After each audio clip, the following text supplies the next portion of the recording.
The Opie and Anthony Show on XM 202, featuring Opie, Anthony, and James Norton. Despicable human beings in the country. Creeps, ankle-biter. Obviously, the strength is their ability to turn mistruth into something people would believe. Wow, how long is this guy going to continue to babble and say nothing? All day long. Shut up! All right, here we go.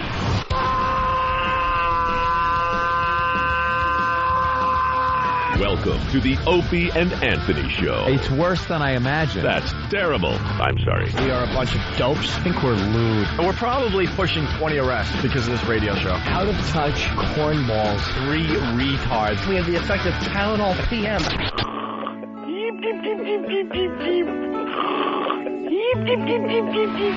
Opie. You know I could have been a model. Anthony. I'm gay! James Norton. I like yogurt. Robert Reed.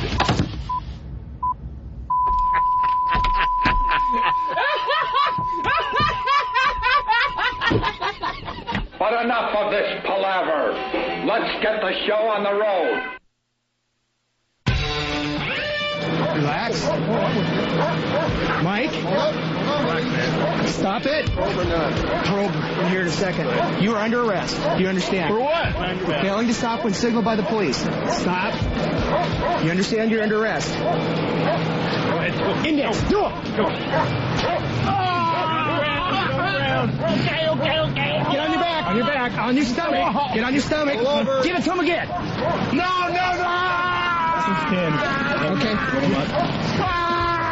Put your arms out. Oh, my. Put your arms out. Okay.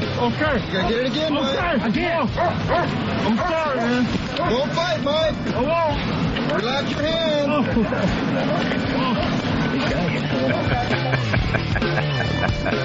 Oh, I love that, man. That's great, isn't it? Oh, do I love that. From yesterday's program, a 350-pound guy getting tased. Twice. And the second time was even better because he knew it was coming. No.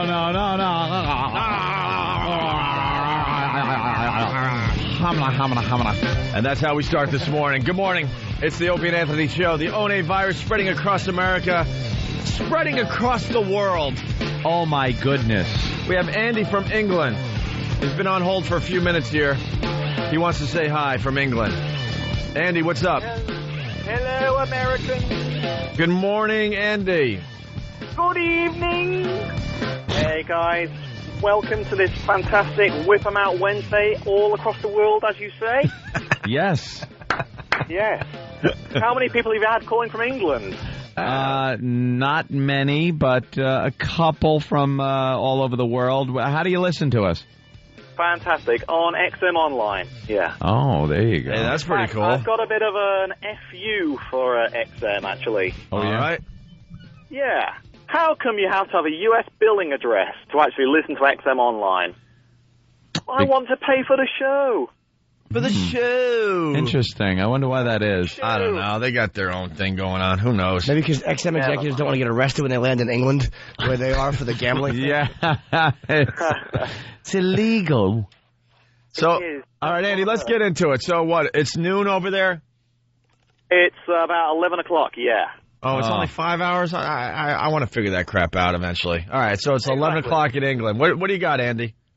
Well, it's Whip 'em Out Wednesday, isn't it? Now, over here, you're going to see some really horrible, saggy, pasty white British boobs, but over there in New York and all the way across the coast, you're going to see some lovely double F fake boobs over there, aren't you? So, What, you guys don't get the fake boobs in England?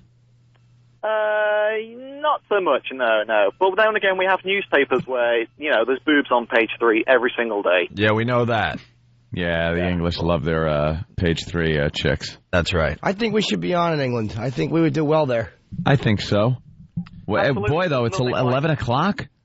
You have any 11 o'clock. horse race results or anything we can bet on? You're like in the future. Exactly. Because it's very early in the morning here. You're in the future, so maybe you have some information that we can use to maybe make money on. How's the stock market doing?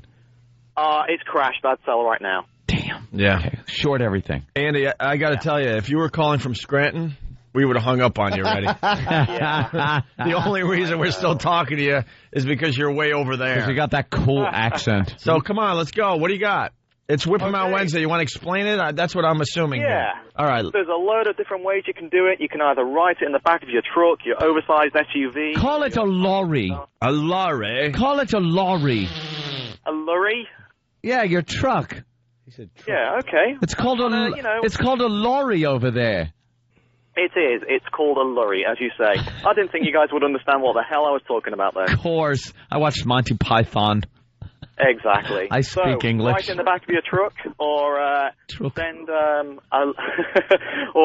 a self-addressed envelope to the Opie and Anthony Show, USA, and I'm sure it'll get there.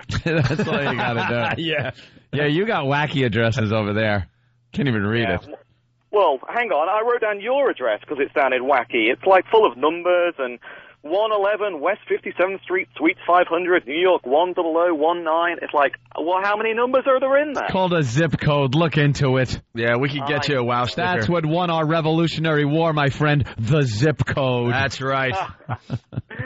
So, yeah, there Too you bad go we then. can't And tase Andy. Not holding a grudge on that whole thing, are you? Hey, what? Sorry? Not holding a grudge over that whole revolution thing, are you? Oh, of course not. You Thanks. saved our ass in World War II. You still haven't explained Whip 'em Out Wednesday. Yeah. Oh, This put the call sticker should have on your- taken a minute and a half. We're up to 4 minutes already. We've gotten nothing done. Nothing. All right. Stick the sticker on the back of your lorry, as you say, and when you're driving down the motorway, then girls will whip out their jubblies. The Jublies. Yes. Of There you course. go. Very good, Andy. Thank you for your All right, explanation. Yeah. Thanks Also, for your $18 phone call. He's still talking. Yes, One more Andy. thing as well. Yes. One more thing as well. Yes.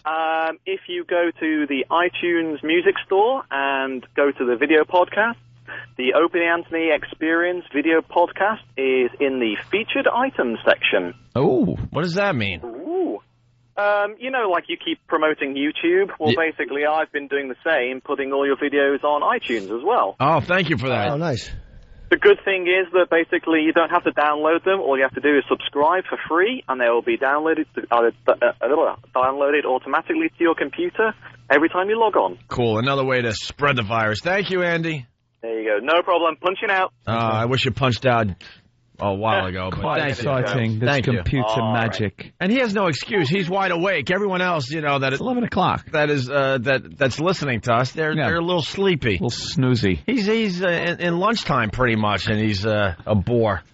Oh, you're still there. Sorry. All right, thank you. Okay, I'm going down in flames. Bye. All right, there he goes. All right, our phone number, 1-866-313-FREE. It's the Opie and Anthony Show. Good morning on this fine Whip 'em Out Wednesday. Yes. Jimmy, your eyes are so bloodshot. You all right? Why my contact is Let me bothering my see. left one? Look how red it is. Oh. I feel like I got something in there. It's been annoying me. It is beyond red. Really? Yeah, I yeah. probably got a lash something in there. Yeah. Does it hurt? No. Both of your eyes are a little red, though. Really? Yeah. All right, well. You've been up a little late. Join the club. What's this? What is that? E-Rock? E-Rock, what did you just hand it's saline. Jimmy? Saline for his eyes. Okay, thank you. Yeah. Yeah, I'll go fix this on the break.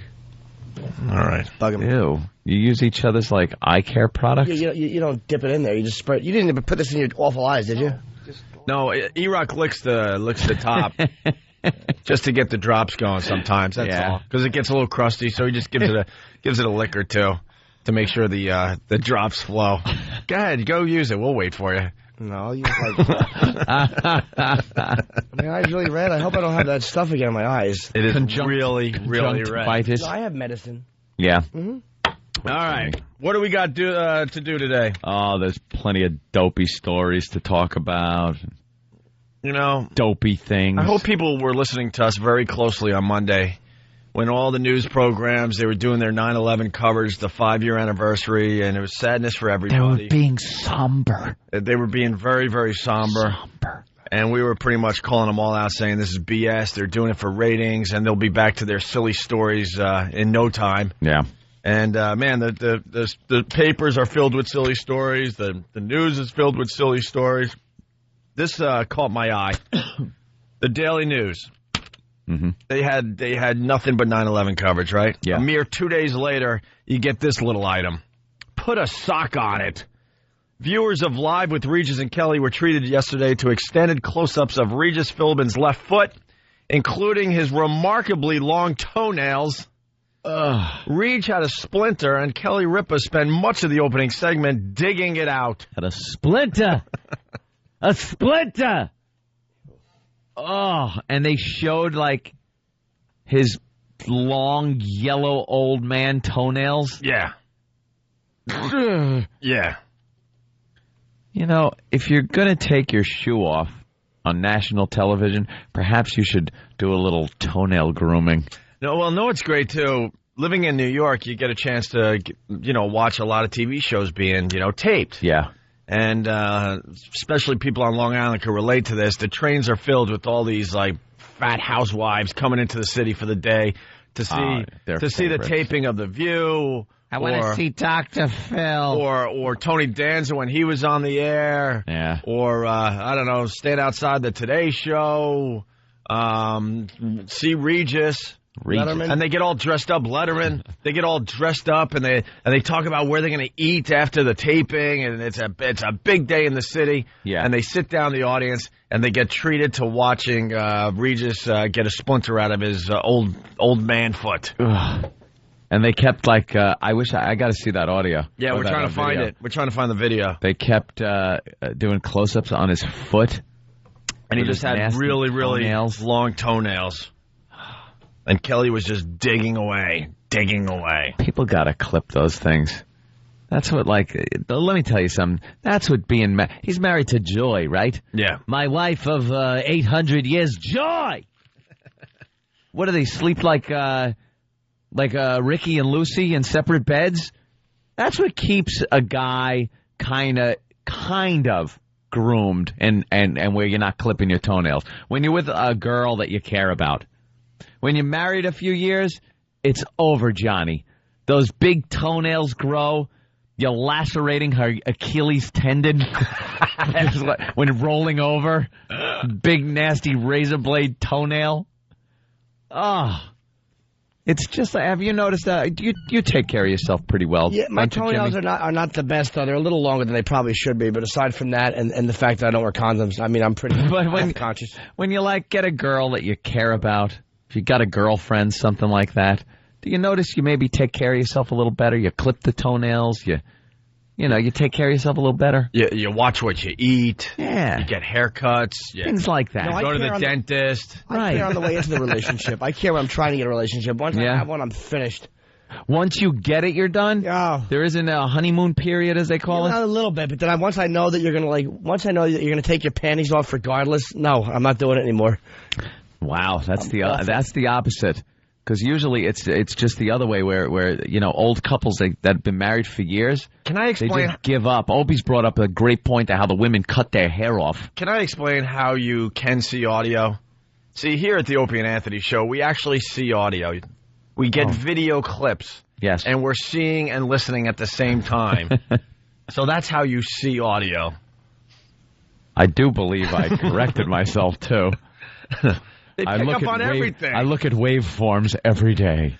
Look, here's an experiment. You get up at 4 o'clock in the morning and get a little group of your friends together on a corner. Give it a whirl. And just try to talk. Just try to have words come out of your mouth. And have your friends keep track of every single word you try to say at 4 in the morning, 5 in the morning, even 6 in the morning. I know I corrected myself. I said, I got to see that audio. I mean video. Whatever. When it comes out. I was with you. Who cares? Chastising I get it. Go screw. Anyway, sorry. Yeah, so people, when they get into a relationship, then they let themselves go. Yeah, they let themselves go with big Regis toenails. That's the only reason he's got big, long toenails, because he doesn't care that Joy sees him walking around the house, shuffling around in a robe, probably. Could I have a cup of coffee? Just leaving scratch marks in the wood floor from his toenails like a velociraptor, tapping to click, click, click, click, click, looking for young children. Click, click, click. Oh, that's what happens. Well, the haircut is our favorite. Oh, the women. It's such a sensible haircut. It's so easy to take care of. Look, man, there's a lot of people getting ready to go on the Long Island Railroad. Yeah. We'll keep it local for New York. We don't do that often, actually, even though we broadcast from New York. on the Long Island Railroad, if you go in later, actually, because you got all the businessmen coming in and the businesswomen that have to look like hot pieces of asses so they could get their raises. So break through that glass ceiling. So you're not going to see the women with the really short haircuts in the morning. But later on in the day, if you're one of those people that have to take a train a little later on, you'll be on a train with all these people coming in to watch a taping of some TV show. And just count all the sensible haircuts you'll see on the train. It's sensible. I have to get out of the house, make sure all my kids are off to school, and then get out of the house and do my errands. So I can't really spend time washing a big, long, lustrous head of hair like I used to have. So I've chopped it all off. I've given myself a crew cut, and I'm sure your husband loves it. I want a girl who's a whore, who has to feather her hair and look good no matter where she goes. That's I like that.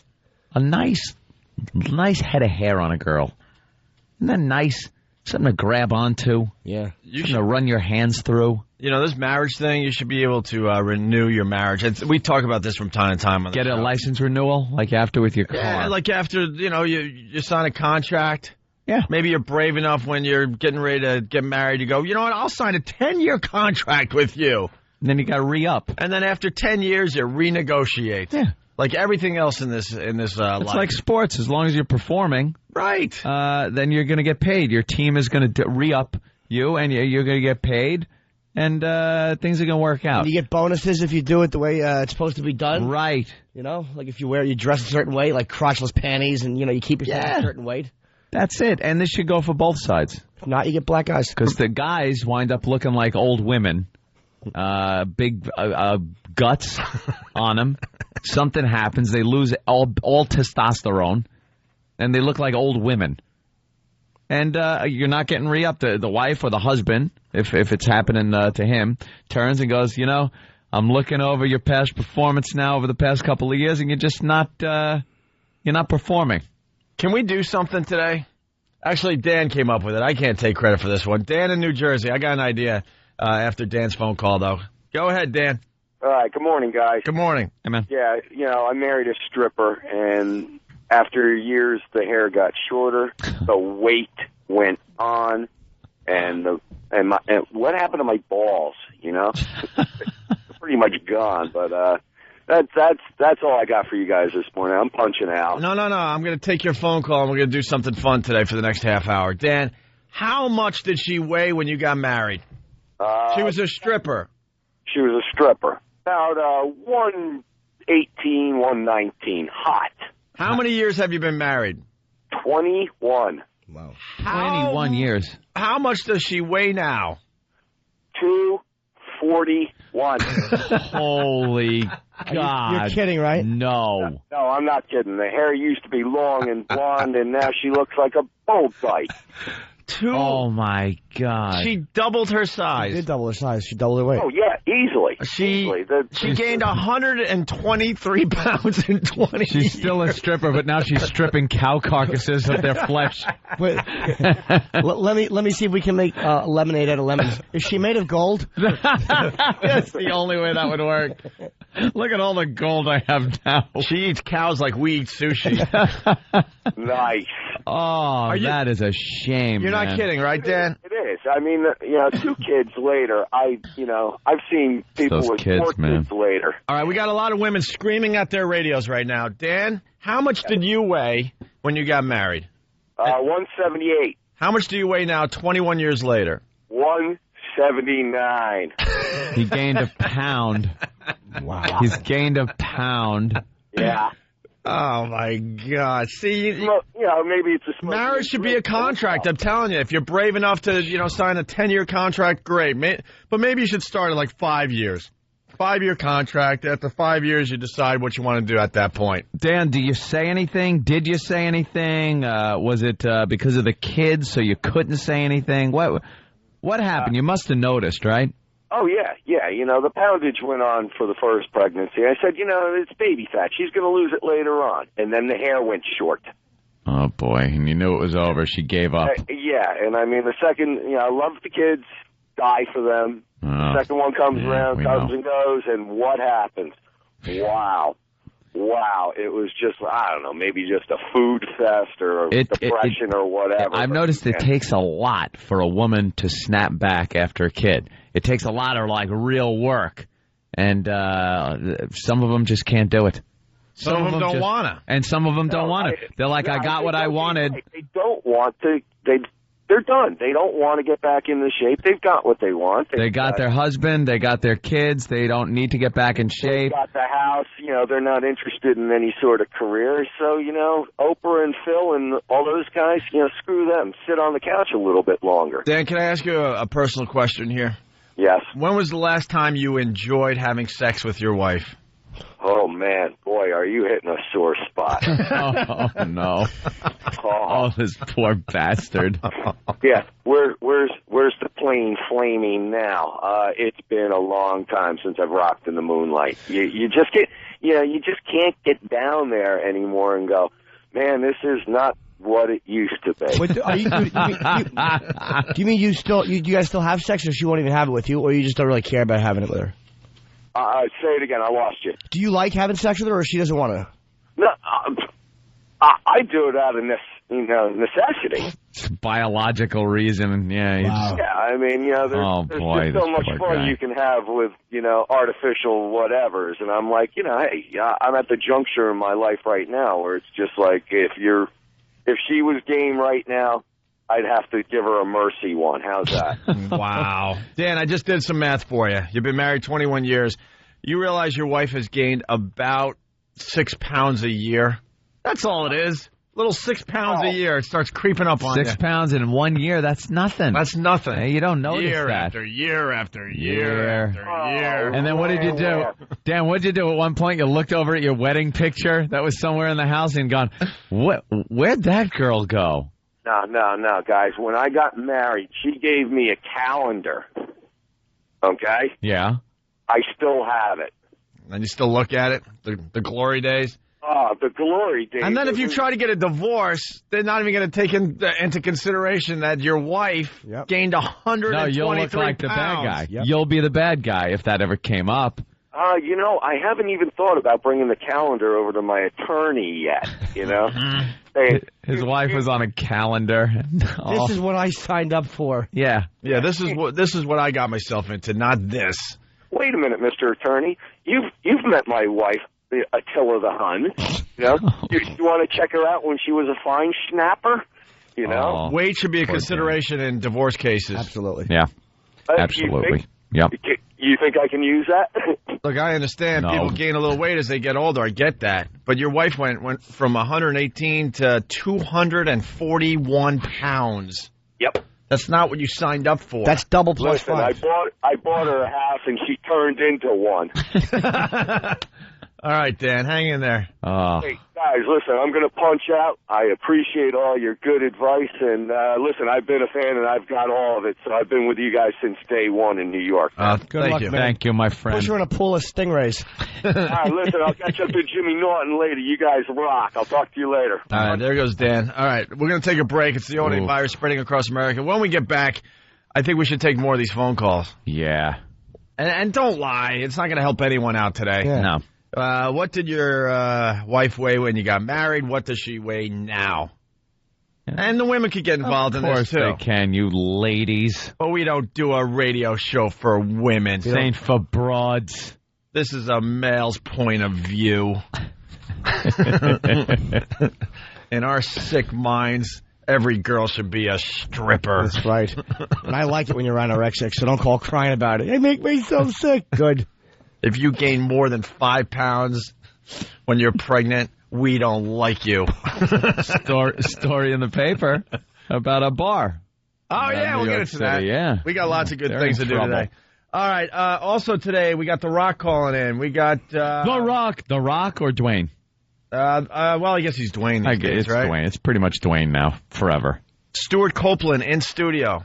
Ooh. From The Police. Of course. He's got a DVD out. I guess backstage footage he was taking over the years. Yeah. When he was in The Police, and he's got a DVD out, or coming out like, I don't know, in a day or two. He's stopping by around 8 o'clock today. We got lots to do. It's the ONA virus spreading across America.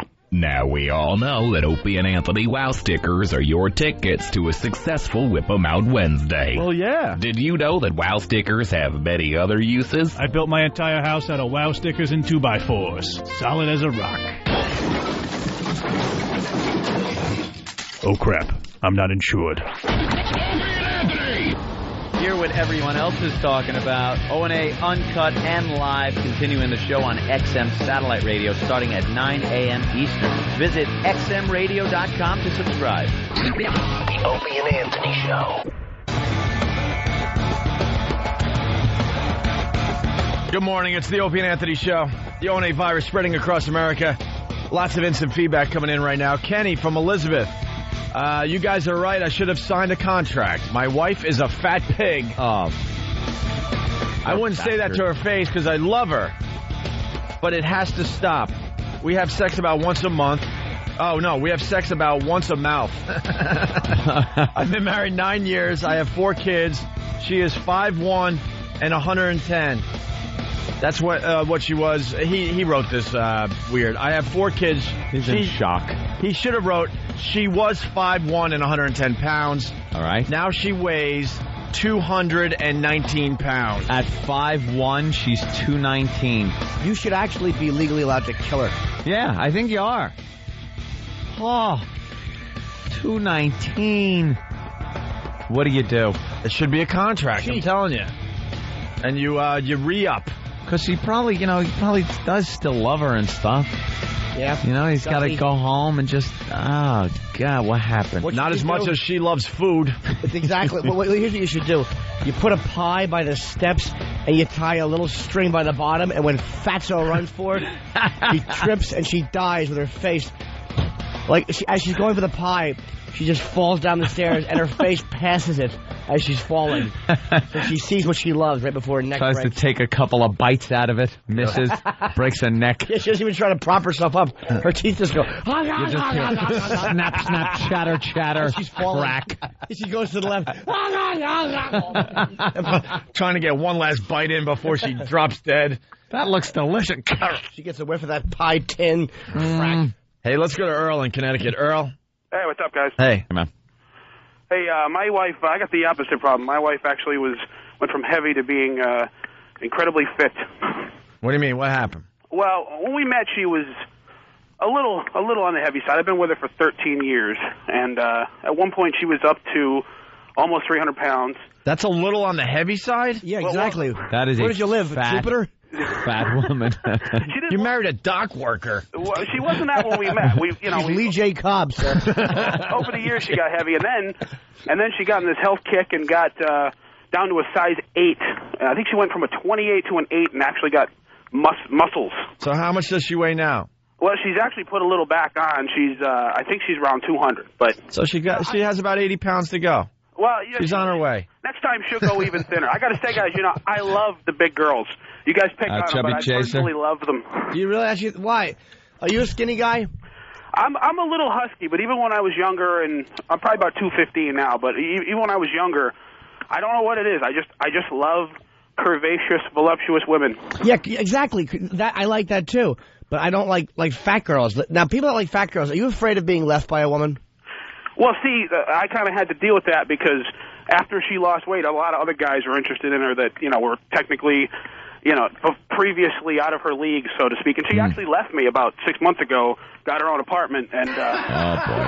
No, she came back. She came back. That's terrific. Why did she leave you? Back. Why did she leave you? Well, 13 years, it wasn't Did you overweight. lock the cupboard? It's just we've been together a long time, and I'm pretty much the only guy she's. I wanted her to go out and actually be with somebody else just to see if the grass was greener. To be honest with you. Did you really? So Yeah. is that what you're telling yourself so you don't feel emasculated? I wanted her to go out and have sex with a few black guys just to let her know what she had home. A cuckold. She had a cuckold. I got to let the big white women out there know that they don't have to settle for a black guy. There's plenty of white guys who love them. Settle. Sir, I don't. Wait, why would you? She left and came back. Why would you take her back? She came crawling back. She listened to the show. What guy wants his woman to leave him to see if it's greener?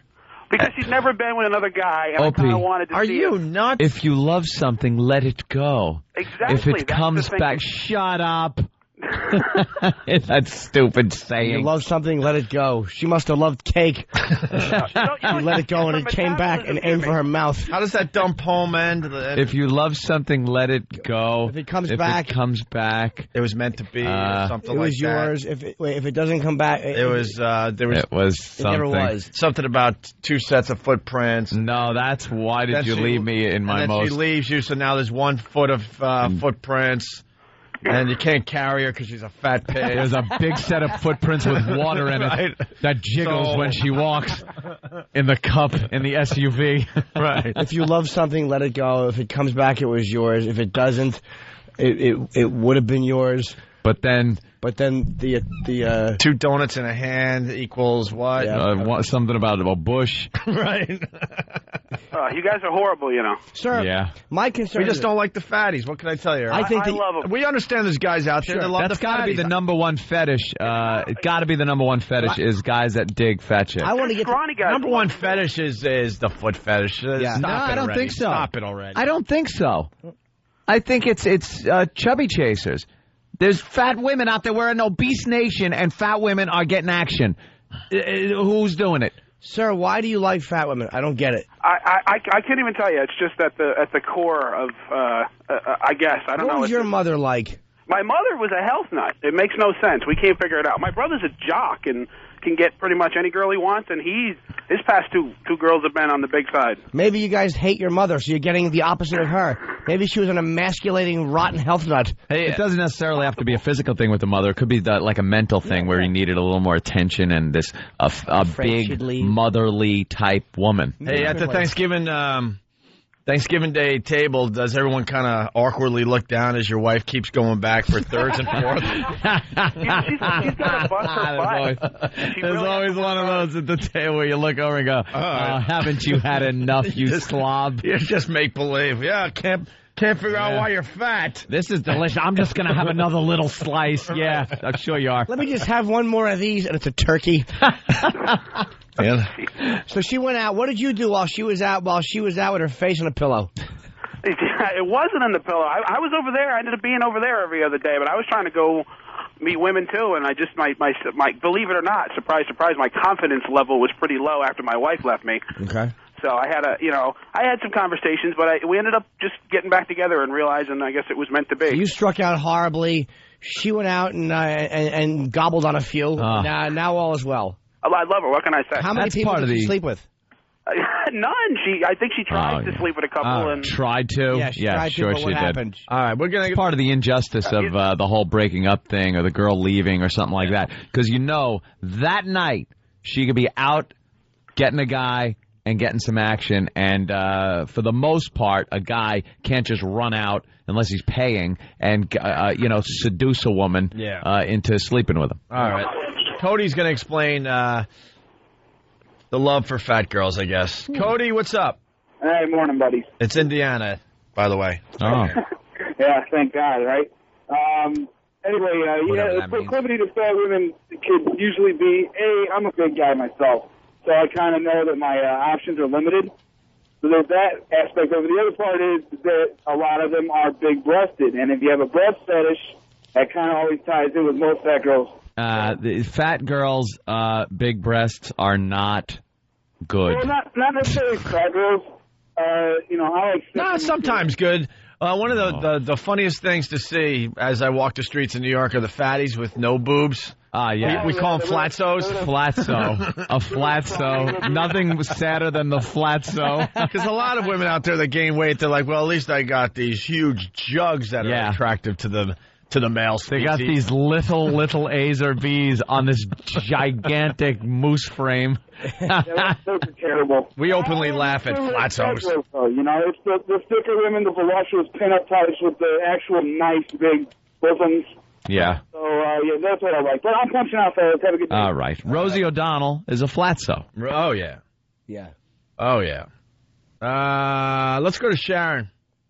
Female point of view here. Sharon in Connecticut. Hi, Sharon. How are you guys? Oh, my God. We pegged her voice. How you doing? I think every guy needs to have their wife listen to O&A because that way they will keep their hair long and keep the weight off so their husbands don't call. I agree. So we don't get. That's our goal, to not get any calls about this. Here's what I want. I want to, if I ever have kids, I want to be married to the type of girl, like I'll come home one day and the kid's head will be mushed from laying in the crib on one side for too long. And I'll go, what happened? And she'll go, oh, I was in the mirror fixing my makeup. Gee! I want to do a contest. I want to find a couple out there that is willing to do this.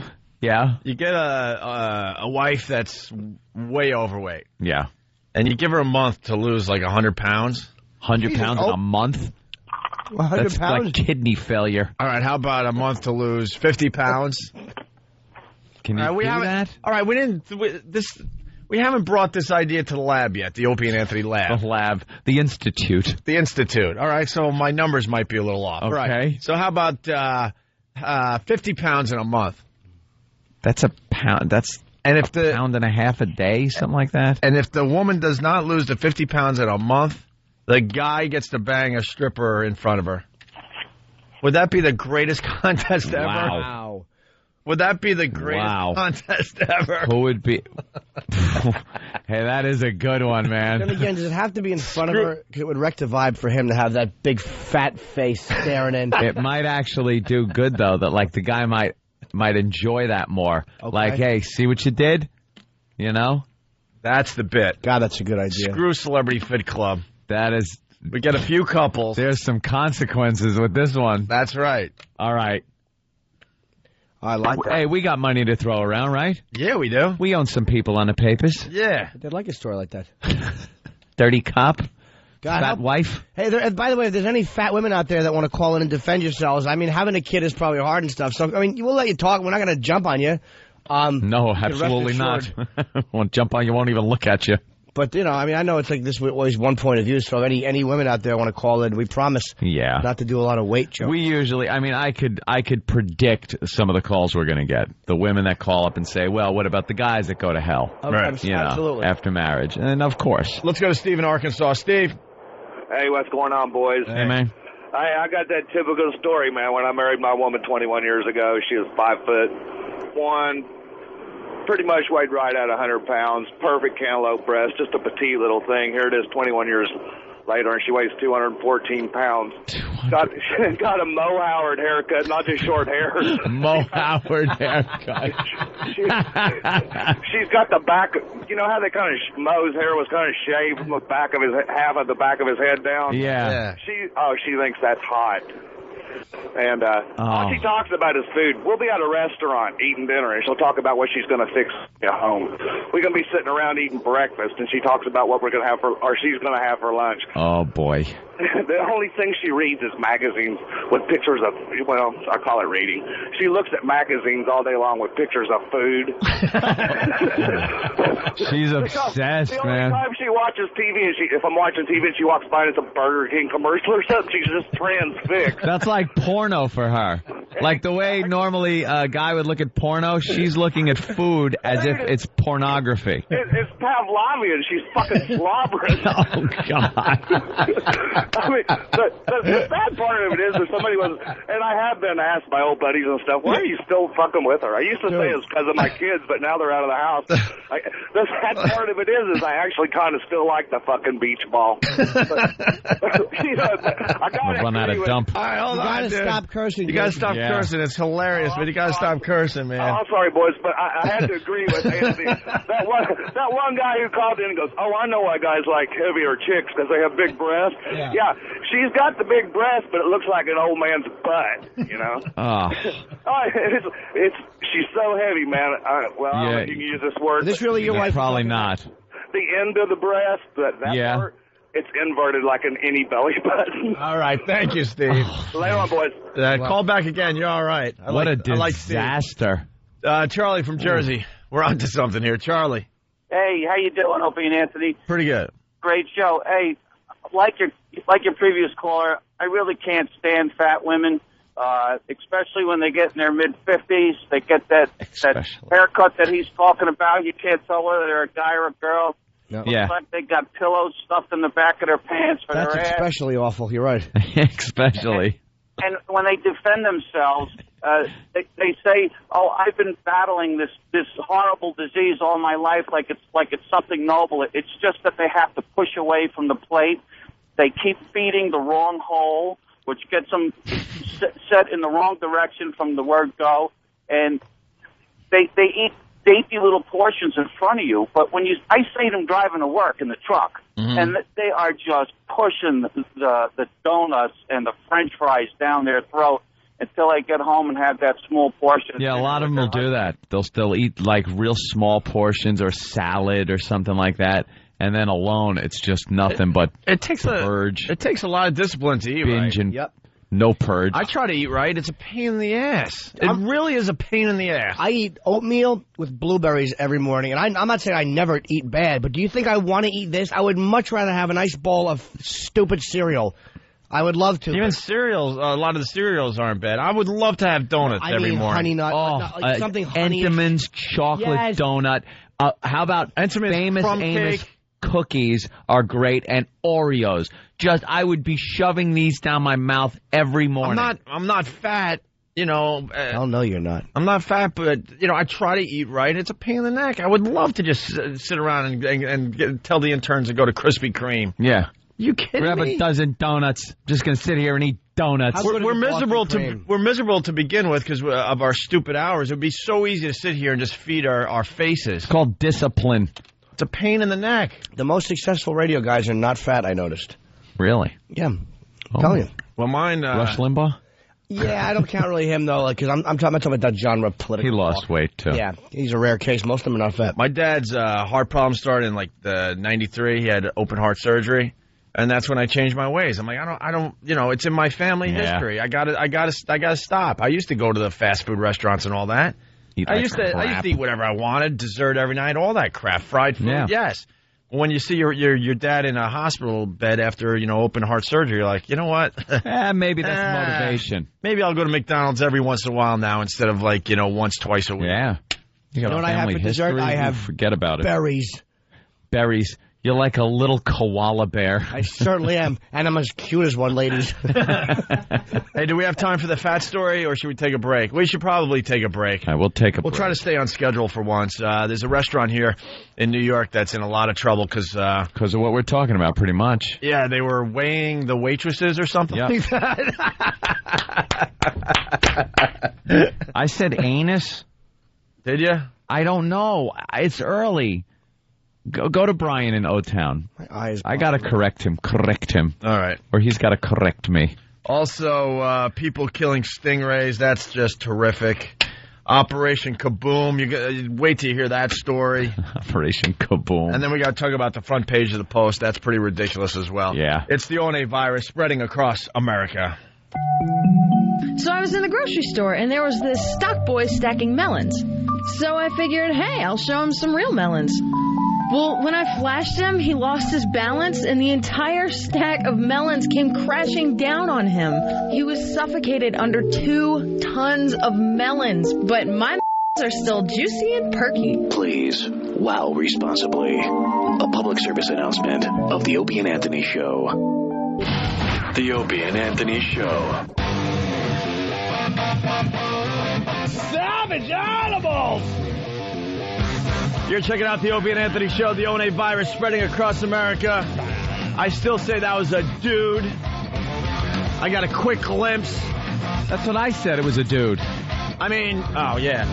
Dude looked like a lady? I'm an ass. I still say it's a chick. No. I said dude because you were yelling and screaming at me during the break. You say dude, I say chick.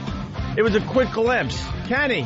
Oh, Kenny's taking a phone call now. His job is to look at that window and see what turns up because I say it's a dude. $20. I say it's a chick. All right. If it's a dude, then he has awful man boobs.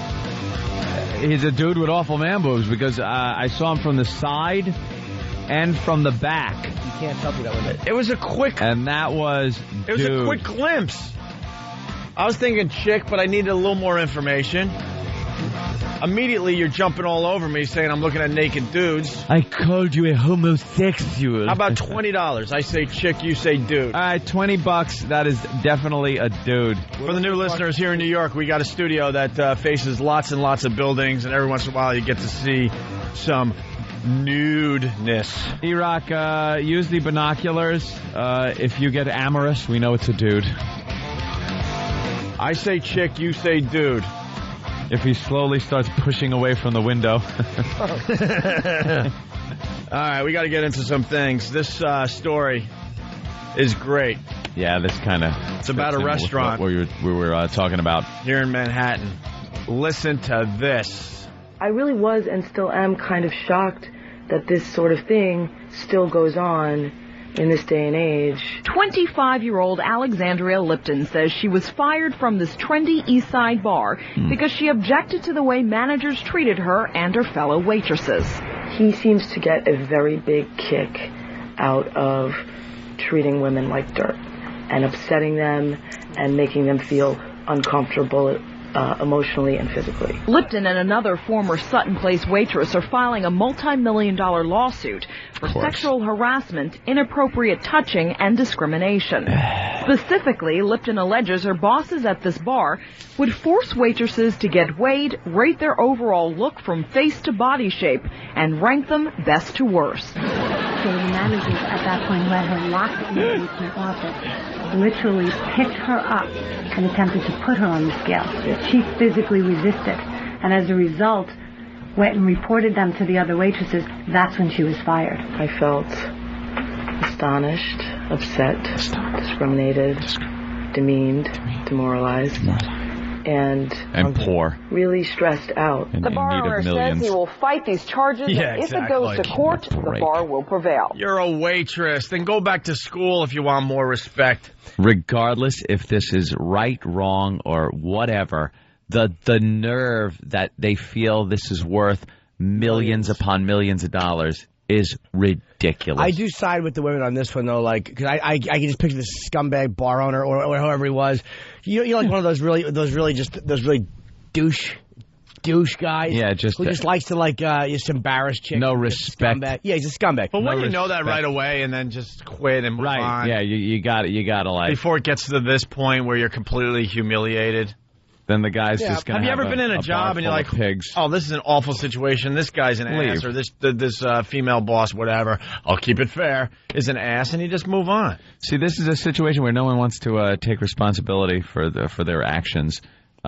He's an idiot, but you stayed there long enough where you were affected. You know, this woman's rattling off all kinds of words. I felt humiliated, upset, astonished. All in one day? Just leave your job. But a lot of times there's something like sexual harassment is going on. You can't just like if you're at a firm or whatever and the boss is doing something really like that's genuinely inappropriate. Sometimes the answer isn't just to leave. It's just well, yeah, because that's different. Yeah, because you're making $200,000. Yeah, that's different. I'm talking about a bar.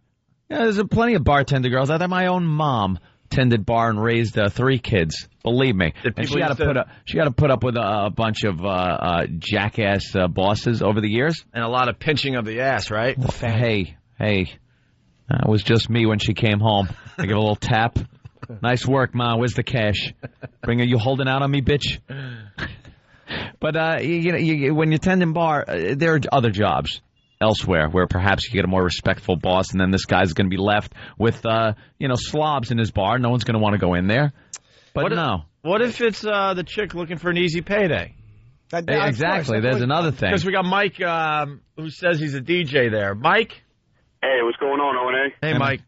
Hey, I'm actually a DJ there on Friday nights at like the happy hour, and the waitresses are hot, man.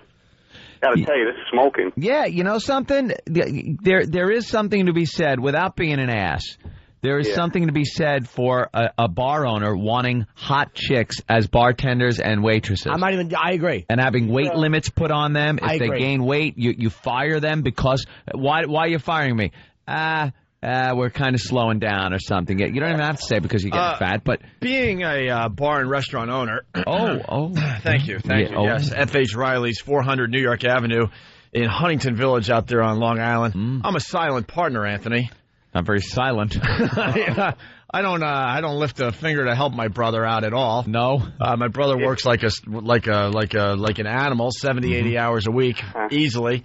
And anyway, but all kidding aside, we have noticed that the hot bartender brings in the people. Of course. It's just a fact in the bar and restaurant business.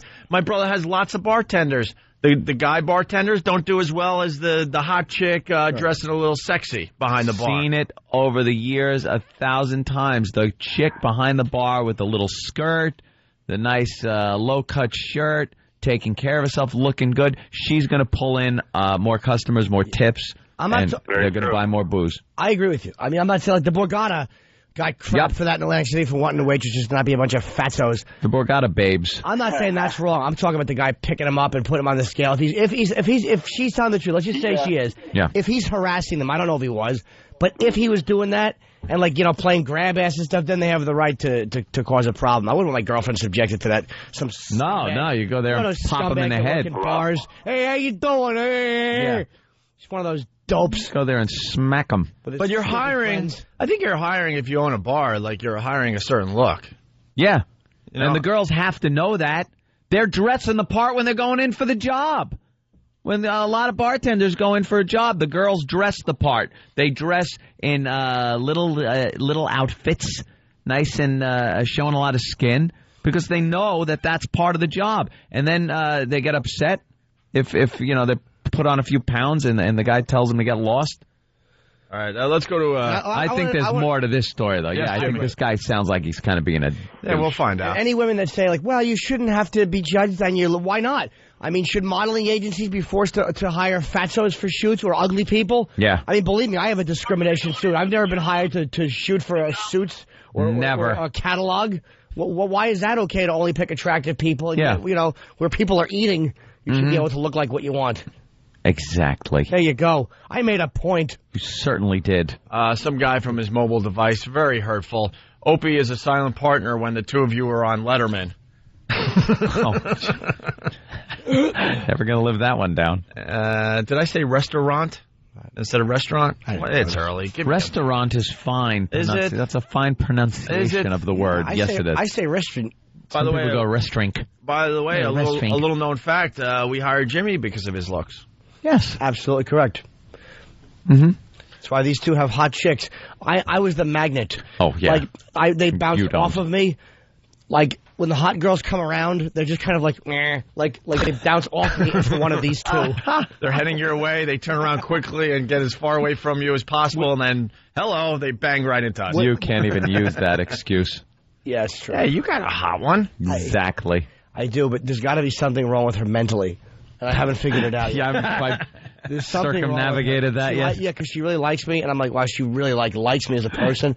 And I'm like, all right, we'll get to the bottom of this eventually. One day I'm going to walk in. Oh, it's going to be a doozy. One day I'm going to walk in, and she'll be in the kitchen nude, throwing her own waist around. Yelling, who are you? Looking at you going, is this what you want? Just saying, what? Please. I just came home. And she's just yelling, please help me. Please help me. I love that line of yours. Please help me. Please help me. I'm always afraid she's going to go to therapy. Like, as soon as she's tries to get herself emotionally healthy, I know I'm finished. You're done. Right. The first thing you have to do is rid yourself of people that are enabling you, the people that are around you that are hurting you mentally. Jimmy's gone. She'll hold my hands and gently tell me, I didn't realize, but I liked you because you reminded me of my abuser. Let's go to Steve in New York. Hey, Steve. Hey, how you doing, guys? We're having fun today. What up? Long-time listener. Love you guys. All right. Listen, I own a bar out in Staten Island. The last thing I'm looking for is a fat pig behind the stick. Yeah. And, I mean, go to every strip club in New York. Where do you see a fat bartender? Oh, wait, let me get you a fat stripper. Hold on for a minute. Right. Give me a break. Nope. Too much. And this is not like an all-out attack on fatties. I mean, you know what, whatever, man. But it's like, I know what you're saying. Like, you should be able, it should be a factor that is allowed to be counted for certain jobs. You shouldn't be sued for millions of dollars if you want attractive women in the workplace when it's appropriate like that, a bar, things like that. Yeah. Who just won the lawsuit not too long ago about the same thing? Yeah, no one wants to Wait, what was the lawsuit at Buddha? Hooters. No, Hooters. Oh, Hooters. The same thing. The dress code. Having to meet certain requirements. They beat it. They beat it because that was the theme of the restaurant. Remember the dope that wanted to be a Hooters waitress? Oh, the guy. There's always that guy. I want to be a Hooters waitress. Discrimination. Right. All right, attention whore. Yeah, really. Shut up. Let's keep it real. So much. Hey, guys, I got some good pictures of the softball game when we had it in Newark. Matter of fact, I delivered all the girls to the game that day. Of course you did. Run on, man. I swear to God, I got... Hey, did we say we didn't believe you? Yeah, we believe you. Hey, oh. Let me get one of your interns and give me the email address to send it to you. I got 80 good shots. Steve at FoundryMusic.com. Yes. You got it. I'll send them right over. Thank you, Steve. Thanks, guys. Have a good one. Always a pleasure. Steve might not like the girls, though. Sometimes he looks at them and he thinks and says very judgmental things. So don't be upset. All right, Barbara Walters' dog talks to her. Ew. Of course. Did we talk about this on the area? I hope the dog says, "This stinks. Could you get more peanut butter?"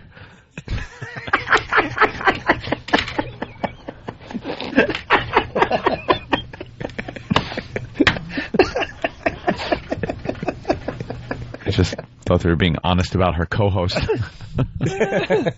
Nah, it's Rosie's show now. Yeah. Yeah, they're going to retool the whole show. It's going to revolve around Rosie. She's just too good. She's just too good at being a talk show Well, she was very successful at that when she was doing it. And now she's doing it with an edge, and she's leaving everyone behind. I love the fact that she's no longer nice, that she's just her, like the queen of nice. Yeah, I like who she is now, man. I really, I told you, it's one of the things I wish I didn't do is bash her, because I like her now a lot. Well, do you think she heard it? No. Do you think she's sitting there going, Jimmy Norton bashed me? No. You self-centered ass. No, I'm not saying that. I'm not saying it will ever bother me or she's affected by it, but I just kind of feel like, man, she's saying things that you respect, and I trashed her because she did, whatever. You know, you're a bigger person for trashing her and then coming back and saying, something, I should change my opinion. Okay. Because I'm the same way.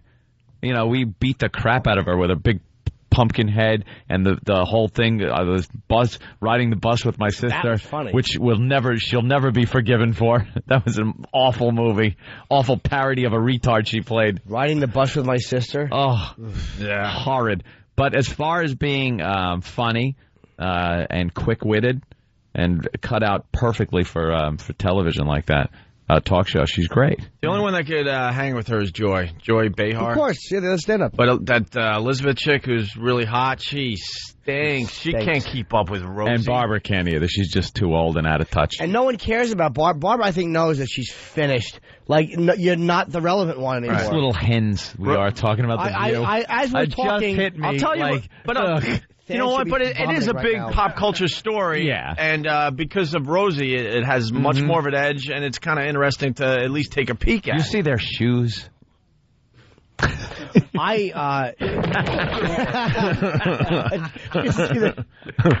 And we all, before we attacked you, had to think, wait, have we? Were they good or bad? Just fruits. Rosie's serving aces right past that Elizabeth chick. Yeah, she is done.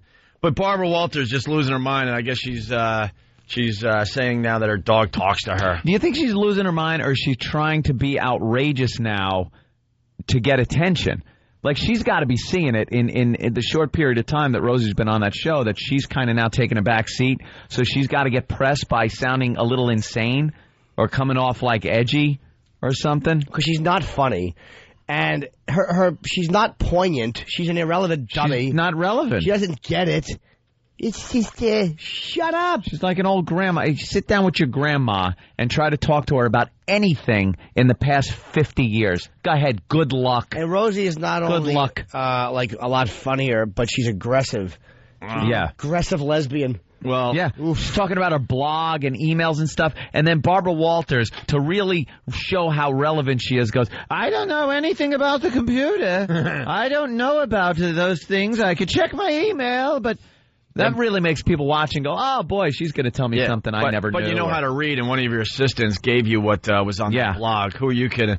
Well, in the past couple of months, she's done some crazy things.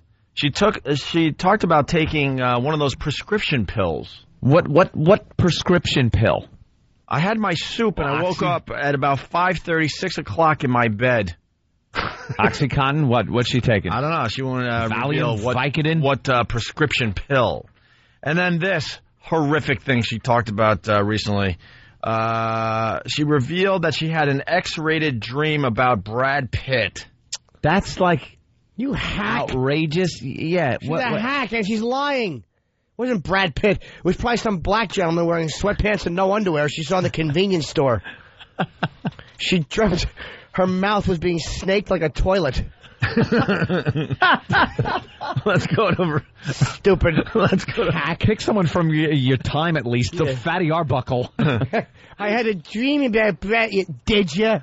Go with Gary Cooper. What did you Gary dream? Cooper. He was changing your diapers and he suddenly found you attractive? You old Lucky Louie calling racist bag of meat? He was changing her diaper and adopted what was in it. Him and that wife of his.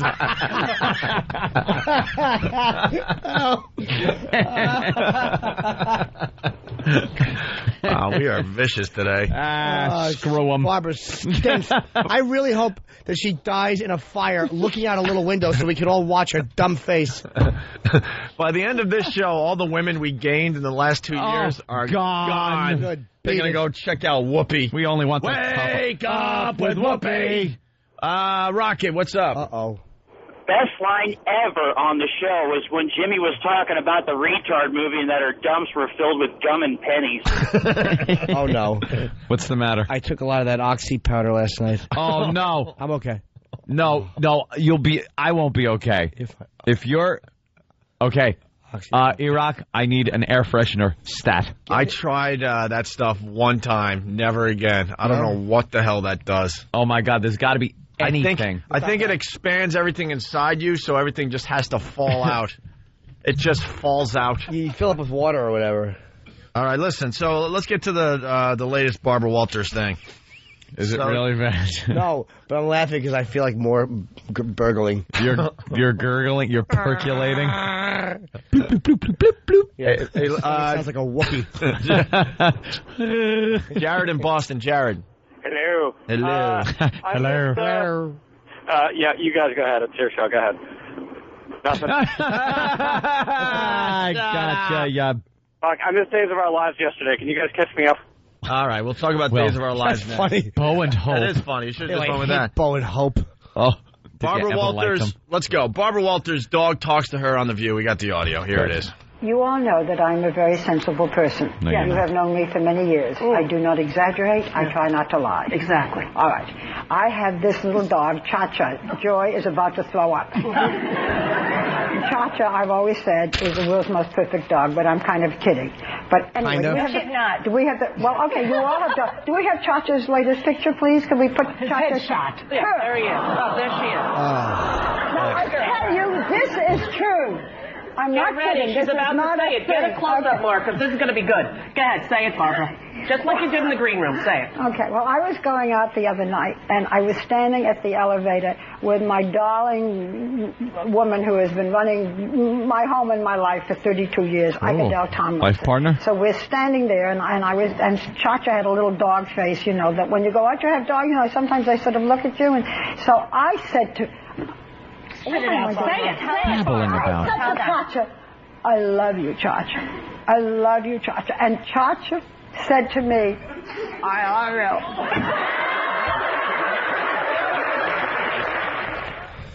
The dog said, I love you to and then Barbara Walters. And then the dog said... Barbara Walters used to talk to Fidel Castro. Right. One of the only people in America that had that honor. Then the dog said, what are you doing? That's not lipstick.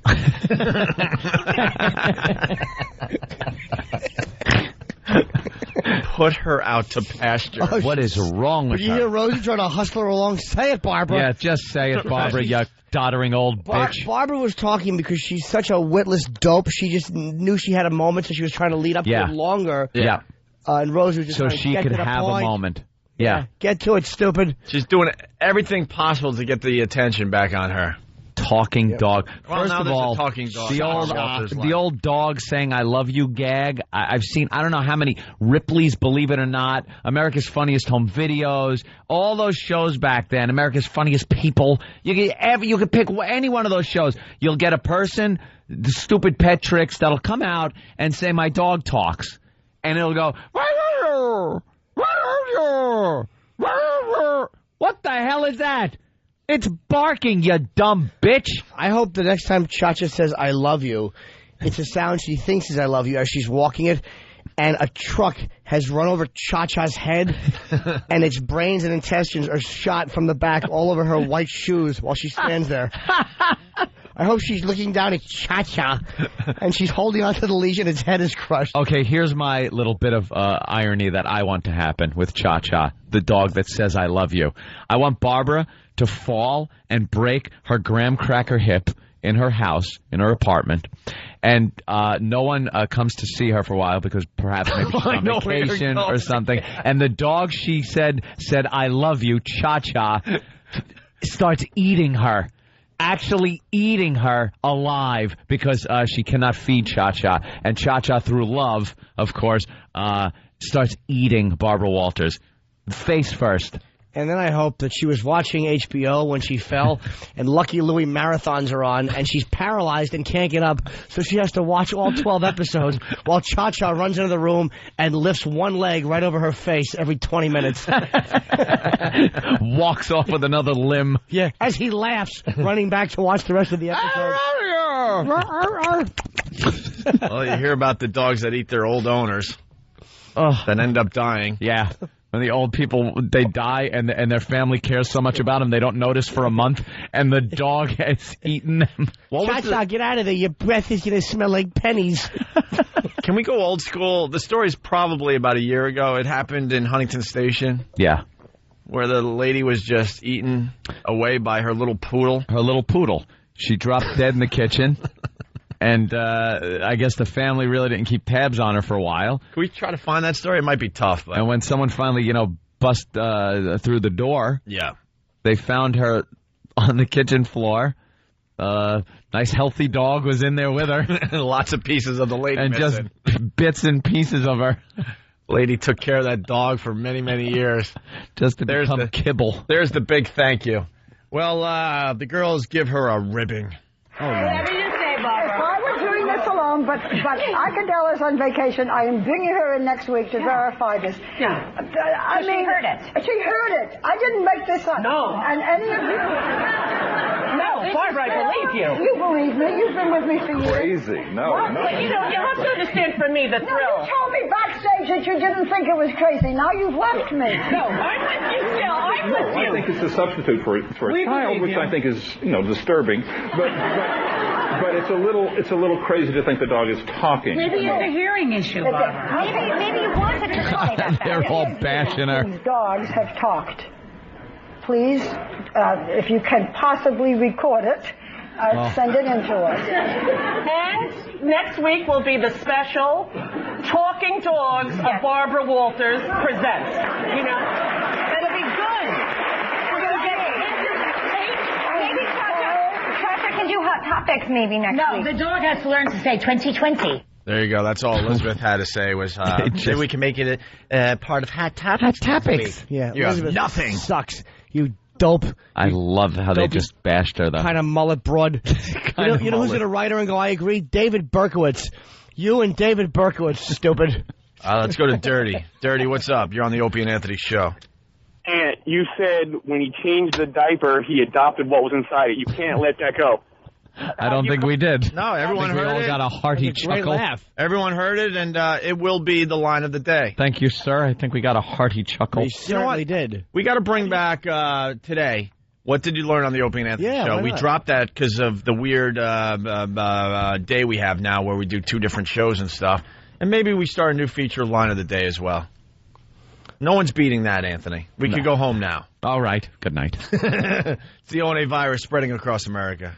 There are many ways to get an Opie and Anthony Wow sticker. This is not one of them. Hello, I am selling Wow stickers on Craigslist.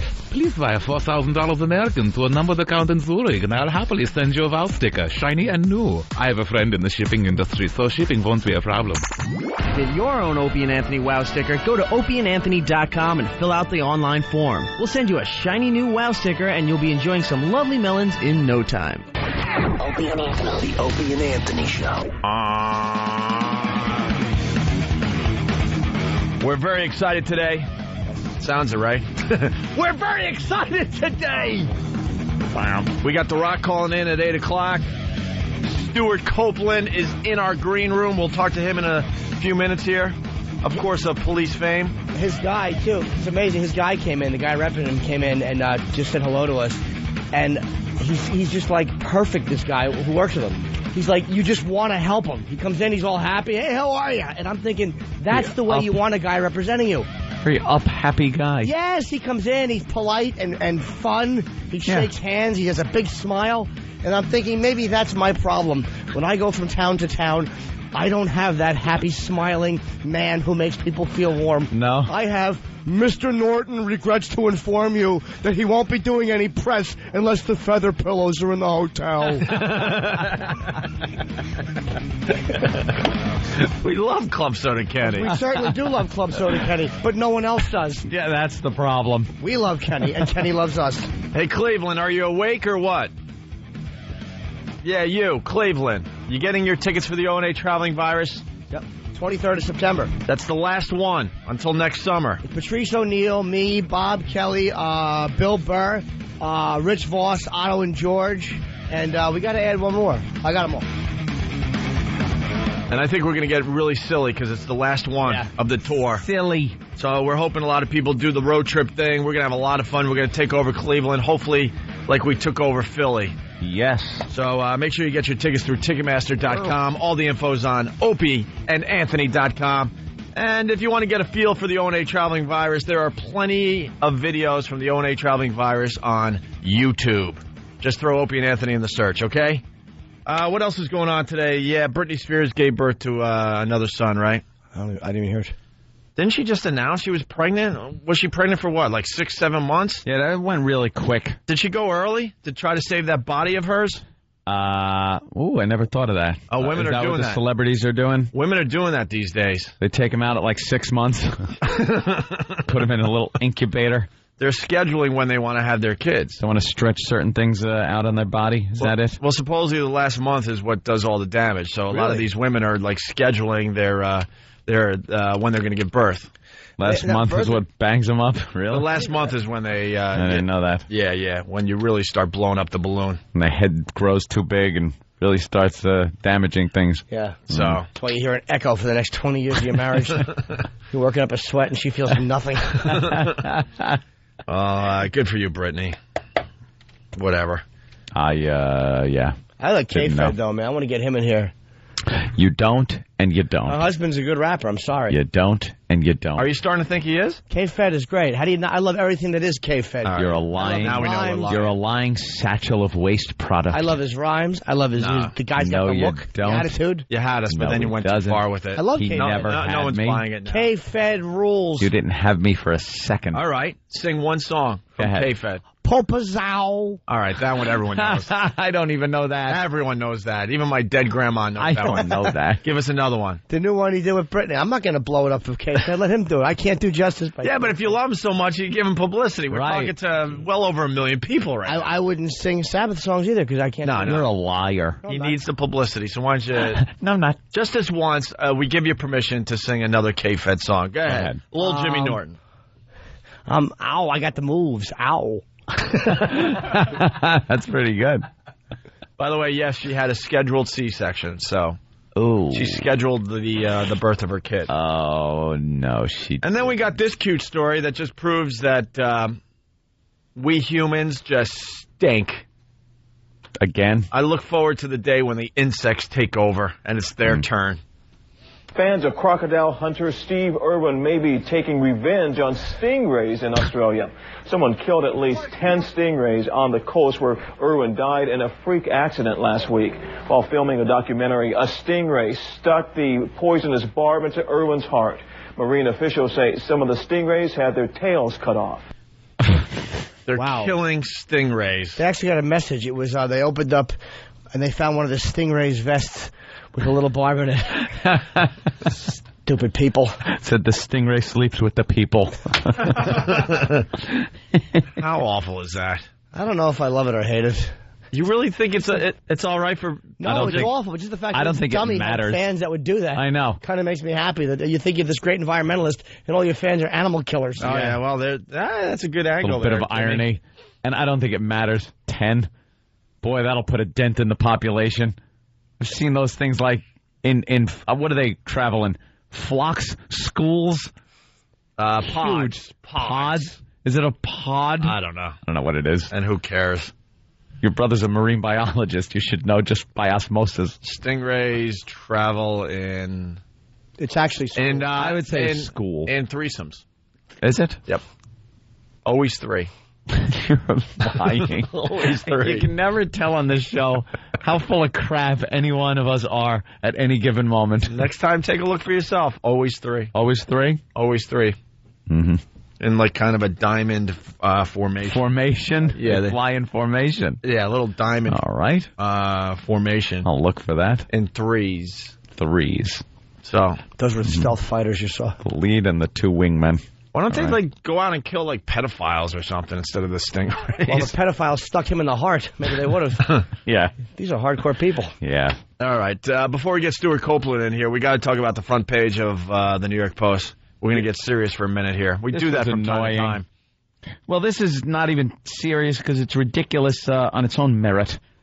We were talking about yesterday. I started the show off with a little tirade about how it's very difficult to win a war. Because the president gave a speech on the war on terror, and it's very difficult to win a war when you don't just go full bore. Just take all your resources short of the A-bomb, and even that, is a consideration, and just really wreak havoc on the people that need to be destroyed. Now, I'm a dummy when it comes to these things. When did they start making rules of war? Rules of war. When did that all start? Forever. Ever since there was war, I believe there have been certain rules, etiquette, things based on old-fashioned honor and chivalry with the knights. But does the enemy follow the same rules? No. Tet Offensive. Tet Offensive. That there really you helped go. Vietnam, the Vietnamese. Right. The Vietnamese launched an attack, coordinated attack during a holiday that we said they would never do that. They did it, and it showed that they could still coordinate after we'd been saying for years, hey, we're totally busting them apart. Yeah, good example there, Jimmy. Mm-hmm. And then, we have rules. And the front page of the paper shows 190 Taliban terrorists in Afghanistan. They're at a funeral. They're all gathered together as a high-flying drone is taking their picture. Can I interrupt? Sure. Because everyone's beating me up. Doesn't a diamond have 4 points, not 3? What? Well, you got to use your imagination for the 4th point. Yeah. Oh, okay. Depends on how it's cut. They call me a dope. They're like, wouldn't it be a triangle? Yeah, I guess you're right. But I like to use my imagination. So to me, it's a diamond. I just imagine that 4th point. It's your world. You paint it however you want, Opie. You asses. Put a little 3-pointed diamond right about here. Sorry, it's your world. The show does have ADD. You were onto something good, too. Sorry. Well, 190 Taliban terrorists here for a funeral. And there's a Predator, a drone, flying above. Got him targeted. It's a beautiful shot. But there's an American rule of engagement that bars any attacks on cemeteries. American bombers or Predator drones or aircraft cannot attack people, regardless of, a group of terrorists here, in a cemetery. We are a dumb nation. We are a nation of idiots. This is what I was talking about. You can't have these kind of rules and think you're going to win a war, because war must be kept horrible. It must be kept as something that no one wants because it is so awful. We put so many rules on it that we try to keep it nice and cordial, and it just extends it. It keeps it going. You blow these... If this is the enemy, and you see them and they're in a cemetery, you blow them up. What are they afraid of? Collateral damage in a cemetery? It's the best place to do it. It cuts down on transportation costs. Right. You bomb them, they're buried... God bless. Yeah. Allah bless. So this picture on the front page of the New York Post, yeah, the guy wasn't able to take this shot. Couldn't take the shot. Are you kidding me? They were creaming. The military 190 saw this. Taliban terrorists. They were running through the Pentagon when these pictures came in, going, "Oh my God, take the shot!" And one of the higher ups said, "Nope, can't do it. Can't do it." Rules of engagement, no cemeteries. That nonsense started, I think, mostly in Vietnam, where they were so obsessed. I mean, it might have been that way in Korea, but they were so obsessed with pleasing people, bunch of scumbag politicians worried about losing a certain aspect of the population's vote, that they decided to fight it a certain way. It's just revolting. This is where do it or don't do it. Politics comes into war and really has no place in there. Bush is as big a dummy as the rest of them. You're as conservative as you can get, and you don't have the balls to just go do it. Just win and smash everybody. He just was talking the other day about how either they're going to win or we're going to win. The terrorists are going to win or we're going to win. And the future is going to, play out in this way. We must be vigilant. We must blah, blah, blah, blah, stay the course, blah, blah, blah, blah, blah. Have some balls. This is what it's about. These guys are the enemy. You got to dispatch them. Or pull out and surrender. One or the other. Whatever you want to do. Just leave the situation, say, okay, whatever you guys want to do, we're leaving. Take over, whatever. Or fight a war like you're supposed to in all of its glorious horror and bloodshed and innocent death and destruction, because that's the only way wars end. All right, let's go to Wayne in D.C. Wayne? Hey, what's going on? Hey.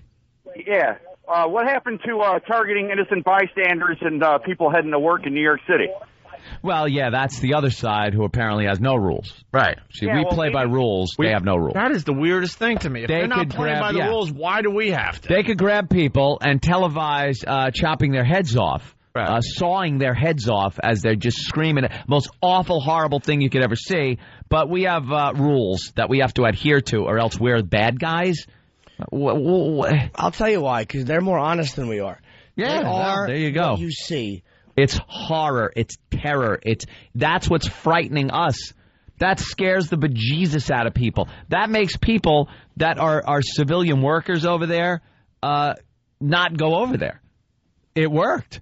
No one wants to go over there. You don't want to be that guy. Could you imagine being that guy with that flag behind you and 5 masked men, and you're tied, hands behind your back, and they tell you to read this, and you're sitting there going, oh, my God, how did I get myself in this situation? Oh, boy, we know how this ends. Right. That's horror. That's terror. That is the way you fight a war. Let's go down. If we're not going to fight it that way, then don't fight it. Let's go down to Virginia. Ernie, what's up? Hey, what's up, guys? Hey. What's up going on, little Jimmy? Happy birthday. Thank you. Hey, I've got a very, very interesting rule of war that the United States tries to go by. You're not allowed to shoot people with a .50 caliber machine gun. Yeah, that's another one. What? Like, it's overkill. Yeah, but you are allowed to destroy enemy equipment, including their uniform. They got around that rule? Yeah, they got around that one. And you know the Gatling guns that they have on the helicopters, the attack helicopters and everything? Yeah. I'm in the military, so I've actually seen footage of guys being shredded to pieces from those helicopters with the Gatling guns. Yeah, I saw that. That's online. You could download that one. That's fun.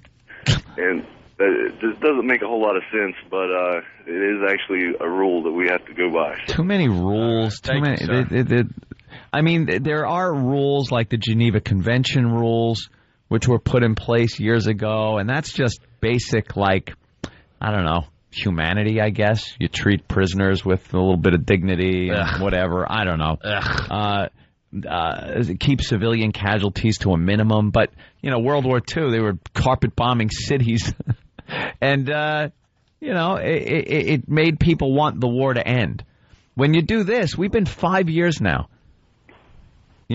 pretty much after we got bombed here. That's pretty much when I consider the war starting. And shortly after, we went into Afghanistan and then Iraq. And we've been there. This has gone on longer than World War II. It's ridiculous. Rob from Salem, Virginia. We were told to aim our 50 cals at the enemy's canteens. That's their equipment. Let's say hi to Lee, all the way up there in Maine. Lee, what's up? Lee, let's go. All right, we lost him. All right, one more here. Let's go to New Jersey. Vinny, what's up? Hey, Vinny. Vinny. Hey, it's Dave. Dave, whatever, from Jersey. Yeah. Hey, how's it going, guys? You there? Yeah. Yes, we're here, stupid. Oh, what? my God. You said have a good one. How you start? Oh, you said you have a good one. First, you get your name wrong because Travis was polishing his fingernails and he couldn't type it in properly. Yeah. It's not fun, guys. It's not a manicure if it's coral colored. Stupid. Hey, I'm just a former Marine. I'm going to give you guys a little bit of insight on what we were explained over there. Hoorah! The reason for not bombing those targets, yeah, it's counter politics. The reason that we were getting accused so many times of actually breaking those rules, that now we have to actually publicly announce that we are not breaking the rules, and people can finally see how stupid these actual rules of engagement are. How about we come out and publicly say we're not following rules anymore? Yeah, we're doing what we have to do to win. How about we bring all the horror of war to a war, which includes civilian deaths, huge amounts of destruction of property, things like that. Things that make people turn around and go, look, we got to talk. We got to talk about this. It's the only thing that even brought the Vietnamese to the table, to the bargaining table, was the carpet bombing of North Vietnam. That's the only reason. People can't handle mass destruction. They can't handle killing. It doesn't matter how. Right. It doesn't matter how much. You say, oh, these are animals. They don't have. It's not an army. It's we don't know who we're fighting. We don't know who the enemy is. It's different factions of this, that, or the other thing. Doesn't matter. You unleash enough death and destruction on these people, their families, their property. Someone will step up as a representative and say, look, we at least got to have a chat about this because we got nothing left. Let's go to a Starbucks and talk this over a little bit. You've completely bombed everything. Can we chat? Have a talk. Political correctness has killed the way that we fight wars. It has. It's hindered our ability to perform our job over there so much that it's coming down to where we have to make these. It puts our men and women in a lot more danger. A lot more danger. We have the best equipment in the world to fight wars with, and we can't use them. We can't use them in certain situations, and all it does is prolong it. I'm not talking about this being cruel. I'm just talking about it to end it as quickly as possible. The way we're fighting this is just making it longer. We actually have instances in the history where our embassies have been being attacked. We had to call on the phone to actually to return fire, to get permission to return fire under fire. Isn't that great? That's a political correctness thing. Give a phone call to return fire. Excuse me. Yeah, I'm halfway around the world at an embassy. I'm being shot at. Protocol. Can you get to... Exactly. People die because of this, and then they wonder why our numbers of deaths of our comrades are so high is because we have to stop for stupid politics. And why years later this still goes on. Right. Because, you take out one guy. We get all psyched. It's like, oh, my God, we took out al-Zarqawi. This is great, and then they just put another guy in his place. It's not the one-at-a-time guys. You can't do that. It's not that kind of war. They've had it right by attacking our embassies, attacking our ships, attacking our buildings. Mass numbers are, what gets the word. You can, every time you kill a high up, somebody else will be there to take their place. Yeah. If you wipe out 80 grunts, you're going to win that war a whole lot quicker. They realize that. We don't. One thing with the problem, I think, with especially Vietnam and definitely this, is that the people we're fighting are so mixed in with the people that we're not fighting. Mm-hmm. I think it's rare that you go to war where you have both groups You're right. mixed in. Like when you were in World War II, you were fighting the Japanese. That was it. You were fighting the Japanese. It was all of them. It was the country. So it was easy to bomb your enemy. But here it's like you really will be bombing. Half the people you kill are people that are actually on your side. Do you know how many civilians we killed in Japan?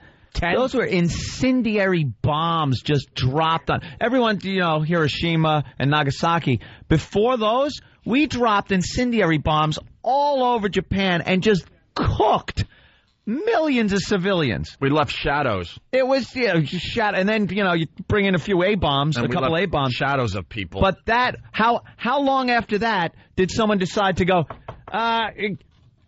Check, please. It was days. It wasn't our fault they used wood to build everything. Oh my God! How about some rice cement? paper and wood? How about some cement? Maybe a little metal. Could have done it with a few firecrackers. Oh my God! Let's say hi to Lisa in New Jersey. Speed round here because we got to move on. We got Stuart Copeland waiting in the green room. Lisa, go. Hi, I've been listening on my way to work, and I'm certainly not a pro-war person, but I got to say that I do agree with you because if you see what happened in Israel and Lebanon, Israel went in and just assaulted those people like relentlessly. Yeah. And it made people take it seriously and say, we got to do something and we got to do it fast because they're not going to stop. Do you think if they didn't go in there just full blast that they would have gone to a ceasefire and gone to the peace table and at least, because now they're talking and there's no more fighting going on. Right. Yeah, but the difference is our Saddam Hussein is in charge. You remove him, and he did brutalize the people. I mean, the majority of Iraqis, I'm sure, didn't deserve to be brutalized like that. So it's kind of hard to justify after you get rid of him for this oppressive regime just to go in and bomb the whole country. It's a very hard thing to balance with something like this. It is, and it sounds cruel. Oh, why don't you just... you would talk. Go ahead, sweetheart. I was addressing you, not Anthony, who I see every day. Yeah, I got rid of it. Go ahead. It's one of those situations, though, Jim, where I see your point. Vietnam, the same thing. They were with the people, and you never knew who was who, the enemy. But that isn't our problem. It really isn't. Sorry you're mixed in with the indigenous people of that country. That means it's going to be even worse. There's going to be a lot of civilians getting killed, and that's what brings people to the table.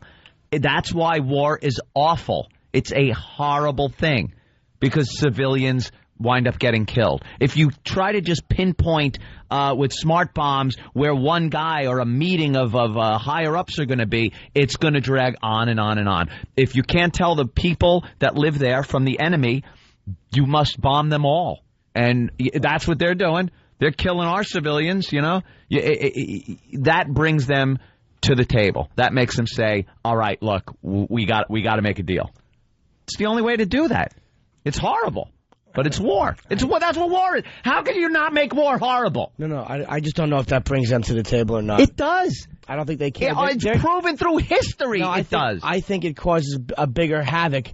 How many times in history, though, is the enemy you're bombing actually sabotaging things in its own country that you're trying to fix? It's a really weird one here, man. It's not like World War II where we knew we were fighting. It's just a very weird situation. The people would not blame them. Would blame us. If we killed all these civilians, they're not going to go surrender. They're going to join even harder with the people that are resisting. I don't know. It's called just blasting them into submission until they get so upset. Like I brought up, if our civilians in every city were being blown up once a week, just huge amounts, thousands of people were being killed in Chicago, in Philly, in Boston. Give me one more.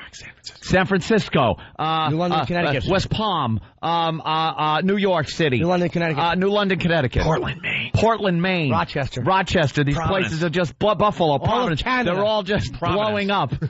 Dallas. If it happened once a week, Pittsburgh at the end of this month, 28th through 30th at the Improv. Jim Norton, he's blowing up. Yeah. If that happened every week, just thousands of people in every one of these cities dying, you wouldn't say, damn you, to the planes flying over, shaking your fist. You'd go to your government and go, could you please do something to make this stop? You would lose your mind to the people in charge of you that are supposed to be protecting you. So it's the same thing. You go over there and make it so horrible for those people that they have to rise up and say, just stop this. Someone talk this out. They tried that in Israel. So what do? They elected Hamas, the ones who were... And they went in and started blowing the crap out of them, and people come to the bargaining table. No, but what I'm saying is the Hamas was elected, and they were the terrorists. It didn't drive people to say, stop the terrorists. It made them elect them. Yeah, that's Israel, though. Let me tell you something. They're screwed no matter what they do over there. Stuart Copeland. Yeah, we have to take a break. We're so late. Get rolling in here for a second, please. Yeah, people are commenting. Didn't we used to say all's fair in love and war? Yeah. Nice. Throw a cliche into the whole. There you go. An easy cliche. There you go. That'll solve everything. Yeah. What are you doing, Kenny? He's getting rolling. He's on the phone with The Rock. Yeah, and we're going to talk to The Rock. I need rolling on the radio show. The radio show is more important than him telling The Rock that we're going to be a little late. Roland, help me out here, man. Well, why is The Rock calling? What's The Rock got? To promote his new film. What's the film? I believe it's... No, just one quick. What is it? Roland. Gridiron Gang. What? Gridiron Gang. What? Gridiron Gang. What is it? Gridiron Gang. Gridiron Gang? Gridiron Gang. Gridiron Gang. The Rock is promoting what? Gridiron Gang. It's out Friday. He's promoting Gridiron Gang. Gang. Gay? What's the name of the thing he's promoting? It's a gay football. Get a quick plug. Gridiron Gang. Arn. Wait. Gridiron. Who are you, sissy spacer? All right, wait. Try it again, because now I think I got it. Gridiron Gang. Gridiron Gang? Gang. Oh, gang. What is it? Like a posse. All right, say it. So The Rock is promoting... Gridiron Gang. Gridiron? Gridironing. He's ironing? Yeah. It's a football movie? It's about him and Exhibit rehabilitating guys in prison, and they play football. And we have, obviously, a legend here, Stuart Copeland, a rock legend, promoting what? He's promoting the DVD of The Police. The Police? The Police. Please. What's it called? He's in a band called The Police. Huh? Synchronicity. That's the name of his DVD? I believe so. Could Arn Geen? You know something? I said something about 6 months ago, I guess it was. Yeah. Maybe Than will remember because I said it in the office. Yeah. I go, that Roland, he's a nice enough guy, but I can never understand a goddamn word he says. Excuse me. And now we all see it. Excuse me, what was the name of the thing he's promoting? It was through XM, I believe, Synchronicity. Secret necessity? Wait, what? Wasn't that one of the Police's most famous albums? Yes. Yeah. So that's also the name of his behind-the-scenes DVD? I'm not sure. And it's called what again? It was a XM. I know. Oh. This is no, it was. No, I have it in front of me. I'm just enjoying this. Well, I can book it. So that's I know. It's everyone stares. The Police Inside Out. Yeah. Right. Yeah, close. I love The Police, though. I just. What do you like about The Police? The music. Favorite song? Landlord. Really? Yeah. Interesting. Are you going to go? They're having an in-store tonight, which we'll promote at Virgin Records here on Broadway. Virgin Union Square in-store. Union Square. What a dope I am. All right. Virgin in Union Square. An in-store with Stuart Copeland, who played what for The Police? The drums. That's right. And their biggest album? Synchronicity. Oh, all right. That's any answer he has for The Police. It's just going to be Synchronicity. And what's The Rock promoting? I think it was the best of, actually. And what's The Rock promoting again? Gridiron Gang. Gridiron Gang. Gridiron Gang. I think he's calling Friday because... What? I think he's calling him Friday now because he was packed the schedule. Who? The Rock. Oh, we lost The Rock? The Rock says... But he really wants to talk to you guys. He's calling Friday. Gridiron Gang? To have more time with you guys. I'm promoting Gridiron Gang. And Stuart is doing his signing at what place? Synchronicity. The Virgin Magazine. Secret. Yes, Virgin. Secret. Synthesis. Secret. Whatever you said. Secret Nancy. And what's the DVD about? No one gave me one, so I'm not sure. I'm not sure. So Stuart Copeland is here. He's got a DVD, but you don't know what it's about? Well, it was an XM thing, so I don't know. Nobody told me. I don't know. So it's... but I do love The Police, though. I'll see it tonight. Oh, my God. But what? All right. Oh, God damn, I love this guy. That's what Roland, the best description of you, it's just gentle confusion. It totally is. He's so, I don't know whether I want to hug him or just punch him until he dies. Oh. All right, so it's a DVD about something. Probably behind the scenes that Jimmy was saying of The Police. What tipped you off when I said it's The Police behind the scenes DVD? All right, Roland, you're off the hook. So all right. He's like the kid that would go in the tent with a questionable scout leader. Okay, what am I doing? What? You need me? Yeah, he'd be awful in court. What did he do? The bathing suit covers? There was touching of some sort. I don't know. Gridiron gain? Gridiron gain. All right. Gridiron gain. We have to take a break. Yeah, we got to take a little break. Stuart Copeland next on the Opie and Anthony Show. It's the O&A virus spreading across America. Want to get wowed? Yeah! Well, then put a wow sticker on your car and drive.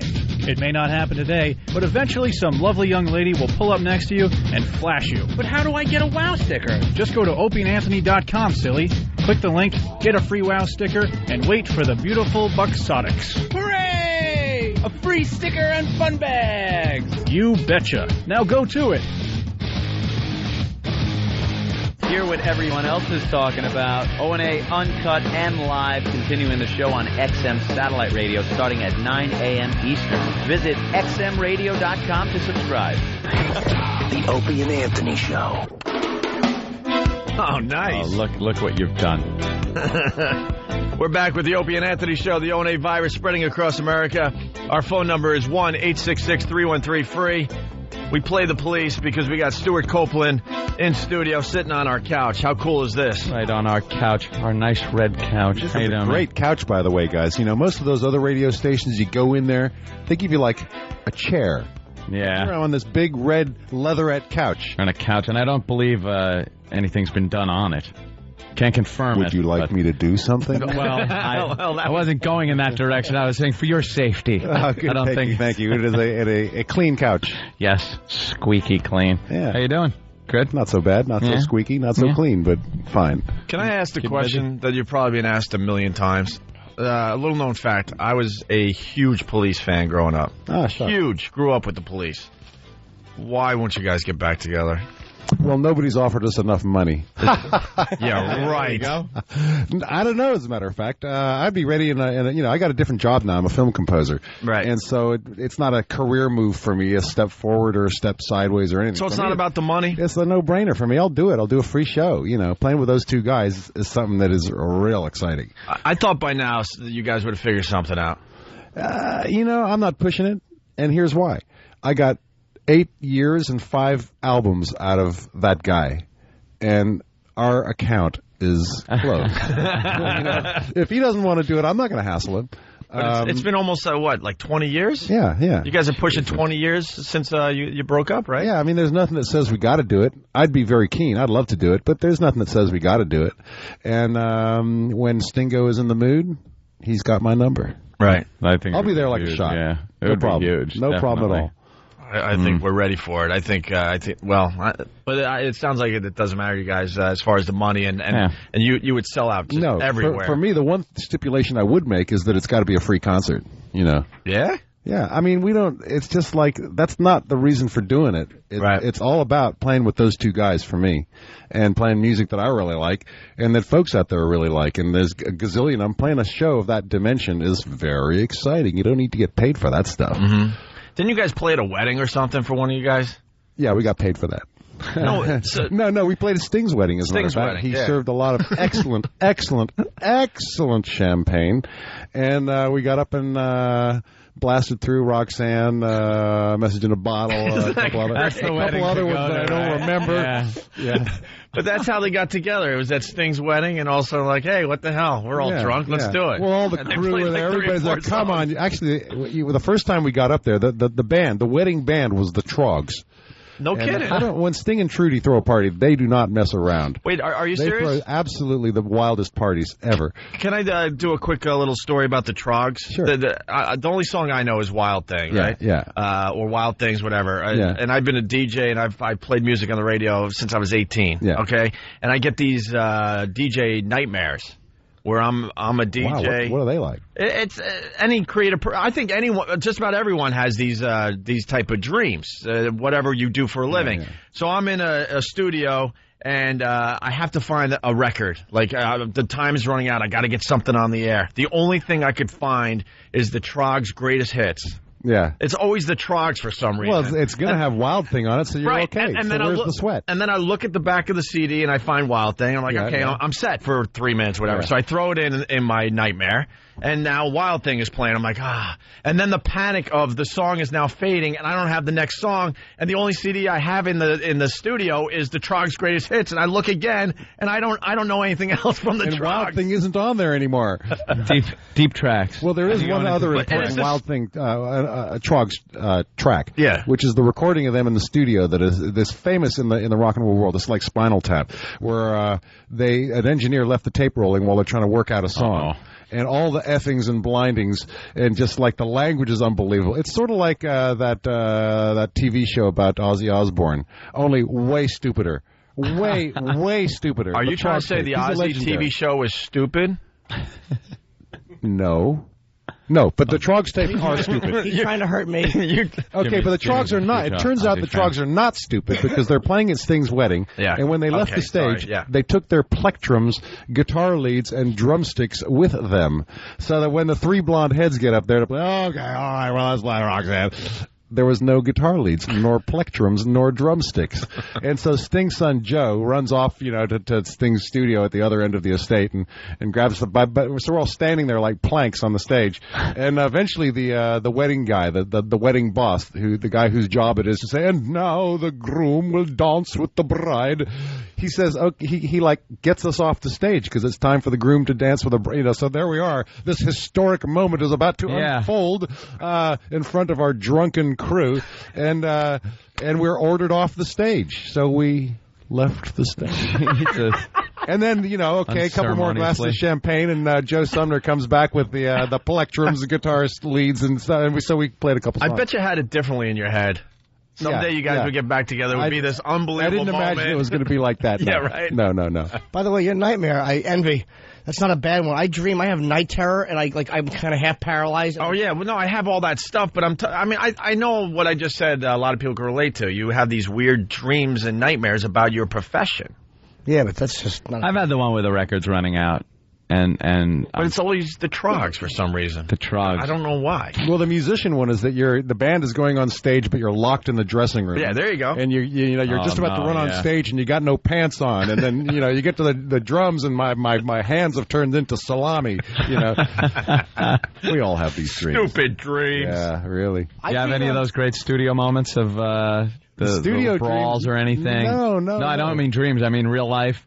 Like where you guys are in the studio and maybe not agreeing. Ha-ha. Well, now, if you were to watch my movie, this question would be answered.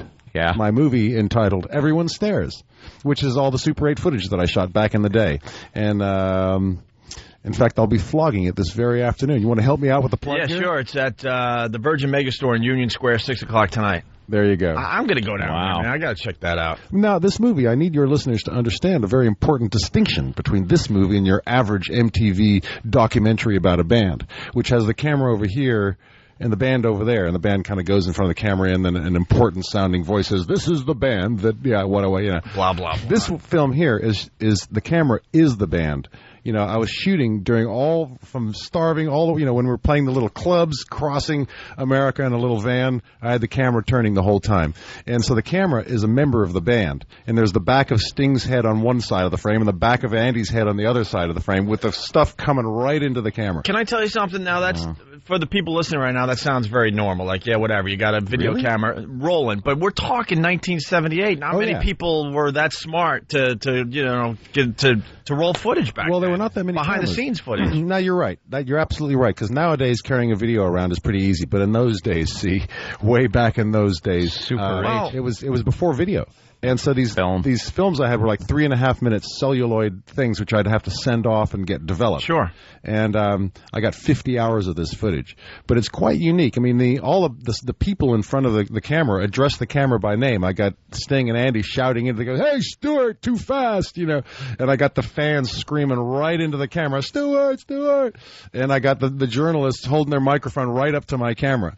And so what you get from this movie is no analysis of the police's place in rock history, no examination of the dynamic, creative forces within the band. None of that. What you get is the personal sensation of what it's like to be riding that rocket ship. What was your motive when you were doing this? Because this is before reality television or everybody was posing for cameras like this. What made you do it? Oh, it's strictly tourism. You know, just home movies. Yeah, right? home movies from hell. You know, this stuff was so unbelievable that was happening in front of us that, like any tourist visiting the Taj Mahal or the Eiffel Tower or something, you want to slice a piece off, stuff it into your suitcase so you can play with it later. It's hysterical. And though. that's pretty much what I was doing. I just had to get all this stuff, scrape it off, so I could play with it later. You end up 20 years making later. home movies, and you turn into the police. You know, as you're well, shooting it was pretty this. fortuitous. Yeah. Yeah. There's probably a lot of other home movies of some other guy who had this great idea. Only problem was his band didn't turn into a Mega nothing Man. happened. No one wants to see it. I got rolls of this. Let me see. Nah, I'm busy tonight. Yeah.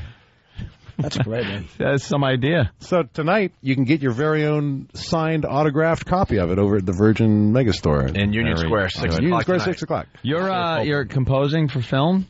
Yeah, that's my day job now. That's I actually your have a day real gig? job now. Anything we would know? Wall Street. You know, I've forgotten what it's like almost because a little this movie called Wait, what? did you just Little throw film out Wall called Street Wall like it was Street. nothing? Throw out Wall we love Street. Wall Street. Yeah, but come October, when this movie is out in the marketplace, the promotion job is done, I'm going to call my agent, and he's going to say, Stuart, who? You know, I've been working on this movie for a year now. It's just eaten my life. First of all, there was making the darn thing, which was really fun. Then it got accepted into Sundance, which turned my little toy, my little thing. It escaped from the plate pan and became this huge monster. The movie now owns me rather than the other way around. Then I had to go find all these people 20 years later and get releases from them. Then I had to go and buy all the music. And this is the really wacky part.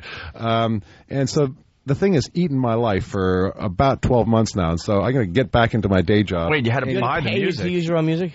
Yeah. Isn't that something? I hate Isn't that lawyers. something? I Isn't that hate something? lawyers. God, they ruin everything. But you know, the movie's already paid for it.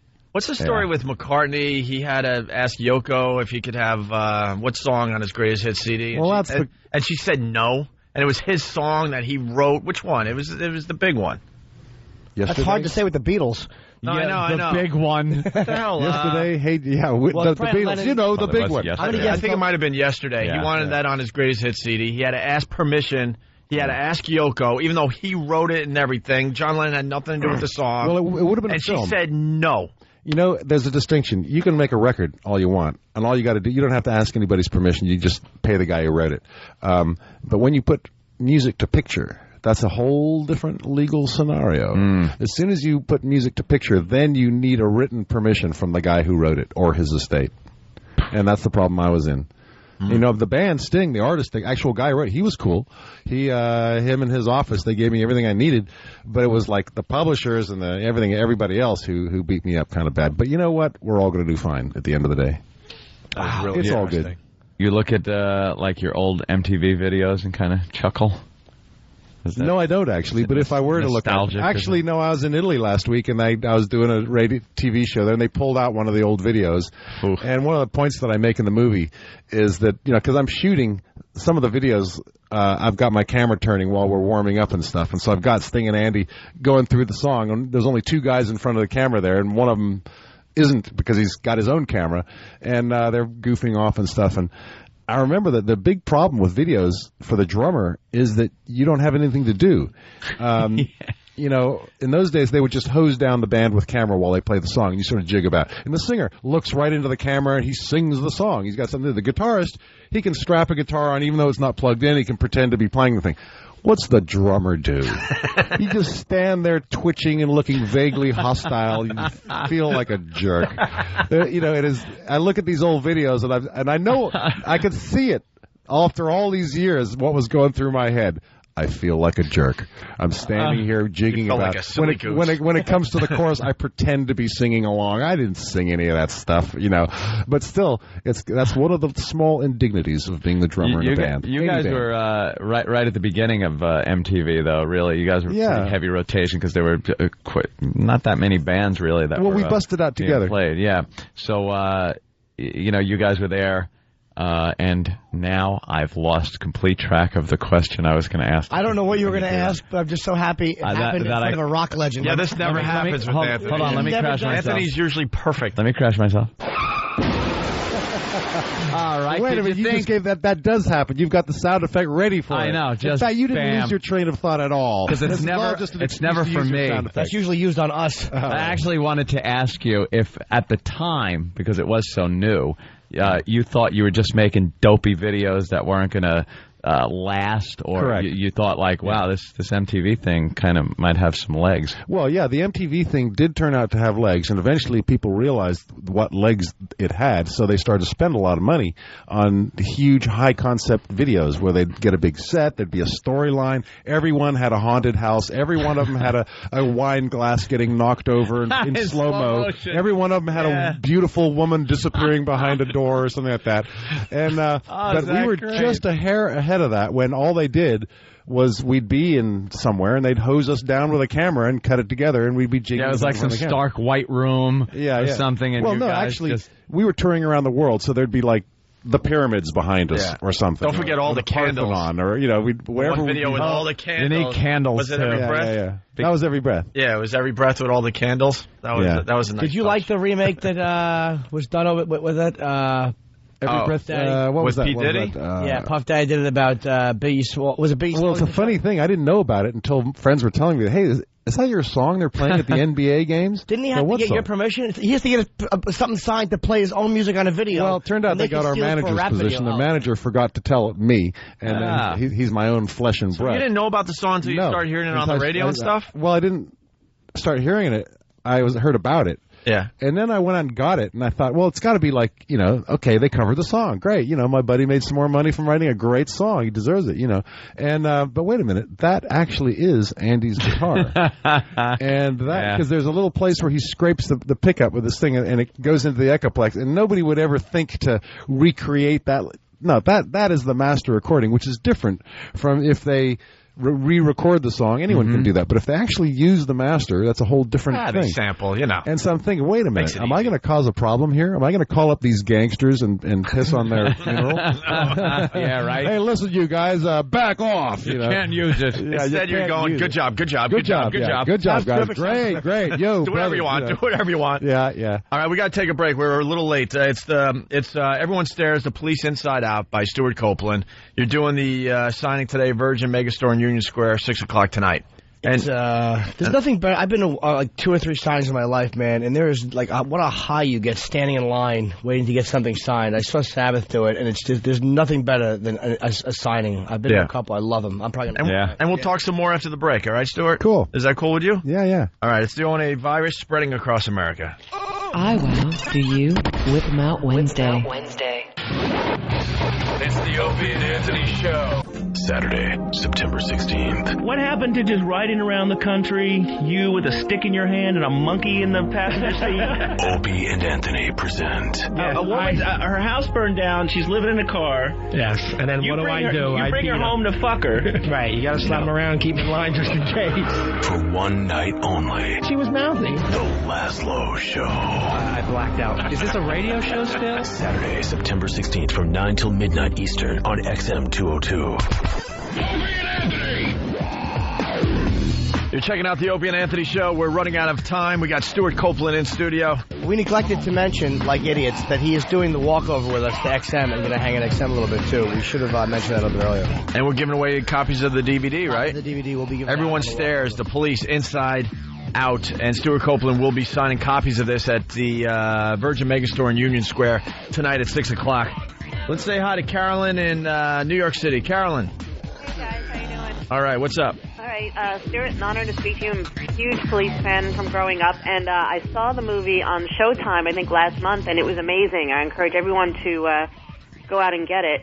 Oh, great. Thanks for your kind words. Oh, you're welcome. I did have a question. You were talking about having to track down people 20 years later and get all those released. Are you one of those people? No, I was going to ask you, what about all those people at the in-store? I think I was a little young to be at an in-store at that point, but what about all those people? Well, all those people who come to the in-store tonight are probably going to get filmed, and I'll probably have to come back to them 20 years later and get their permission to be in my movie. But actually, no, I won't. Because those kind of people are in a public place, and this is I'm going to talk some legalese to you. My lawyer says they have no expectation of privacy because they're in a public place. But like the road crew who are in our dressing room just doing their job, do have an expectation of privacy. And what the distinction is beyond me. But, hey, come down to the in-store and you can be in my next movie. Isn't there a sign usually when you walk into a place like that, like you might be filmed tonight, and that's pretty much your disclaimer? I guess walk so, by yeah. the sign, Yeah. you can get shot. Now, tell me, did you see yourself in one of those scenes? No, I was a fan, but I was a fan from afar. I was like a young fan. Shucks. What did you like about the movie? It was just a great way of sort of going back to those days and hearing some amazing music, and also seeing the behind the scenes of what was going on of the creative process. All right, very good. Life inside the bubble. Yeah, let's say hi to Jim in Canada. Jim, what's up? Oh, good morning. Good morning. I was just wondering, when the day finally came to decide that, the police were going to be no more, was there one particular low that brought you to that point, or was it the fact that you're on top of the music that it was time to get out? No, I think you're right on the second part there. It was it was a high. It wasn't a low, it was a high. We were already on top of the world. And then we stayed on top of the world for another couple more years. And then we had another album that was even bigger. And it was pretty much we were up there and we were in this cocoon. And we started to wonder what life was actually like for real people. Do you ever wonder what if? What if what? If you guys continued a few more albums, yeah, we would have a few more years. Screwed up. We would have jumped the shark, and eventually we would have blown it, and eventually we would have started to make lousy records, and eventually we would have started to play to smaller audiences. But as it was, every tour we did... Did you guys think you had one more great album in you, though, when you were saying goodbye? Yeah, I still think we had several more great albums, because Sting carried on writing even better and better songs. There are those. Do you ever think those would have been them who might consider that his arrangements of them, he followed his own instincts, which without me and without Andy, and of course they weren't as good. But I mean, he was still a great songwriter and getting those better would have and been better. Police songs, though. Yeah, and so that was the gasoline that we put in our engine with the songs that Sting wrote, and that. With that kind of fuel, we would have carried on doing good stuff. But the thing was that we never saw the other side of the parabola. We never, every tour sold out faster than the previous one. Every single stayed in the charts longer. Every album got to number one quicker. We never started to see the decline. The downslide, yeah. I mean, the Who, say the Rolling Stones have seen that downslide. And then another upslide, and then another downslide. They've probably been up and down like 13 times since they started. How many bands could say they left on top? Yeah. Well, on their terms, obviously, some bands lost a key member and they left on top. But, as far as just saying goodbye, we're going to end it right here as a group. Yeah, I guess that's rare. You friends with Matt and Trey? I saw you. Oh, yeah. Your voice appeared on yeah. I actually was on the cutting room floor. But, yeah, Matt and Trey. Well, actually, Matt is a good buddy. Is he? Trey is kind of mysterious. But Matt is a regular guy. I met him through Les Claypool, yeah. Yeah. Your listeners know who the hell we're talking about here? Yeah, absolutely. Primus? Okay. Well, yeah, no, that would be... Les Claypool, who introduced me to Matt and Trey. Yes, he does the intro music, yeah, South of course. Park. Jim, did he answer your question? Yes, it does. Thank you. All right, there you go. How do you feel about Bill Ward? I don't know who he is. Oh, you're going to... Boy, that's silence, you guys. Here we are in the morning drive time, and there was a little momentary silence there. Jimmy. You just crushed Jimmy's little heart. His whole heart got crushed. I've always felt that Bill was a very underrated drummer for Sabbath. Okay. Do you like him or no? Was he in the television series? I confess, I'm a total music snob. It is just one of those terrible things that I have to look at myself in the mirror every morning and face this reality. That So you don't know much about music? Not much. I live in an ivory tower, you see. But you never really listened to Black Sabbath? No. There's a lot of people I didn't listen to. I listened to Jimi Hendrix, and that was it. That's all I needed. That doesn't matter. No, you have no idea. That doesn't matter. Sabbath. Black Sabbath. It started and ended with Sabbath. Look, no one else. I am a personal friend of Lemmy Motorhead. Oh, yeah. Okay? Does that settle? Does that bring us a little bit close back there? Didn't listen to Lemmy is a good bad. buddy of mine. I do like him. He's quite a gambler. He's a good boy. Yeah. Lemmy's a maniac. He ain't a pretty sight, but he's a good guy. That Maker's Mark. Still takes Polaroids of chicks. I mean, how do you not respect that? He didn't even upgrade to digital. Yeah. So I'm sorry about the Black Sabbath thing. But now, if you didn't listen, you didn't listen. That's and I've hung out with the Trogs too, which is pretty obscure. Yeah. All right. Let's say hi to Chris in New York. Chris, what's up? Hey, guys. Hey, Stuart, I loved your film, and I saw that you dedicated it to your brother. I read his book. I met him at the backstage a few times. I just wondered if you talked about him a little bit. I'd rather not. You know, my brother died a couple months ago now, and I'm still in denial, and I absolutely cannot think about my brother. It's a weird kind of desertion. I just can't even think about him. In a year, maybe I will be able to with a smile. But now my day is ruined. I promise you, I cannot think about it, and I don't want to think about it, and it's just too much for me. Well, I apologize. All right. Sorry about that one. Dave in Jersey, what's up? Hey, how's it going, guys? Hey. Stuart, I want to ask you an important question. What's your favorite, or do you have a favorite police song? Favorite police song? I got a few, actually. Don't Stand So Close to Me, Message in a Bottle, and... Guess you'd call it suicide. Oh yeah, I can't stand losing you. That's how you got to. I got a great derangement. Oh my God, that's hysterical. You still got to sing through it. Yeah, well, you see, the thing is that I in this movie I took a lot of police tracks and I got the live recordings and the studio vocals. The record company opened up the vault for me, so I got all the multi-track recordings. So I was able to take studio vocals where Sting banked up all these vocals and put them on these live performances and live improvisation. And I call these tracks derangements, which I used to score the film. Now, my colleagues in the police they've given me a red light. I'm not permitted to release these tracks unto the people, which I still got some more begging and pleading to do, but I think, but you can hear them, when you buy the DVD. There's all kinds of extra material, by the way, that you didn't get on the Showtime show. There's another 15 minutes of footage of cool stuff. There's another 15 minutes of live stuff. And then Andy came over one night and I served him a lot of wine, and the two of us watched the movie and did a kind of an alternative voiceover director's commentary thing where the two of us are just, that actually is the home movie. I remember that shot. What were you wearing that jacket? That kind of thing. But also for all the menus on the DVD, each one, if you just sit there on the menu, you get to hear these cool tracks that I made called Derangements. Derangements. Yeah. Let's go to Frank. Frank, what's up? Yeah, big fan of Stewart. I heard him credit before Sting's songwriting capabilities. I don't know if many people realize that Stewart himself is a brilliant songwriter. One of my favorite albums is The Material. Now you're talking. No, The Material you did under the pseudonym of Clark Kent. I don't know a lot of people. I'm still denying that. What are you talking about? No.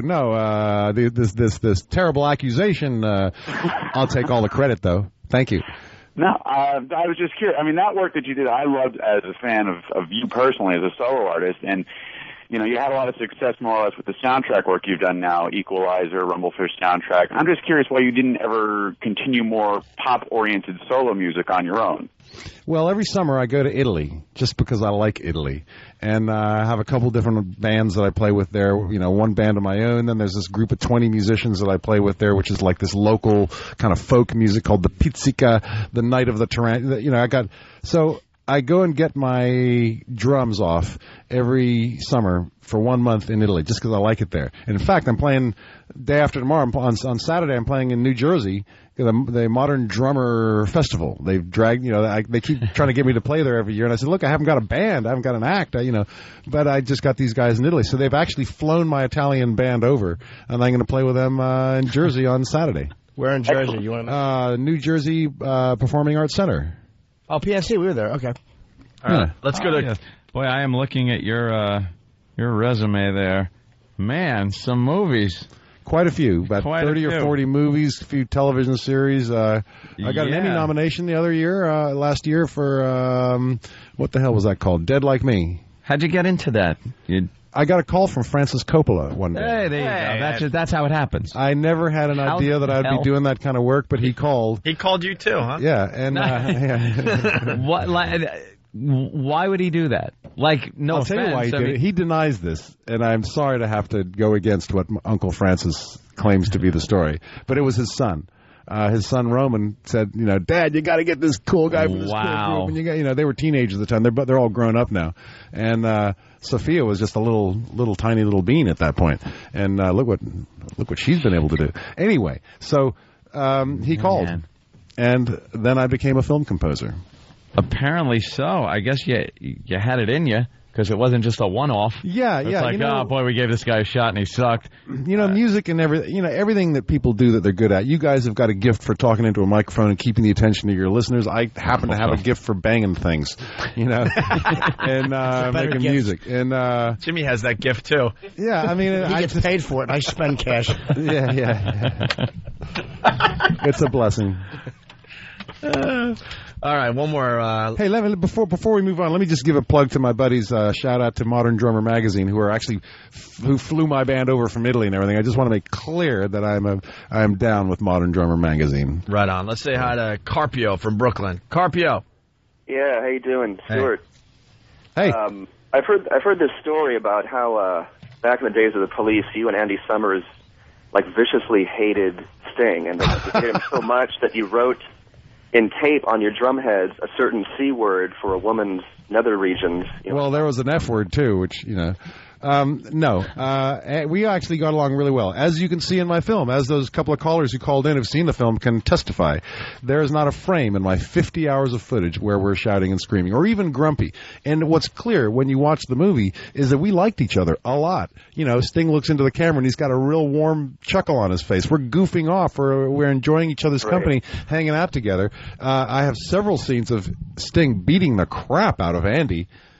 But they're both laughing hysterically. What about in the movie? It was fun to beat up Andy because he's little. Who actually suggested that you were on top and you weren't fighting? Who actually said, look, let's end this? Well, Sting had wanted to leave for quite a while. And it wasn't because he was angry. It wasn't because, he hated us or hated our music. It was because of a very simple and easy to understand thing. He's a songwriter. And at first, he was an unknown songwriter, and he appreciated having Andy and I collaborate with him on his songs and make them better than, he'd write a few chords and a bit of a melody, but he didn't have a lot of self-confidence, so he appreciated it when Andy and I would come and say, oh, that's brilliant, that's great, let's turn it into this. We did Roxanne that way and all these songs that way.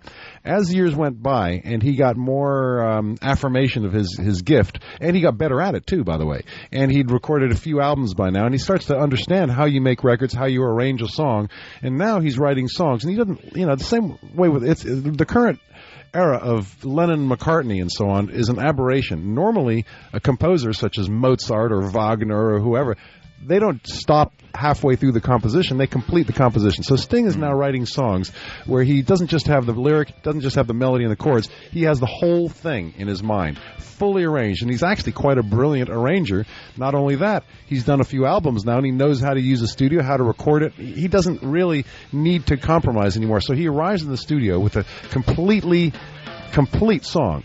So you just called him a selfish bastard. No. He just didn't need you guys. He was not selfish. Is that what you're saying? He didn't need you guys anymore. For Andy and I, our position was that we like to take those semi-formed songs and turn them, put our own stamp on it, and that's why we're not session players. Right. So that was our point of view. But Sting was patient and held off, and he was able to make those compromises for 5 albums, for 8 years.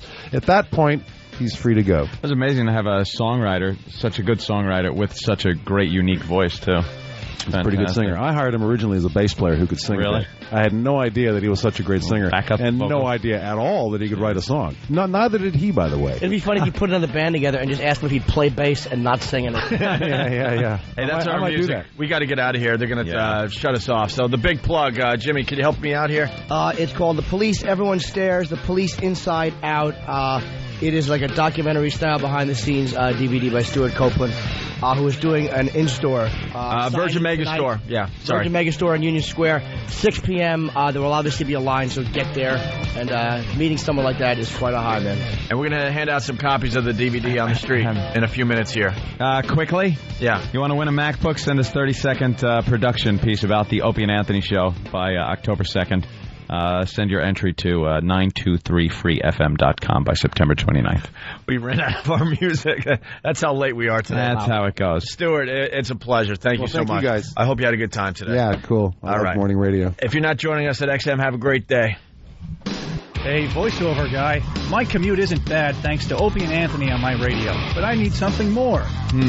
How about female protuberances? Sure, but how? Just go to opieandanthony.com and get a WOW sticker for free. Then, smack it on your car and wait for the lovely ladies to display their fun bag. Wow, great. Thanks for all your help, Mr. Voiceover. It's my pleasure. Here at the O&A show, female protuberances are our business. The Opie and Anthony Show. The Opie and Anthony XM walkover begins now. Outside Free FM here in New York City. Stuart Copeland, everyone. Stuart Copeland. What do we got over there? What? I don't know. It looks like What kind of uniform is that? Navy JROTC. Oh, you look about 12. ROTC. Are you going to defend the nation? No, I'm not. In a couple of years? Maybe. I don't know. How old are you, son? I'm 14. You're 14 and you're in the ROTCs, as they used to call it. Junior ROTC. Junior ROTC. Yeah, for high school students. And you know something? What are you going to do with this? What are you going to do with the nation. Protect young the nation. man. Hopefully it will lead to a career in law enforcement or something. Law enforcement. But see, this is someone at 14. You actually got like something going where it could. You could like become a naval aviator if you want. Yeah, I could. What the hell did you do to earn all This those kid just ribbons? showed us a salad dressing on his chest here. Where did you I have earn like all a that wall stuff? on my chest. What did you do? Each one signifies some special thing that I did. Do you remember? It ranges from like exemplary conduct. But you're only personal 14. appearance. Yeah, you're 14. You look You've done a lot adorable. of good stuff in a few short years. Isn't he the cutest thing? Yeah. You're like the cutest little thing. You want to see Pepper? To the Boy Scouts. You're going to go and apprehend a criminal, and they're going to go, aww. Compared to this, come on. Are you a police fan? Stuart Copeland fan? What are you? I'm not really sure. He's a fan of the police department. That's what he wants to become. The police broke up 6 years before you were born. Yeah. Wow. Well, congrats, and I hope things go well for you. Thanks a lot, man. Look, fine in your little uniform. Little uniform. Fucking fine in your little uniform. That wasn't creepy. Just the cutest little thing. Isn't it adorable? Look at this guy. All right, let's walk. We'll hand out DVDs as we walk. Everyone gets a DVD that wants one today. Elliot, what's the deal? This is the Elliot that we love, by the way. He's got the sign when it's a Virgin Megastore tonight, 6 p.m. That's Virgin Union Square. Stuart will be signing copies of the new DVD, Police, Everyone Stares, Inside Out. Very good. Elliot, everyone. This is something very New York about this. Walking down the streets in New York with microphones and a crowd of people waving the DVD at everybody. You know what's weird, too? Barely anyone notices. And nobody even noticing. I was gonna say, all these passers-by, look at them. They're all just walking past. You know what? Hustling and bustling. You are really, really famous, and most of these people passing, they're just probably listen to the police growing up. They will not notice you today. They won't look up. They won't look up. One day we. This is New York. They got important business. Well, one day we walked with the Stanley Cup, and no one even cared. No one looked. They didn't think it was the real thing. They just didn't look. You know what? Also, a lot of people have iPods on. I wouldn't doubt a few of them are listening to the police. That's what I'm pass saying. right by you and have no idea. Wait, let's ask Andrew. Andrew. Oh, wait. This guy's playing Black Sabbath for Jimmy. Start off. The Wizard.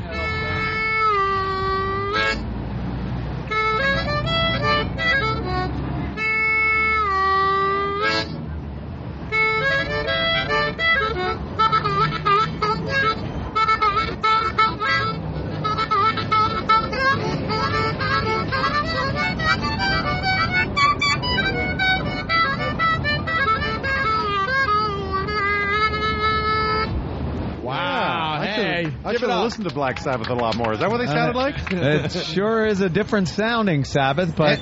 Andrew, are you a fan of the police? I'm a fan of the police. I hate them. You hate the band, the police? Now we're getting some angst. I hate police. No, stop making a joke. It's a band. Yeah. It's a band. You ever hear of the band The Police? No, I didn't. Have a good day. Abbott and, we're not getting anything out of him today. No, he's our homeless Andrew. friend. Take it easy. We'll see you tomorrow. Hey, get a plug in. What's your name, bro? I'm Chris Bednar. What are you about? Just on my day off from work, I'm going to pick some chicks up at the 3 museums, the Whitney, the Met, and the Natural Museum. Just I like how you guys seeing everybody on their miserable commute to work and all. Just paying my respects. You're going to pick some chicks up at the museum? How do you At the do Museum that? of Natural History? Well, yeah, I know. I met all the wrong people at the dance club. That's where all the hot chicks are. I got these membership cards from my college. So like I'm gonna try. You are a shaky you guys lad. Go with me? I got a family duel after the show, whatever. You're a real optimist if you think you're gonna get laid in the museum. I know. You never know, man. You never know. Call us if anything happens. All right? Yeah. Straight up, guys. Wow. All right. Man. Thanks for the song on the old harmonica. Okay. You might want to try a bar though. If the museum thing doesn't work out. Yeah. Jesus. All right. Look, there you go. Pick up a People girl are that looks recognizing like a Stuart blue whale Copeland hanging from the ceiling. Sorry. Oh, there we I'm go. just over here getting my picture taken. There it is. All right. Oh, one more. Okay, sure. Oh, the two creepiest guys in New York that just walked up to Fort Stewart. I'm sure these are not the two creepiest guys in New York. There's a lot creepier people. Yeah, These are a couple. Nice people, actually. All right. That's cool. There they go. These are good people of New York. Stuart Copeland, everyone, from the Police. Stuart Copeland. They have headphones on. They're listening to their music. They're looking. People are afraid if they look up, they're going to get stabbed. Right. There's a mob of us walking down the street here with microphones. Yeah. Everybody's walking past. Hey, we should talk to our Australian friend. Bro. He's still here? Yeah, he's over here. This Isn't guy's he staying visiting at the from Y? Australia. What did you do last night?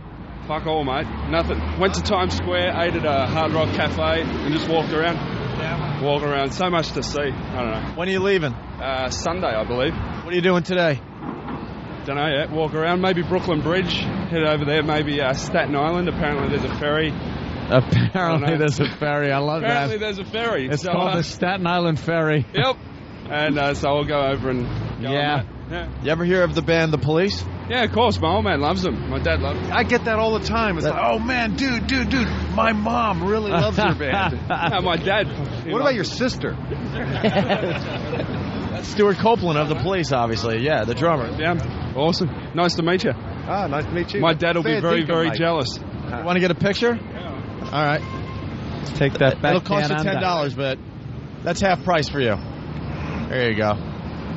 Look at Elliot, always promoting. Yeah, nice plug. Freaking Elliot. That picture's going to Australia. No camera. Yeah, no, there's a camera, but all right, throwing the DVD in the shot. Very good. You got to love Elliot. Do we have a copy of the DVD for this guy's father? Elliot, where's our copy? He needs a copy for his father. Copy, Elliot. Which way? Let's walk this way today. Why not? Shout. We'll turn right. Oh, step on these bugs that are in the crosswalk. Oh, they're just. Oh, wait, they're little. Now, look how adorable you are. Cute. This building here is the building which used to be the FBI booking agency, which used to book our gigs. Right here? Yeah, right here. This building right here. 57th and 6th. Yeah. Do you like New York, Stuart? I do. It's a hub. When you arrive in New York, you are at the center of the universe. Yeah, pretty much. You get the feeling that if the king of Nepal is in town, I'm probably going to bump into him on the street here. The pinnacle. Yeah. I bumped into John Madden last night. He is a miserable guy. Was he grumpy? He's back in the neighborhood, Jim. You'll see him. I want to meet him. Is he always alone? Yesterday I had a lot of star sightings. I saw John Madden. I saw the father from Harry Potter. And I saw Brian Dennehy. Oh, nice. Yeah. All in one day. All within like a 10-minute walk. 3 nice photo ops. Look at... Oh, Steve and Eric are being playful. There's a dog there. Creepy. See if we can get a woof there. What's that? That guy's pretty creepy. Which guy? Look, the creepy guy. Oh my God, is he awful? Bald with little blue sunglasses. I would have thought you guys would be used to this. Yeah, we do. We just point out like the ultra creepy kind of John Carr looking guys, you know? He was really disturbing. We see something different every day, Stuart. Whoa, just lost a hat. That's E-Rock. You got that? Somebody lost their hat. That's E-Rock's hat. Stupid hat head he has. And then we comment about the posters on this wall. Nokia, 57th and 5th. Scissor Sisters, ta-da.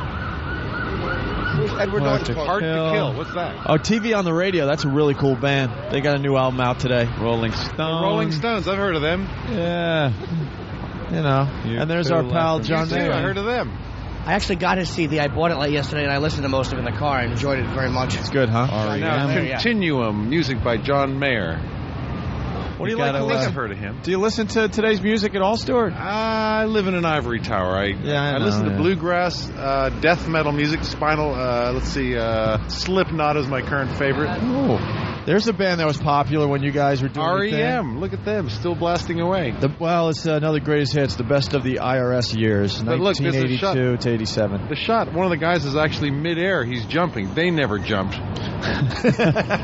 They always just stood I don't there. remember REM ever jumping. They never jumped. It's got to be a fake Photoshop. And then what the hell is that for? Can't read it. I can't even read. Is that Mars Volta? The Mars Volta What the hell is that? Amputecture. Hey, Elliot, you got the YouTube DVD as well? Yeah, I just gave it to somebody. Did you give me one? Yeah, I had it in the studio for you. It was all about you two and the police when I was growing up. Yeah?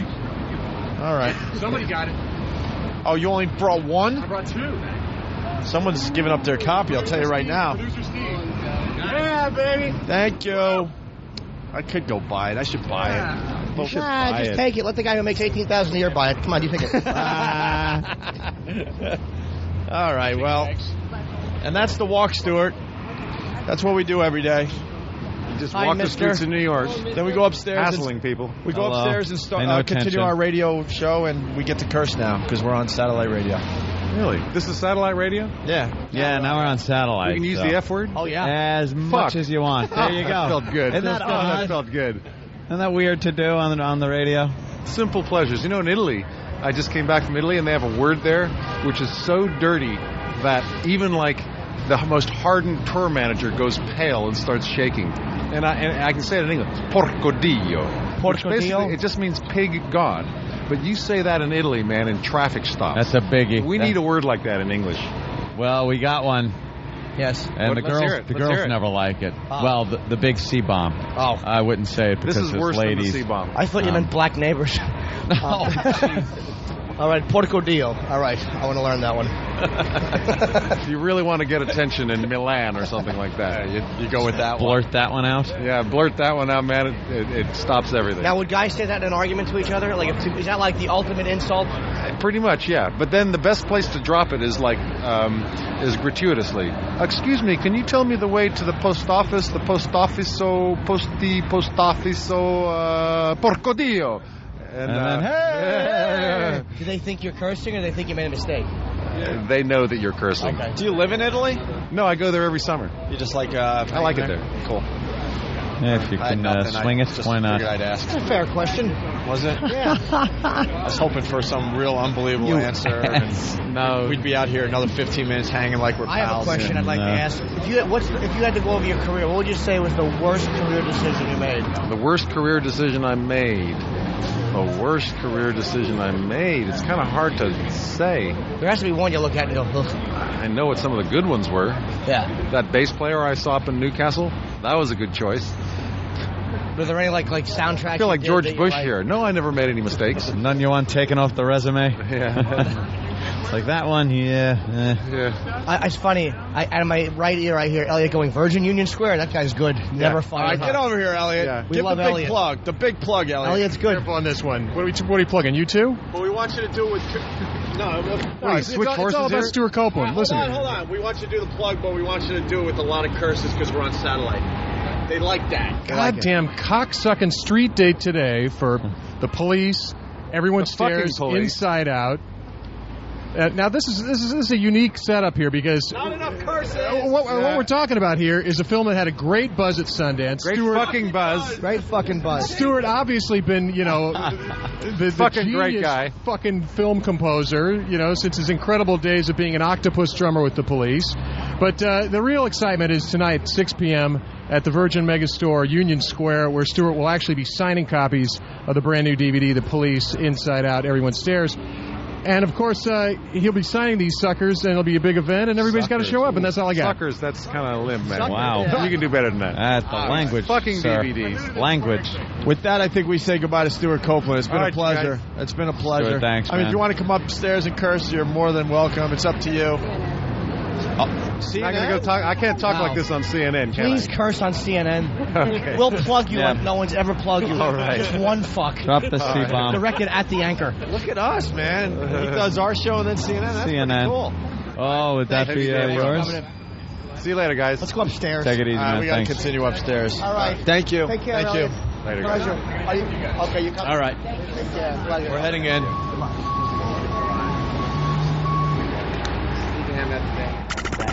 Opie and Anthony, XM202.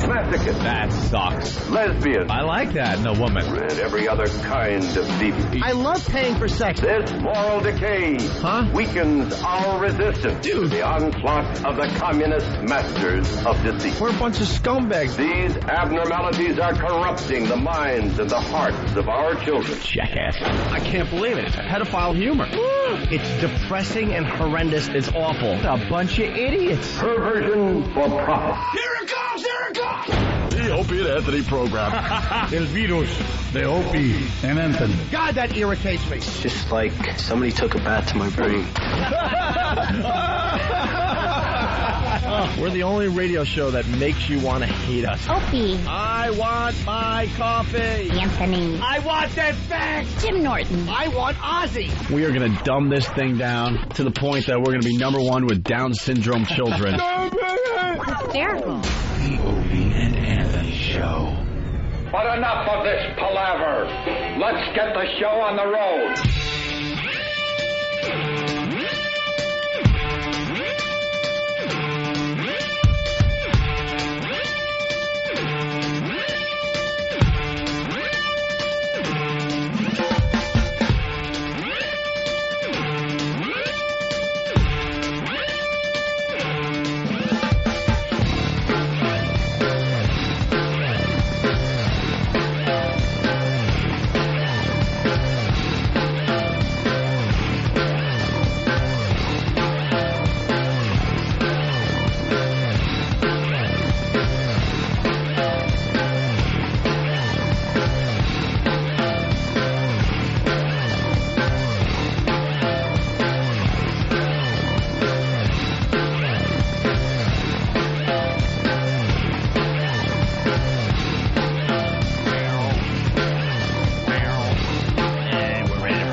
And this is pretty funny. Let's start with Dan in Pennsylvania. Hey, Dan, how are you today? Hey, what's up, guys? What's up? Did I just hear Jimmy ask Stewart for just one fuck? Where will you go? All right, let's go to Andrew in Queens. Andrew. Yes, sir. Hey. Andrew. Good episode tonight. Today, nice walkover. Yeah? The Stuart Copeland interview was kick-ass. I just, a couple weeks ago, I was listening to Ron and Fez talking shit about Stuart Copeland. I thought that was a little fucked up, but... We're talking shit about Stuart Copeland and the police? Yes, sir. Oh? What could they possibly Yeah, what did they say? They were saying that the Oysterhead move was a bad move for him, and that he hasn't been doing anything. He's been sitting on his ass collecting a police check. A police check? He actually did a lot after the police. Yeah, Jesus Christ. Yeah, like 72 things that he had done as far as composing on Internet Movie Database. Was he the brains behind the police, you think? Because he discovered Sting, right? Yeah, I guess so, yeah. You think he was the brain behind that whole thing? What do you think, Andrew? Quickly. I think he was a big part of the movement. Right. All right, thank you, sir. Yeah, but... It was a great interview until we got that phone call about Stewart Brothers. Gee. God. Yeah. That was really uncomfortable. A downer. Man. I thought that was the best part of it. Not to be a dick, but like, wow, no one, it wasn't done on purpose, but that yeah, man. So uncomfortable. Well, that's life. Jesus. That's all I got, guys. Thanks a lot. What are you going to do? What happened to Stewart's brother? Does anyone even know? I don't know. You want to look it up? I don't know. You know?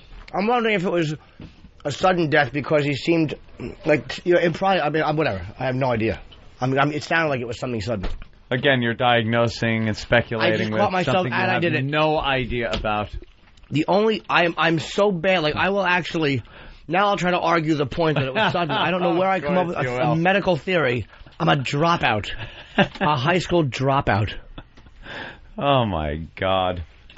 Oh, we got the video wrong. Travis in Denver, what's up? Oh, hey, man, I wanted to let you know that it was King of Pain, the police song where they were running through with the candles. It wasn't Every Breath You Take. Well, he even said, I think it was Every Breath. I mean, he didn't even know the name of some of his songs. Wasn't there a Sting, like, solo thing that he did where he did the candles? I'm not sure. Wasn't they big candle things, and he was knocking them over as he was running? That was King of Pain, What's a Sting solo song? I have no idea of any Sting solo songs. I'm sure I've heard a million of them. Brand New Day. Huh. Yeah. Never heard of either one of those. All right. Hey, Jimmy. If I ever lose my faith in you, no, you won't. There'll be nothing. Go ahead, sir. What are you saying? Oh, I understand that you might be playing Denver October 28th at the Comedy Works. Yes, I'm doing the Comedy Works for 3 nights in October. It's my first trip to Denver. So let's all hope it's we are... Oh, they call it the Mile High City, Jimmy. The Mile High City. I've heard that. Yeah. I'm going to stay in a hotel in the mountains. My friend Larry Durker is going to hook me up with a snowcat. If you got to get in touch with me, just call KDK12.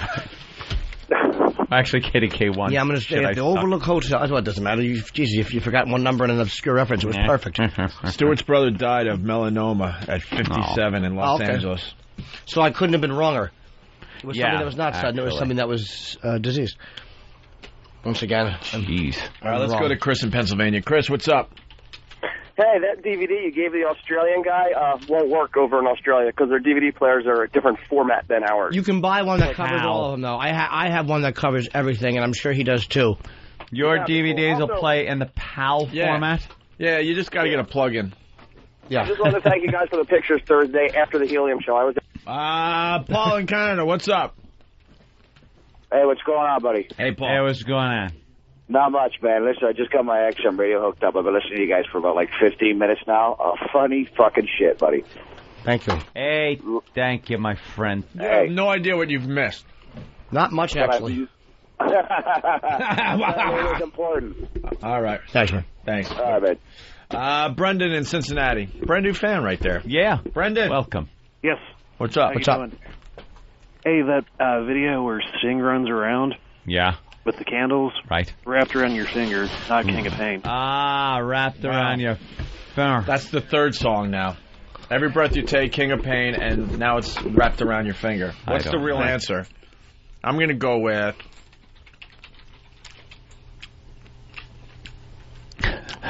You're going to go with... Flo Paris. Always eating on the air. I am, too. You're going to annoy people. You know what? You're going to write I'm going to go with Wrapped Around Your Finger.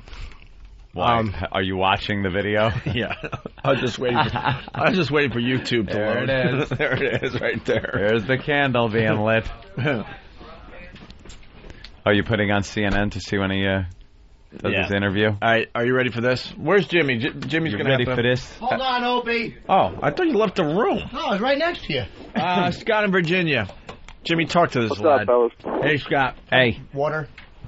It is. I went to a birthday party this past weekend for a friend of mine who was, he's 22, and he was going to hook up with this 20-year-old, and there was this chick there that was fucking banging. And I asked her how old she was, and she said she was 16, which was slightly disappointing. And why?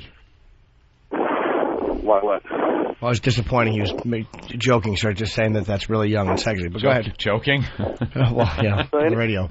So anyway... Please, you think I wasn't checking out that little Boy Scout going, oh, there's a lot of guys. Little Boy Scout. I'm not gay and I don't like kids, but for some reason, I really wanted to teach him a lesson. Something about them in uniform. This is something, I wanted to fuck the hat off him. He was just the cutest little thing. Hey, swear to God, I didn't want to say he looked like the gay kid in fucking this boy's life. Really? You want to pet Pepper? You want to pet Pepper? Oh, right. His little hat tilted. Oh, that plays for the other team. Go ahead. Yeah, he fights for the pink team. Yeah, fights for the pink team. I called him gay. Well, he couldn't sue you for slander. Go ahead, sir. What are you saying? All right, so anyway, this girl starts kissing and licking on her 16-year-old friend, which, I'd heard this happen at parties a lot before, it was the first time I actually seen it, so... By the way, this guy's 29. Are you 29? And the girl's 16. Yeah. Good boy. Okay. Wow. What did you do besides spill clam chowder in your pants? So anyway, I get back home and I might have found out her MySpace page, and I might have instigated a message to her saying See, that's where you're going to get in trouble. I said, you girls are crazy, stay out of trouble, blah, blah, blah. Ew. So then she starts writing back a little bit. The last comment, last email she sent me Monday night was, well, I'm about to go to bed, but here's my number. Call me tomorrow after 7.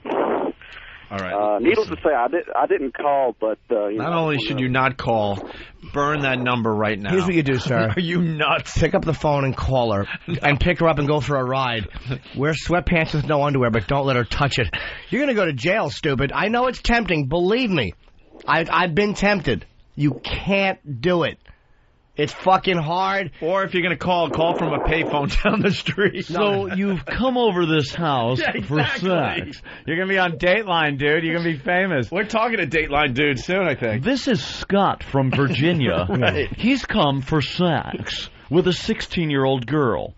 The thing is that I know she's active with other guys. There was a black guy that was there that. Now you ruined the whole story. It's not even worth. So she's tainted, possibly getting arrested. So, dude, her MySpace. But see, being that she was active before, that might cut down on the. Is it really underage sex if the girl can't feel it? Oh. Well, I mean, go ahead, you keep talking. I mean, there's no reason for us to communicate. You just can kind of do a dissertation. No need to have a give and take. It's all about you. Go ahead, sir, do your monologue. Didn't mean to interrupt and actually try to have a human conversation. My fault. Sorry, I had headphones and a microphone. I just figured we could talk back and forth, but apparently I stepped all over your toes while you're doing your album. Go ahead. So I just figured, being that she's already been, active with other dudes, that it might cut down on her, running her mouth or anything. Right, I understand the dialogue in your head, dude. Believe me, she's the fact that she's a dirty girl turns you on. You're like, she's banged other guys, so she'll probably keep her mouth shut, and you're MySpacing her. You're asking for trouble. You're asking, and I'm a pervert. I'm telling you that, dude. I'm a fucking filth. Sorry. Once again, you just feel free. What do you think we are, sir? Are we all actors in your play? Like, you're the director and star, and we're just fucking, our job is to nod when you talk? We all have feelings and hearts and thoughts, sir, and opinions, and we try to offer them and share back and forth. I'm sorry, sir. No, don't be sorry. It's all right. You're not used to being on the radio or obviously talking. You're fucking like Tom Hanks in that fucking movie we went down in the FedEx plane. It's just you and Wilson on the island. Yeah, you're talking to a soccer ball with a smiley face painted on it, and you're not used to it answering you. All right, whatever, sir. You go right ahead. I didn't mean to actually, Let's go to Steve in Pittsburgh. Good luck, sir. Steve, no, well, he's going to talk to Scott. Yeah, Steve. Yes. It was the volleyball first. Whatever it was, sir. It was a fucking ball. Help us out a little bit and just go with some of this crap, please. Yeah, it was a volleyball. Who cares? The next thing, this guy's a jackass. If he gets online, he can find the age of consent in every state. It's listed. Most states it's 16 as long as you don't show them porn or give them alcohol. Some states as low as 14. Here's the bottom line with that age. Do a little research. Well, hold on. Do research on this. There's a certain thing with age where if you have to only be a certain amount of years apart. Right. Like if you're 21 and you have sex with a 16-year-old in certain states, that's probably allowed. Because a few years, you're 29, you fuck a 16-year-old, you are going to jail. I think that's the case. Well, until you're 18. Then you're 18, all bets are off. You can do what you want. Teabag, laugh, ass eating, ass fingering, tit twisting, shitting on their chest and rubbing in their hair and saying, you silly goose. Sucking their toes, jerking off in their shoes. What about ass flu eating? No, that's 21. Ass flu. Yeah, ass flu eating is 21 simply because of the germs involved in bacteria. Bacteria takes on a whole different world. You knew that. Why'd you ask? Yeah, most states don't have that age range anymore. It's just a straight 16 or whatever. So okay, good. Then I was wrong. Thanks a lot for letting me babble on while you just sat there with all the knowledge, fucking legal expert. Thanks for chiming in with shit. I'm a cop, man. Are you really? I'm a cop, you idiot. All right, good. All right. Where are you a cop? What's... somewhere east. All right, good. So you apparently know every law of every state. Plus, so Kenny was a cop, and he's borderline retarded. I don't care. You're not a fucking district attorney or a lawyer. You're a cop. Here's what you know how to do. They said arrest you, so I'll arrest you. You don't try the cases. Your job is to fucking bring them in. Let's get a Bill in Jersey. Bill. Hello, Bill. Hello, fellas. Hey. I just want to tell you, on Friday, on 96.5 in Philly. What's 96.5 in Philly? Radio station, Chio in the Morning. Who? Chio. Oh, Chio in the Morning. What kind of show is it? It's like a talk radio, and then they have a little music. Good, so it's awful. Go ahead. Mousetrap trivia. Yeah, the Mousetrap trivia is being taken by a lot of people. Yeah. That was featured in a huge article that was done for Billboard magazine, was it? Or R&R? Or are they the same now? I don't know.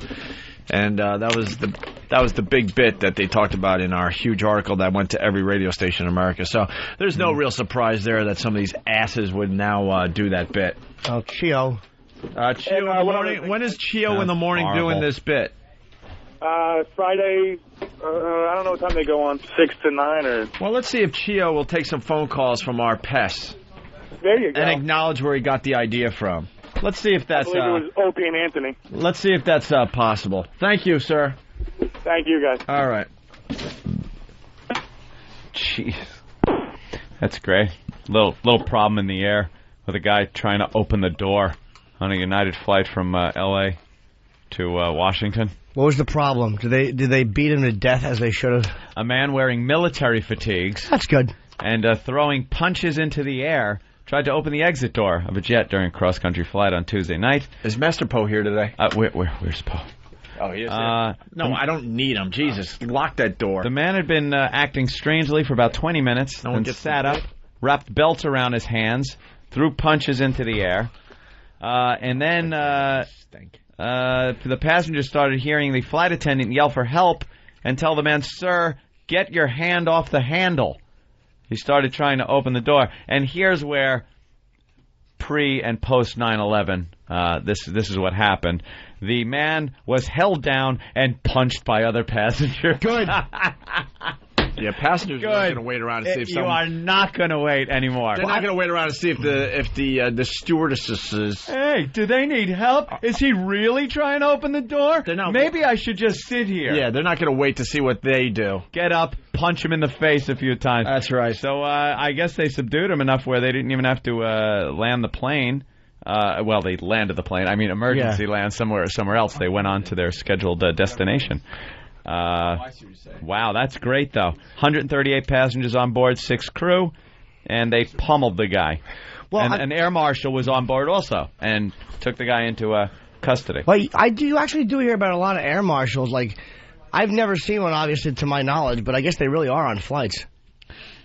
Why did I have to say that? I just added my mouth opened and sound came out of it, and nothing was contributed. But you were terrific 5 minutes ago. I sucked just now, though. You know what I was? You were weighing something on a scale, and I took a handful of air, and I dropped it on, and said, "How's that?" But, Jimmy, it's like hitting 3 home runs, and you strike out the 4th at bat. No, it's not. No one's going to remember the strikeout. They're going to remember that you had 3 home runs. But that wasn't even a strikeout. That was I got up to the plate in between innings while the commercials are on and the one team is coming into the dugout and the other team is running out. I'm standing at the plate. Standing at the plate. It was utter irrelevancy.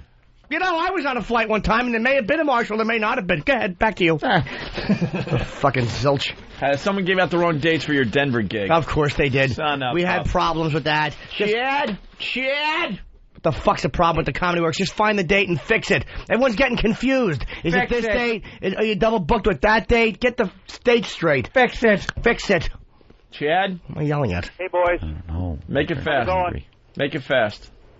Hey, little Jimmy's actually here October 26th, 7th, and 8th at Comedy Works in Denver. A boo, boo, boo. Oh, all right, whatever. That's all right. That's fixed. All right, I don't know what the boo boo boo. I'm at SUNY Delhi this week. That's all I care about. I have no idea what he's talking about. Okay, listen. When we get back, this is just terrific. Let's not forget 2 days ago it was the 5th anniversary of 9/11, and it was just nothing but sadness on the news and a somber mood and the whores. They had to have their hair back and they had to have dark clothes on. A mere 2 days later, Fox 5's Mark Giuliella tries to get somebody to bark on the streets of New York City. Is that it?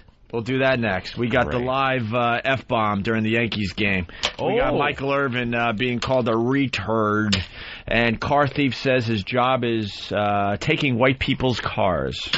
Oh, great. So we got lots of radio still to do today, so you just stay where you are. It is a natural impulse to grab and squeeze the breasts. Squeeze the breast. No shit. It's real soft. Almost like pudding. Yes, a hot piece of ass. Quite a handful. Yeah. The nipples are so sensitive that a mere tweak between finger and thumb will give a perfectly good result. The Opie and Anthony Show. In case you didn't know.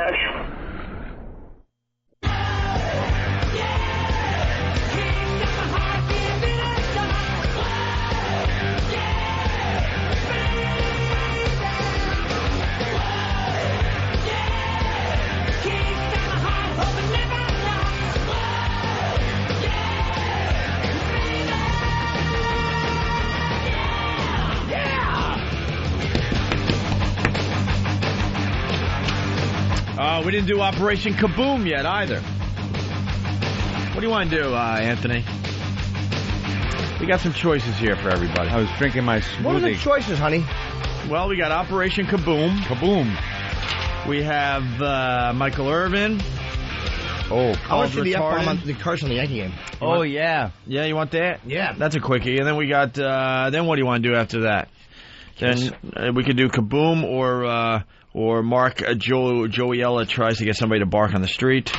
Or Car Thief says his job is taking white people's cars. I want to hear that. All right, we'll start with the live F-bomb on the Yankee game. Ooh.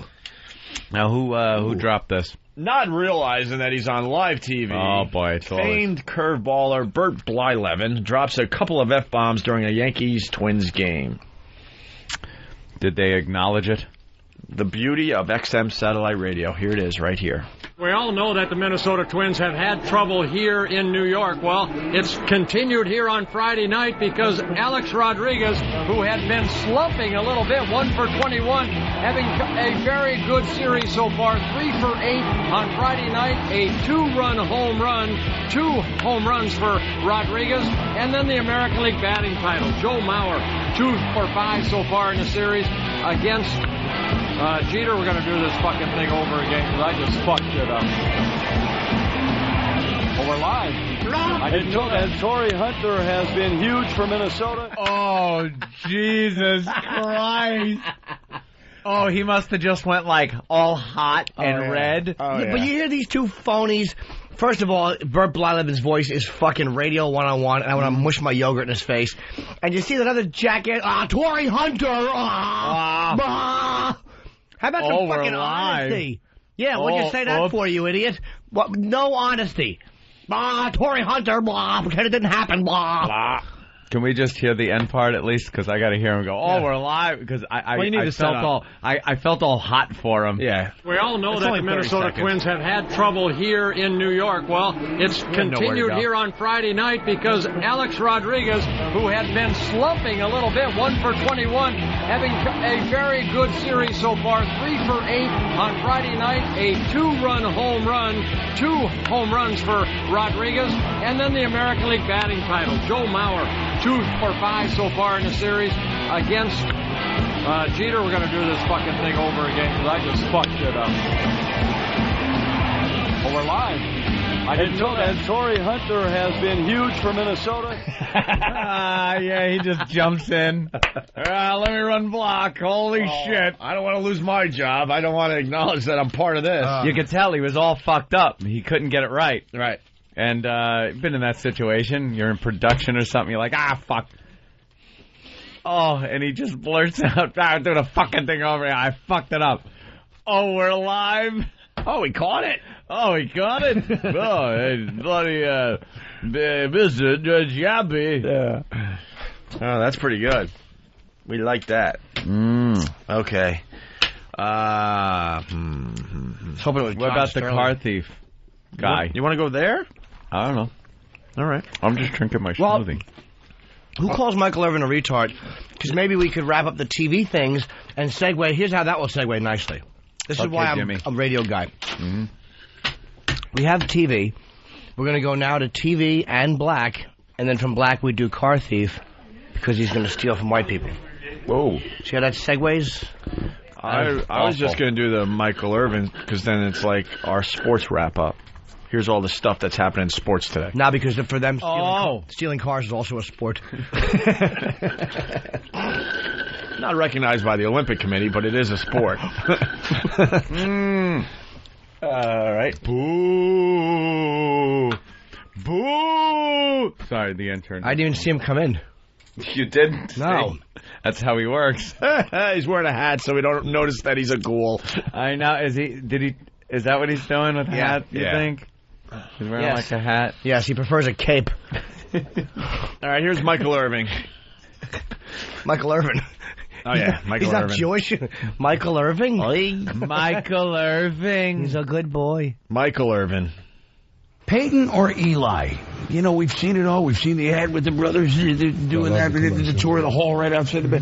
What was this game more important to? Oh, it's not even close, Boone. It's so much more important to Eli when you think about all the things that Eli have gone through. Think about this. Whose tongue is too big for their mouth? Wow. Wow. Irvin? I don't know. What happened to his voice? He never sounded like that. He didn't? Not like that. No, you idiot. I said bat, not hat. Oh, what a creepy, big-eared vampire he is. What is he, delivering newspapers in the 40s? What's up with that hat? Extra. He's all about it. Boo. All right, That fucking hat bugs me. That really does. If you want to get him in here, just tell him Van Helsing's on the phone.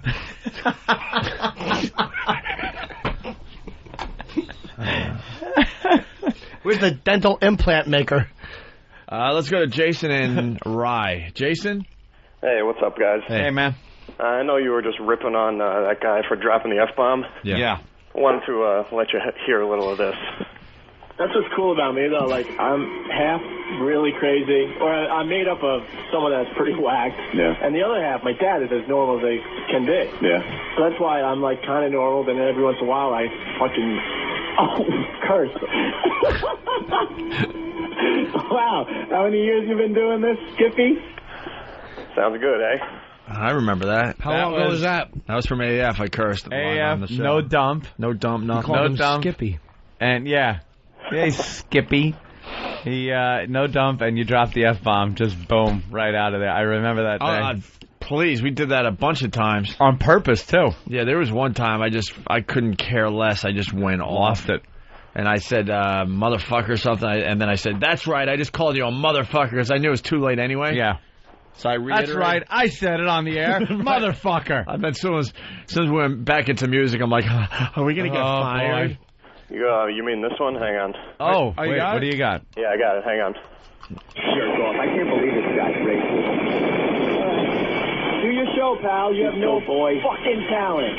Yeah, and I said the F word on the air because this is personal now, you ass. Like that? Yeah. That was one of them. That was one of many. No dump. Live. That was when we were flying under the radar, sir. Wrong with you. I also found your first discussion of Kim Fook, as you call her now. She's Kim Fuck. Oh, yeah. Oh. Amazing. We were able to say fuck like 100 times on our show one day. God, you have a part of that? Yeah, I got it. Jesus. Right. Are you stalking us? Here. All right. Maybe if it wants to work. All right. Folk the gook. Oh, big? Yes, Anthony? Remember, you always refer to the little girl. There we go. Running down the streets of Vietnam. Remember that picture? One of the most famous pictures ever. 9-year-old Vietnamese girl severely burned by napalm. Runs down a village road. Well, she's putting a book out. She's got a little book out open. Everyone's putting a book out. You might putting ask, a book out. No, Anthony, why are you bringing this up? Yeah, why? What? Well, it's her name. Her name? Her name. Does she have one of those wacky names? She's got a wacky name, and I want John to lay off the button. I want John, the dumb guy, to lay off the button. Oh, this was at NEW. A name out of the paper. Let me see the name. All right, Opie. Look right in the box here, and you can see what her name is. Okay. Whoa, really? There you go. How the hell you say that on the air? It's her name. Maybe you should spell the last name before you say it, just to make sure we're safe.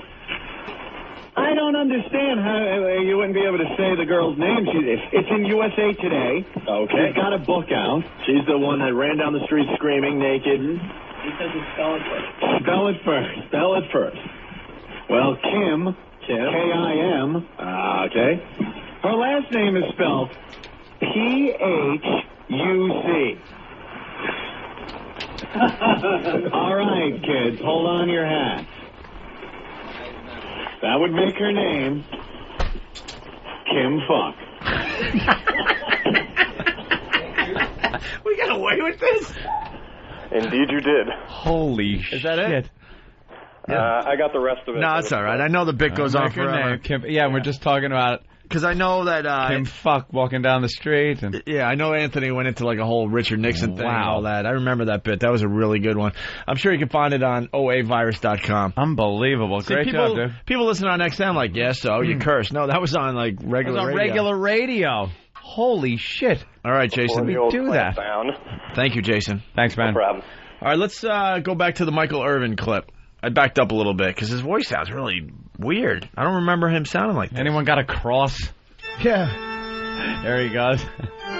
You know, he can only come in the studio if he's invited in. How would you know? He might be here right now. Oh, boo, no. You have to invite a vampire in. Hey, get some garlic if we don't want him in here. Some cloves. Put him on the fucking around the door. Oh. Why does he come in and just stand against the wall? Someone has a really good question for us. Yes, Doug in Arkansas. Yeah, did you guys have a music bed under you? Yes, back in the day we did. At AAF we did. We didn't at NEW, but we were coming back from a break, I guess. Oh, can we get Steven here for 1 second? I hate the fucking music beds. They're awful. I want to ask Steve a question. I hate a music They used to be good. I like when we come in from commercial and there's music playing, but I hate talking over it. It's awful. Like when you come back and you're like, hey, we're back, and then you're talking and the music is still playing. I fucking want to. I want to. We could fade that out. That's easy. That's an easy fix. Where's Steve? I want Steve in here. He's coming. All right, wait. Let's get the Michael Irvin thing. All right, here. Steve. All right.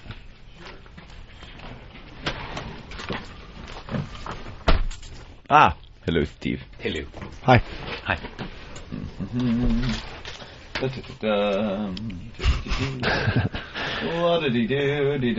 Hence why I wanted him to wait. I knew the energy would be sucked out of the room.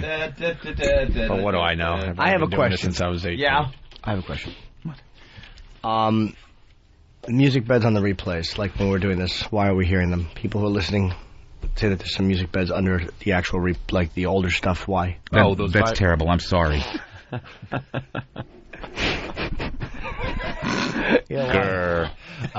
They've been there for no. For ages. They've been there for ages. Why? You guys don't? I've heard that you guys don't want them on there now. They're awful. Right, under what? Under when we were like go ahead. Why would I talk? Yeah, exactly. Why would you talk? I'm only the guy that does the production, so I'll just finish. No. Get the fuck out now. He's actually right when he said, "Why should I talk? I'm only the guy that does the production." That wasn't sarcastic. That was accurate. Yeah, I know. So now.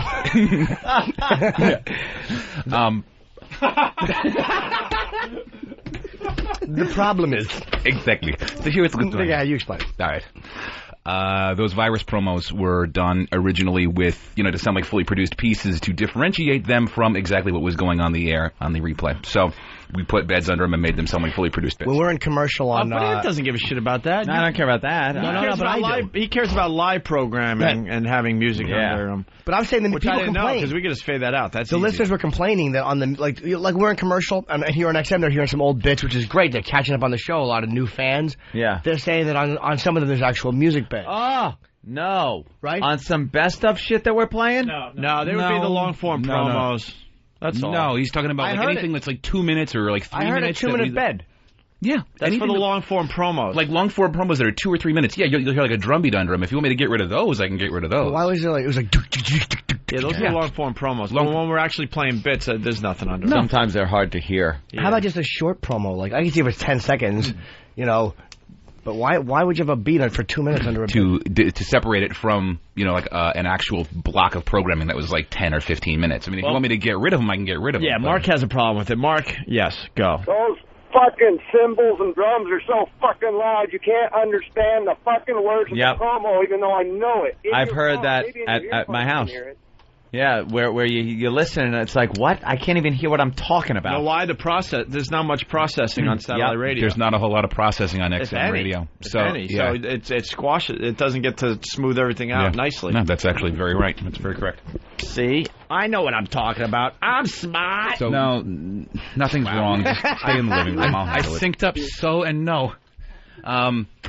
The quick fix is to just remove them. Yes. Are you mad when I walk in? When I walk in the studio, Steve hates when I walk in the studio. He just wants me to fucking leave. Yeah. I walk in, I have some suggestions. I'm like, get the fuck out now.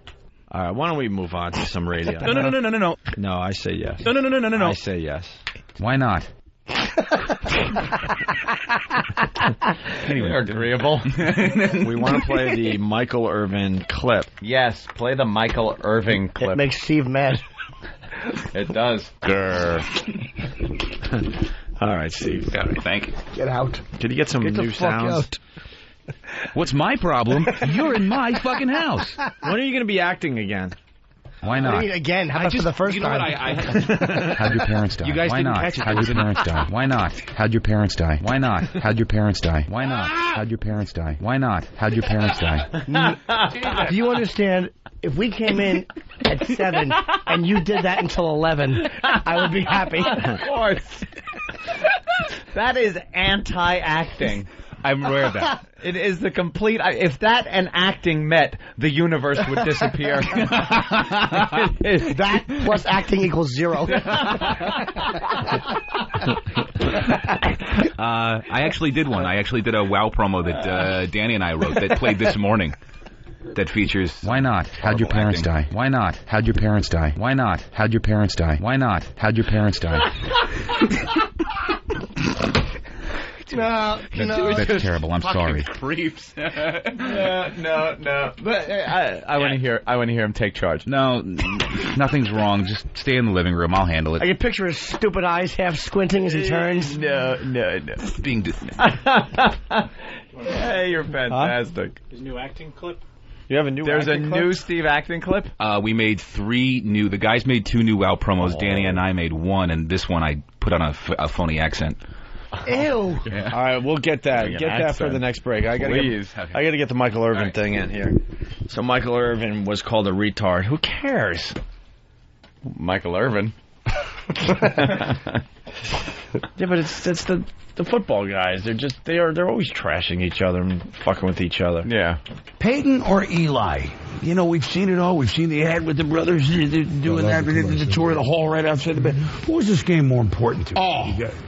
Oh, it's not even close, Boom. It's so much more important to Eli when you think about all the things that Eli have gone through. Think about this guy, how he got to New York in the draft and all the hoopla that was put around the draft. The way last year when he started out early and then faded in the end. They lost in the playoffs. All of this stuff. Eli is still in his maturation process. If he wins this game Sunday night, it says, I have matured. I am here. I am amongst the elite quarterbacks in this league. And in New York City, that's a huge statement to make. Are you retarded? Look. Who cares? What was that? Is that a real big story today? Why is that a problem? Are you retarded? Retards love football. They wear the same helmets. That can't be a problem. Try to find some... it probably is. Try to find the backstory on that. Some guy will probably call in and go, my son has Down syndrome. Right. And we were watching this and he heard that. And he just continued eating the pillow he had been eating before we turned it on. Do you know the backstory Old paint ship's breath. On the retard clip there, Danny? Not the complete backstory, but it was a pretty popular YouTube clip this morning, so I figured I'd pull it. Maybe it was just, all right. Are you retarded? Yeah. All right, there's nothing to that. Sounded retarded. We're okay with that. We like using the word retard. I don't think we should use it anymore. It's in the mentally proper challenged. Context. Yes. Mentally challenged retard. All right, we'll break the car thief story for Anthony. That's what I want to hear. And we got to do Kaboom before we get out of here. Kaboom. And we got to do Mark Joyella tries to get somebody to bark on the street. I guess that is a tie-in to the Barbara Walters thing we were talking about earlier today. The talking dog story, so they went out and tried to get people to bark on the... And Stupid has an acting clip that we have to get to. Yeah, and we'll do that after the break. An accent. During the first half of the show, I wanted to play She's Got a Smile. We were talking about fatties and stuff. And, you know, it was brought to my attention there was a few bleeps, so we wanted to play this earlier, so listen to this as we go to And by the way, your promo idea is brilliant for a contest. You fucking don't lose X amount of weight, your husband gets to bang a stripper. Yeah. We have to do something with that. I don't know if there's anybody willing to do it, though. Guaranteed. Some woman who thinks she can lose a few pounds. We can't do 50. That's impossible. No, we'll have to figure out maybe a pound a day for a month. Get a gym to sponsor it, a personal trainer to sponsor it. If you're willing to work hard, that's great, dude. Got to make, you know what? Got to make it a little more attractive. Well, if she does it, the woman, money. Yeah, if she does it, she gets $10,000 or whatever. Yeah, we make a huge cash prize, but she's got to fess up to the fact that if she doesn't lose the weight, the husband gets to have sex with the stripper. Bang a hooker or what? What are we going to do? Can't do a hooker, it's illegal, but let's just say... Not if it's a freebie. That's right. You know. This is a way to get this done. Absolutely a way to get it done. So you think we're going to find a couple that's willing to do this? I absolutely think we will. An unhappy couple or a woman that's that thinks she can do it. I can do it. Good. Yep. So you could promise him $500,000. Doesn't matter because I'm going to do it. So the woman has to. What about a pound a day?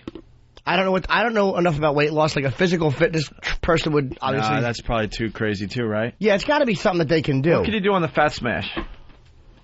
Well, I lost. How about a mic? You lost what? It's got to be realistic, but really hard.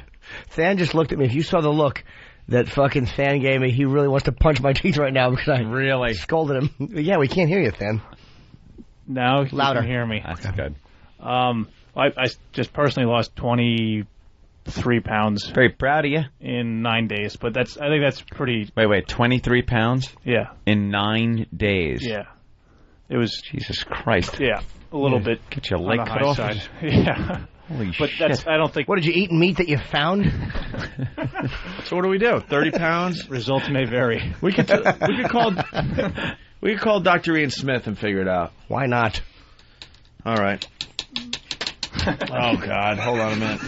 Chris in New Hampshire. Chris? Hey, what's going on? Hey. Talk. You're on the air, sir.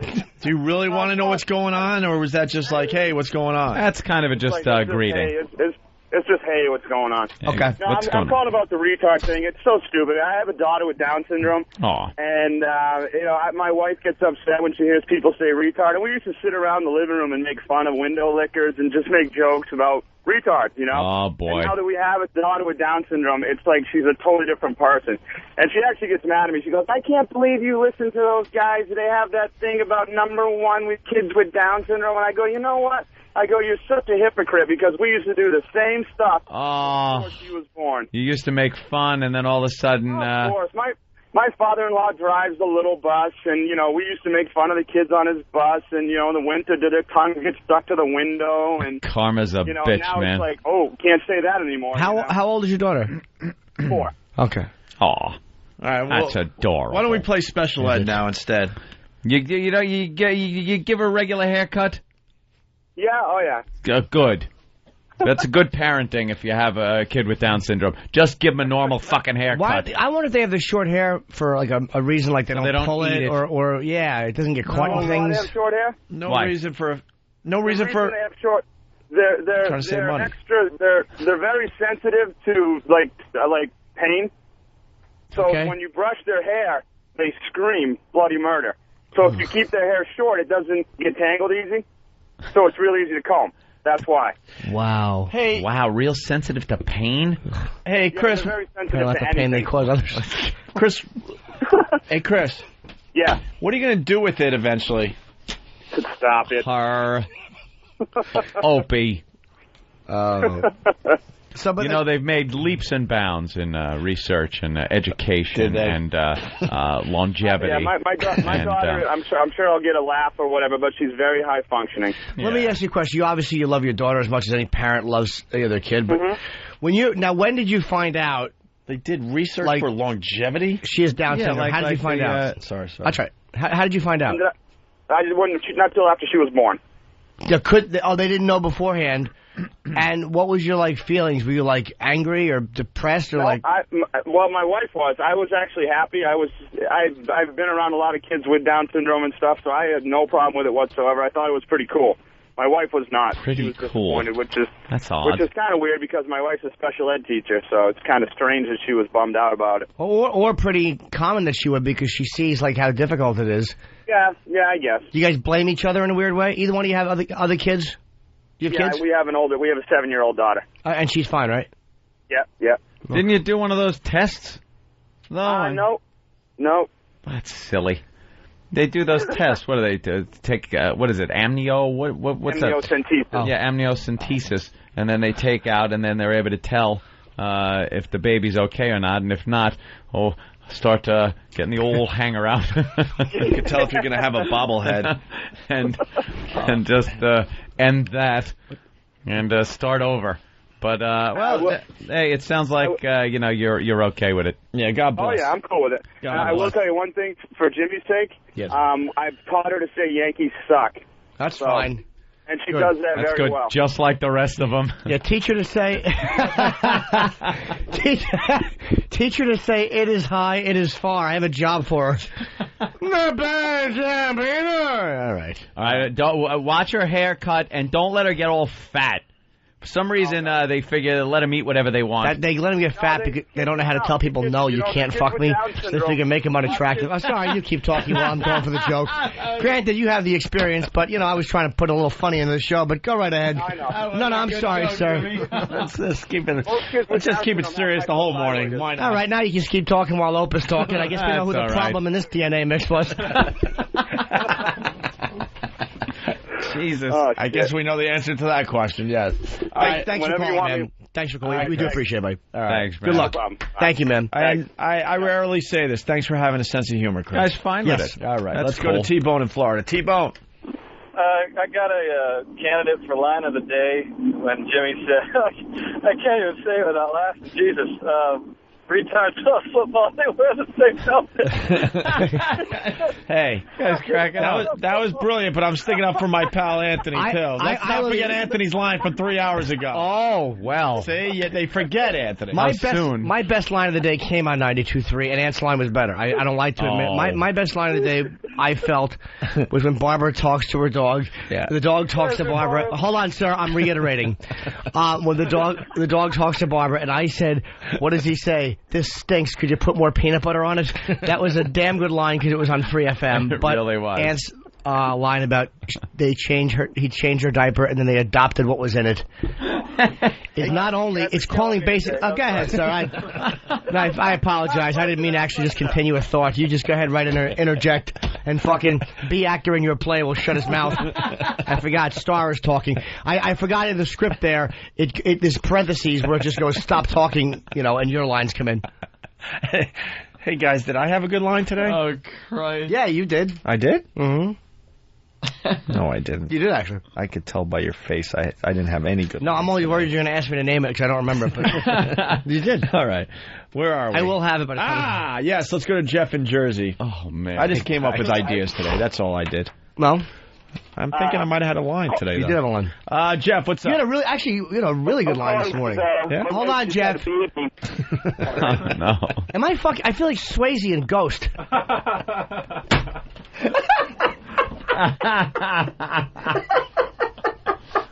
That might be the line of the day now. Nah, it's nothing trumps they adopted pieces of shit. They adopted pieces of shit. Because Barbara said she had a dream about Brad Pitt. There's nothing going to top that.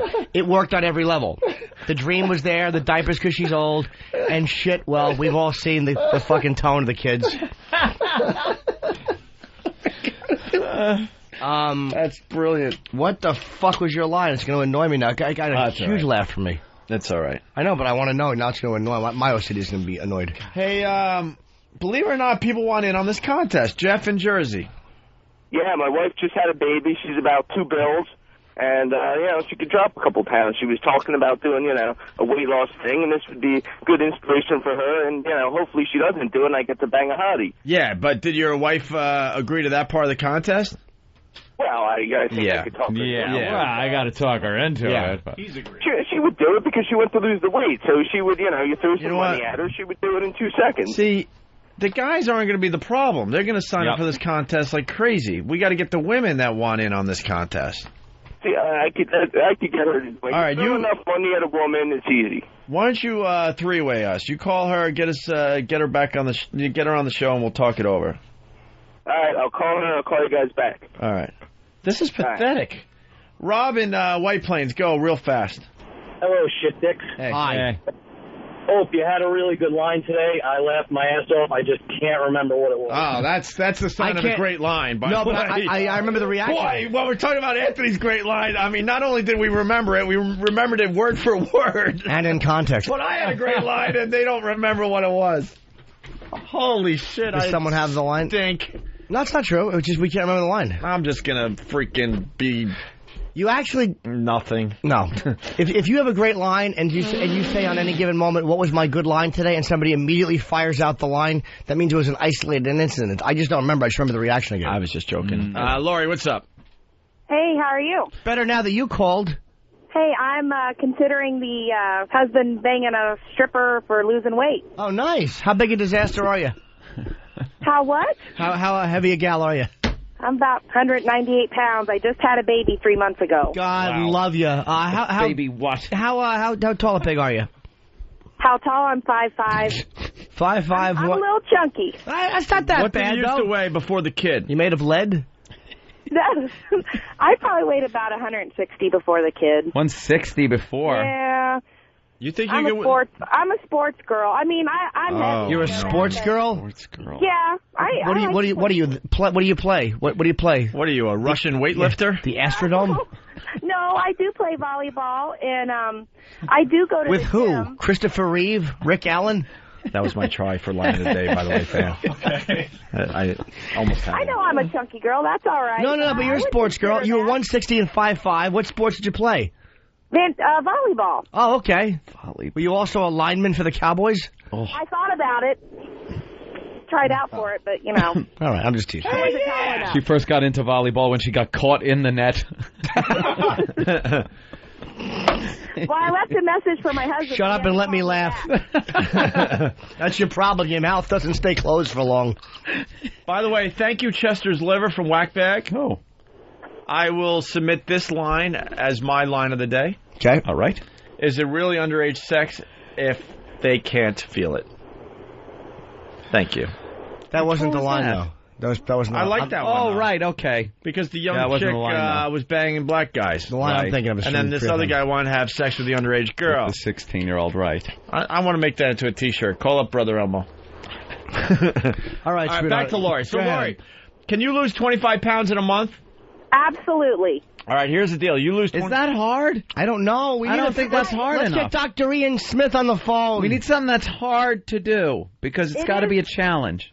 It is hard to do. Really what you should lose to do it the right way is about 2 pounds.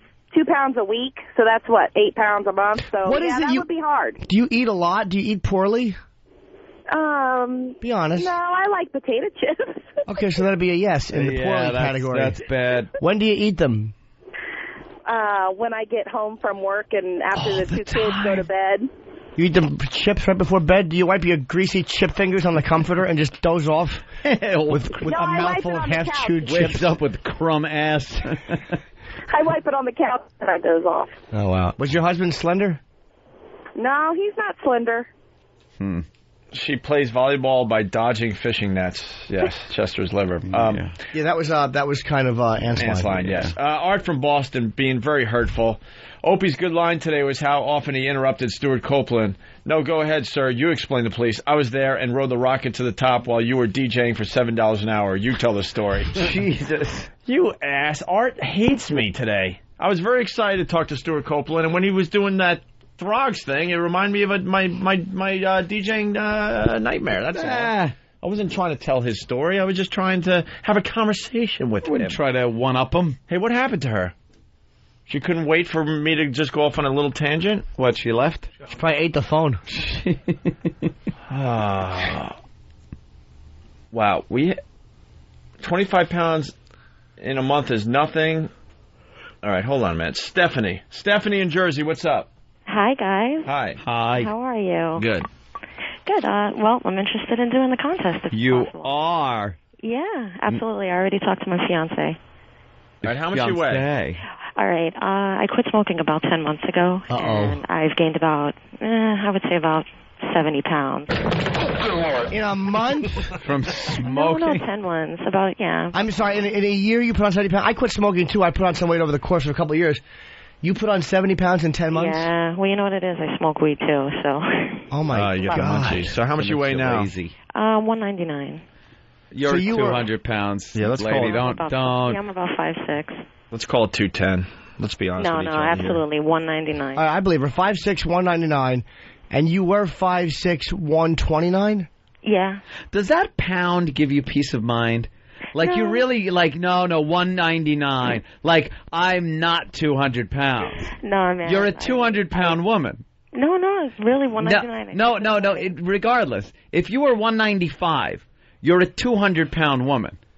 Okay, let's say 200. Like, yeah, you can't just say 199 and think that's going to help and make you think you're not 200 pounds. Let's be realistic. It could be 198, so I'm just rounding it off. So if you want to say 200, I'll be. What if you happy to say that. What if you ate a big meal and got on the scale? You'd be over 200. 230. Yeah, I'd probably be like 201. 230. Fuck you, Jimmy. 230. By the way, Scooter, I love you. Scoot from Louisiana, we lost, what was it, Lori? Yeah. And we said, what happened to Lori? Well, Scoot writes, oh, thanks, Dan, that was perfect. Really, you just No, I was helping.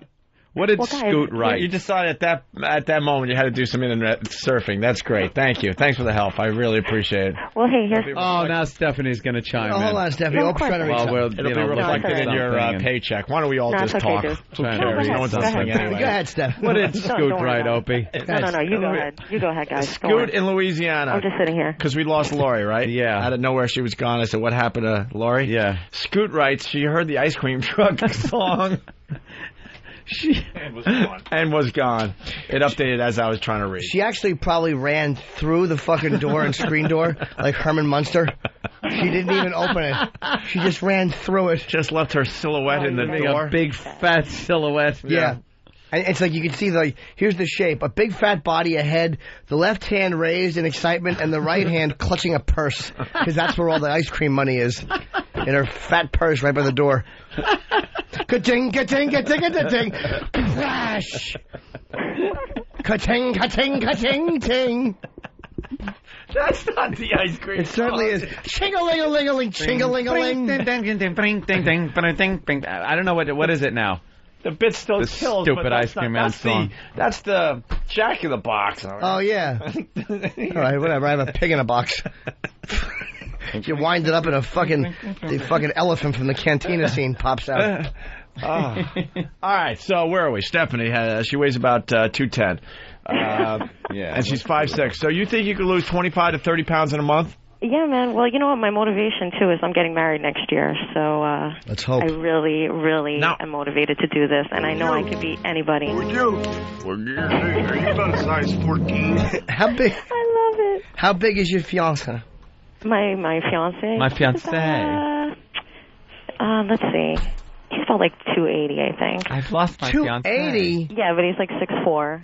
Oh. All right. Yeah, he would kick her ass. Is he he wants to do this contest? Yeah, absolutely. I called him this morning. Now, you do understand the consequences. Yeah, absolutely. If you do I have not... no question in my mind. I have no question in my mind that I will... All right, whatever you want to say. I'll just sit here and... Yeah, you do understand the consequences. There was a semicolon after that, not a period. I was then going to explain to our listeners the consequences.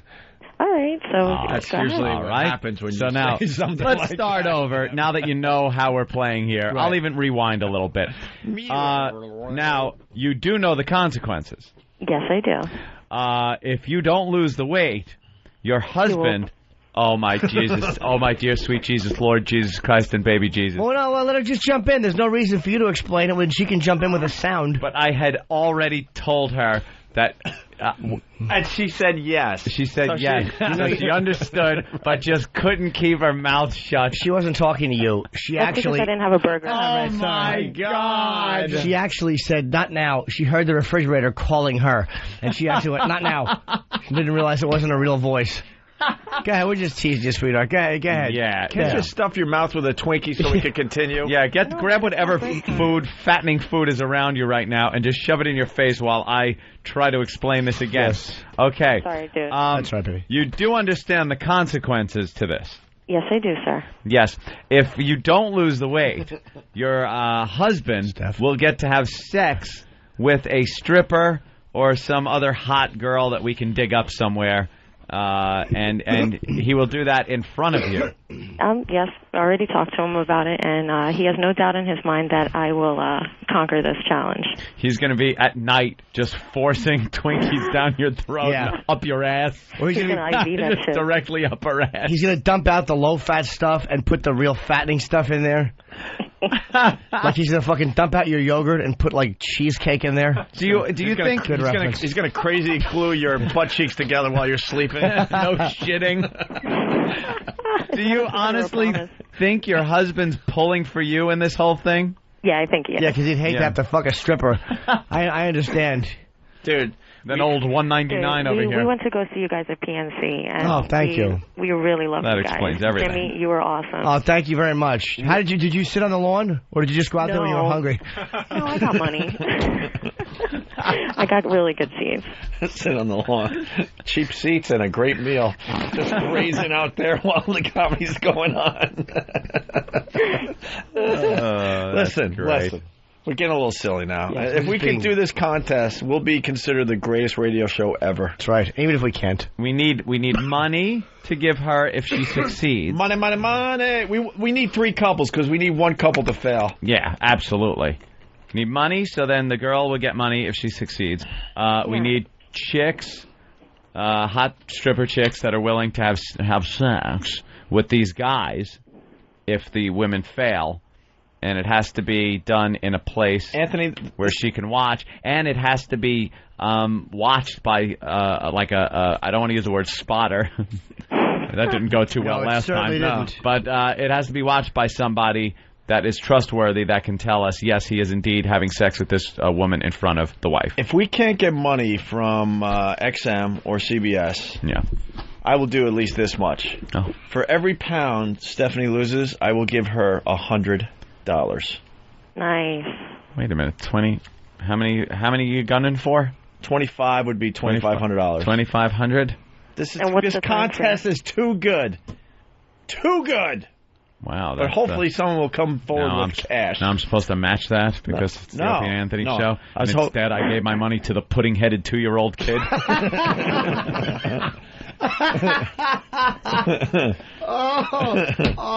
So she could get a new wheelchair. Every time she sneezes, she sounds like a tub full of Jell-O on an amusement park ride. We need a sponsor. Where's Bodog when we need him? We just need cash for a contest. We need cash. Where's Elo? Yeah, we need cash. So, Stephanie, hold on the line. We're going to get your info. All right. Hey, I'm a black ninja, motherfucker. Oh. Yes. Very the good. catchphrase is catching on. It's catching on. The game's not even out yet. Oh, what? What? Who? What happened? What happened? All right, so you're willing. That's nice. Okay. All right. Are we going to have her hang on and take info? Did you already say that while I wasn't listening? Yeah, hold on. All right. All right, we got another couple. We got Her Majesty Travis. We got Jeff and Jenna. Get Elo on the phone. We need him immediately. Jeff and Jenna. I'm back, baby. Yeah. Where's Jenna? I'm right here. Hi, Jenna. Hi, Jenna. Hi. You don't sound thrilled. He's just crazy. He's a crazy nut. But He's you do crazy sound nut. fat. Yeah, you do have the fat throat sound. Like I could tell you got a couple of pounds on. That's okay. How much you weigh, young lady? 195. 195. Another 200-pounder. That's good. And how much does your husband weigh? Oh. What are you down to, honey? 150 something? All right. Like 165. Okay. How tall are you, both sweetie? of you? 5'2". Ooh. 5'2", 200 pounds. That's a rough ride. All right. And, sir, you're what? 6 foot? 5'4". You're 5'4"? Why are you blaming it on 2 kids? Yeah, where'd you two meet? When you both couldn't get on a ride in Coney Island?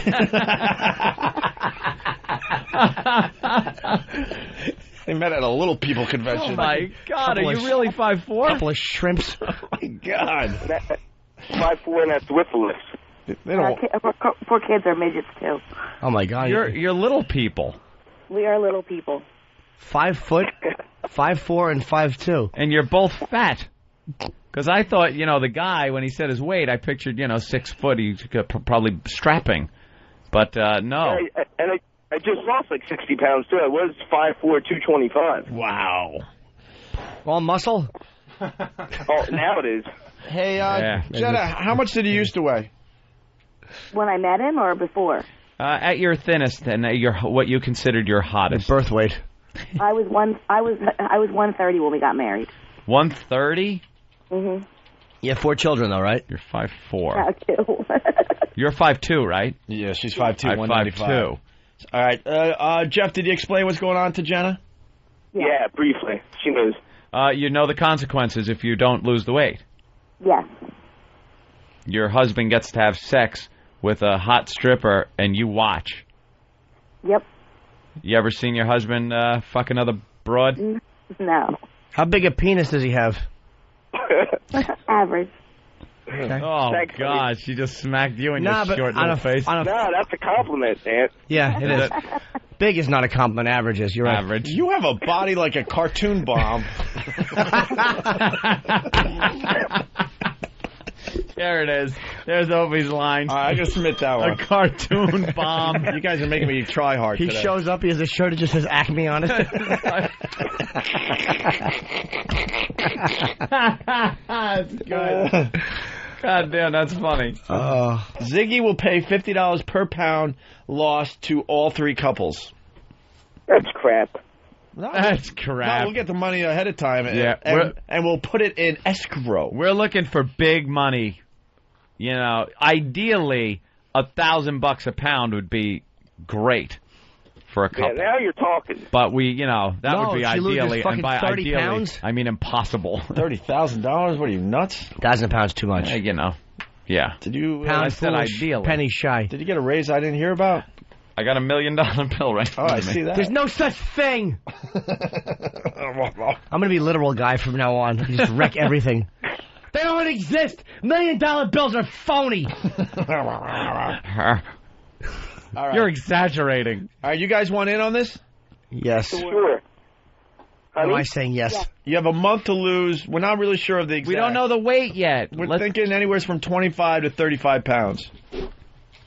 Okay. It keeps getting higher and higher. I know. That's right. Yeah. You just need to lose 80 pounds. Well, we're not sure. We have to check because we don't want it to be easy. You got to work at this. We want couples to fail miserably, and then we want to see lots and lots of tears. And Jeff, what are you complaining about? You should make us say like 100 pounds in a week. Yeah. How? Yeah. That's through money or a check? Little fella. Come on. What would you rather do? A stripper or fuck that hoppity hop you're married to? Oh. Oh, man. I say yes to the midget couple. Yeah, I kind of like them. They're cute, and I haven't even seen them. Did you just call them Mick cute? No, I said they're cute, and I haven't even seen them. Oh, okay. All right, hold on the line, guys. We'll see how serious you really are. Hold on. Talk to Miss Travis. Okay. All right. And finally, we got Denise for today. Hello. Hi, Denise. Hi, Denise. Hi, guys. How are you? How are you? I'm good. I'm in. How much You're you in. weigh? Well, I am currently 180. I have lost 35 pounds since I had my daughter 15 months ago, and I cannot make the scale budge. I'm at the gym, so I'm thinking I'm really It's competitive. all diet. What are you eating? I probably eat about 1,600 to 1,700 calories a day. I don't know anything about that. How many meals? It should be. I would say 3 normal-sized meals and like a snack in the afternoon of like a granola bar. Nope. Dr. Ian Smith tells us It's 5 to 6 small meals a day. Who's got time for that shit? You should be eating like every 3 hours. Who the fuck has time for that? The problem is you starve yourself during the day, and then at night you overeat because you're really, really hungry. So if you keep food in your body all day long, you don't eat as much. She's going to tell you. And your metabolism Fatty's is going to better. tell me how to lose weight. Go ahead, Fatty. Go ahead. Fatty. That's mean, and I didn't say that. I didn't either. I know No. Opie's voice. I'm not even I know smiling. obnoxious Opie's voice. I'm not going to laugh at the likes of that because That's right. you sound like a wonderful woman. That's right. And you're married, of course. I am. Part of this contest is that you have to be married. Your husband? Oh, yeah, I'm sorry. Does he know about this? Have you told him? I left him a message. He hasn't called me back yet. God, they really want in on this. This is cool. Now, how tall are you? 5'5". 5'5", 180. 5'5", 180. All right, so you're going to have to lose, give or take, 30 pounds in a month. You know what? I would love to do it. I've been trying, and this probably would help me push me over the edge. Yeah, this by could the way, motivate you. By the way, Yeah, exactly. we don't help you. Don't think there's going to be a doctor involved. No or fitness or a expert, nothing. exercise coach, personal trainer. You get to the library and do some reading. Do it yourself. Go to Barnes and Noble. Right. Put a headband on and jog in place and hum Xanadu for all we care. That's fine. Fucking have a Fudgy the Whale cake for dessert. Oh, that's awesome. Now you do Yeah, you that's do good, understand that if you fail at this, you get to gaze upon your husband getting his dick sucked by some stripper and then sticking it in her ass or any place of his choosing. You know what? That's the part that scares me. I don't think he'd be able to do it. He'll be able to do it. Yeah. He passed out at his bachelor party.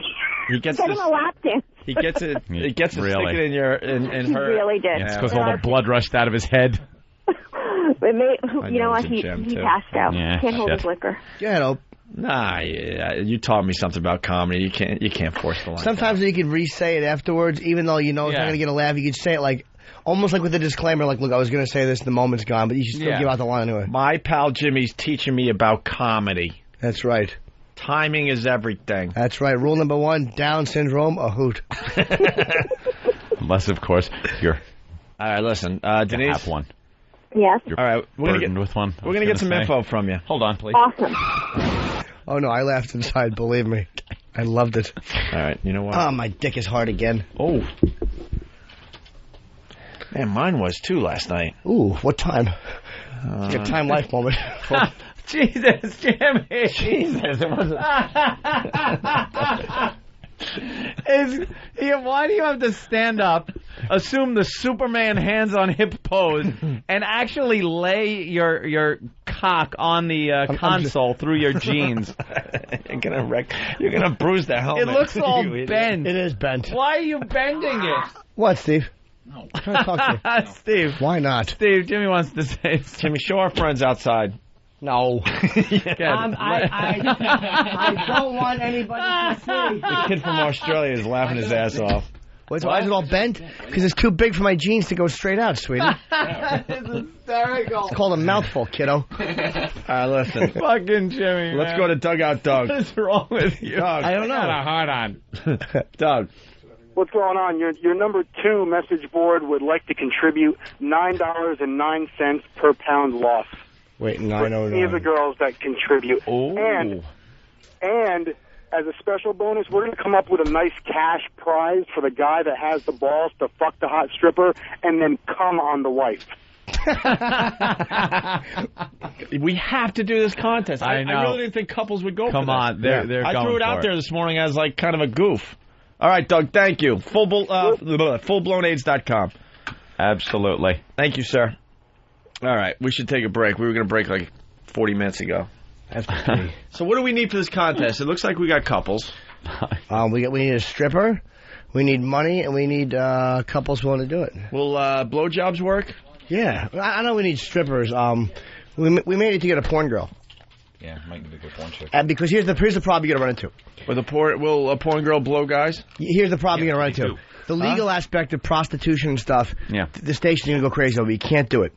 So what the porn girl would probably be willing to do for major, massive plugs in a friendly fashion, have sex, as That opposed could be called to... fuckola.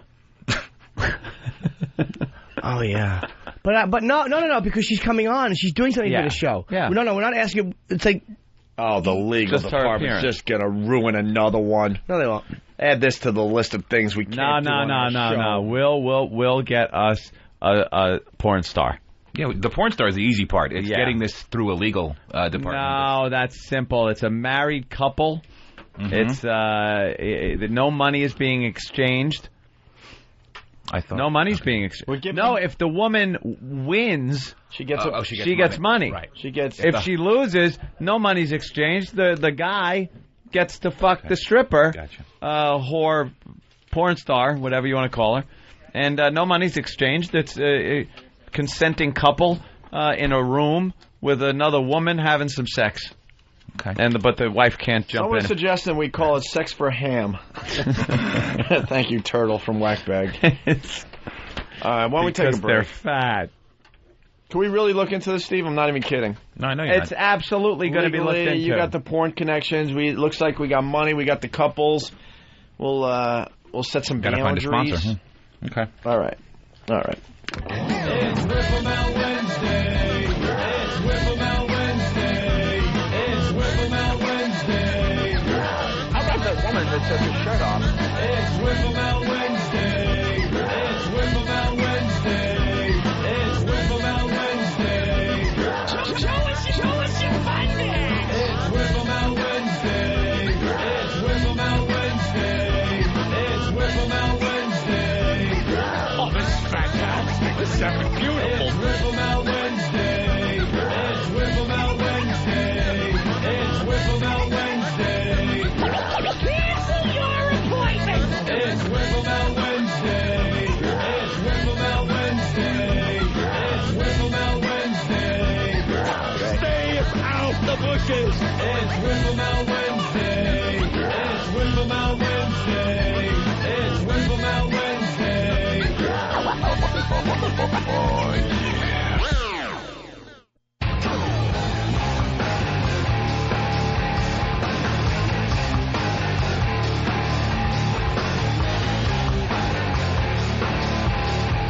All right. We got lots of people that want in on that contest. We got lawyers calling. We'll figure it out. Oh, every time one of the lawyers call and say, I'm a lawyer, they never have it right. It's probably like a fucking patent lawyer. I'm a patent lawyer and I'll shut up. Exactly. Ryan Starr, everybody. Ryan. What's up, guys? Hey. Sorry, we got off on a little tangent there for about 45 minutes. What's up with those people with the I'm 199 and a half? I'm 199. Ryan. 200-pound bitches. Ryan. That's like high school when you're like, I'm 15 and a half years old. Yeah. Yeah, Ryan, all the rage is these weight loss shows. So we got our own weight loss show we're going to do. Yes. We're going to I want to do a weight gaining show. Well, we're gonna get couples, and we're gonna get the wife to lose weight, 25 to 30 pounds, somewhere around there, in a month. If she doesn't do it, the husband gets to bang a stripper of our choosing. As the wife watches. The wife has to watch him do it. Oh, you guys doing it in the studio? Yeah. Yeah, why not? Right in front of us. And if she does lose the weight, we'll toss her a few bucks per pound. You know. Good guys. Yeah, because we're good like that. Making the world a better place. Trying. Ryan, you've been on the show for a minute, and I still haven't heard my thank you. I'm going to, I have my speech right here all planned out. You guys single-handedly, I think, brought me back on the show. Brought him back. Ladies and gentlemen. I won this thing last night. I don't know if you saw it, but I won it by a landslide. They won't release that, but I won it by a landslide, and I'm owing it all to you guys for the support site that you did, and also the 10 minutes of trying to figure out how to text for me. It was perfect. Right. And I'm telling you, it wasn't just a close call. It was a landslide, and we did it. So thank you for everything. Seriously. Our listeners put you over the top. Our listeners, especially our pests. Pests came through. Yeah, got the job done, and Ryan Starr was able to go back on Supernova and sing last night, and you did a great job. I actually saw it. Thanks, man. No, it was cool. It was like I was there as a solo artist, promoting my new album off the Rockstar website, and everyone else was still competing to be in the band. I felt like I was kind of done with that. It was exciting, Can we start talking about how awful Brooke is as a host of that show? No way, man. She's the best. Oh Seriously. my God! Wow. She smells so good. She's beautiful. You can't take that away. I'm gonna get the opening from last night's show where she was trying to tell everyone how exciting it is because it's the first part of a 2-part finale for Supernova. Yeah, and she's like, "Wow, we're so excited! This is the first part of 2-part." Grand finale. It's just awful. She's beautiful. We all know that. She's gorgeous. But not as hot because she's now pregnant. Well, definitely not then. That just means she's not a virgin. Dude, just let Dave Navarro be the host of that show and be done with the hot chick. Or have a hot chick that just kind of hangs out where Dave sits.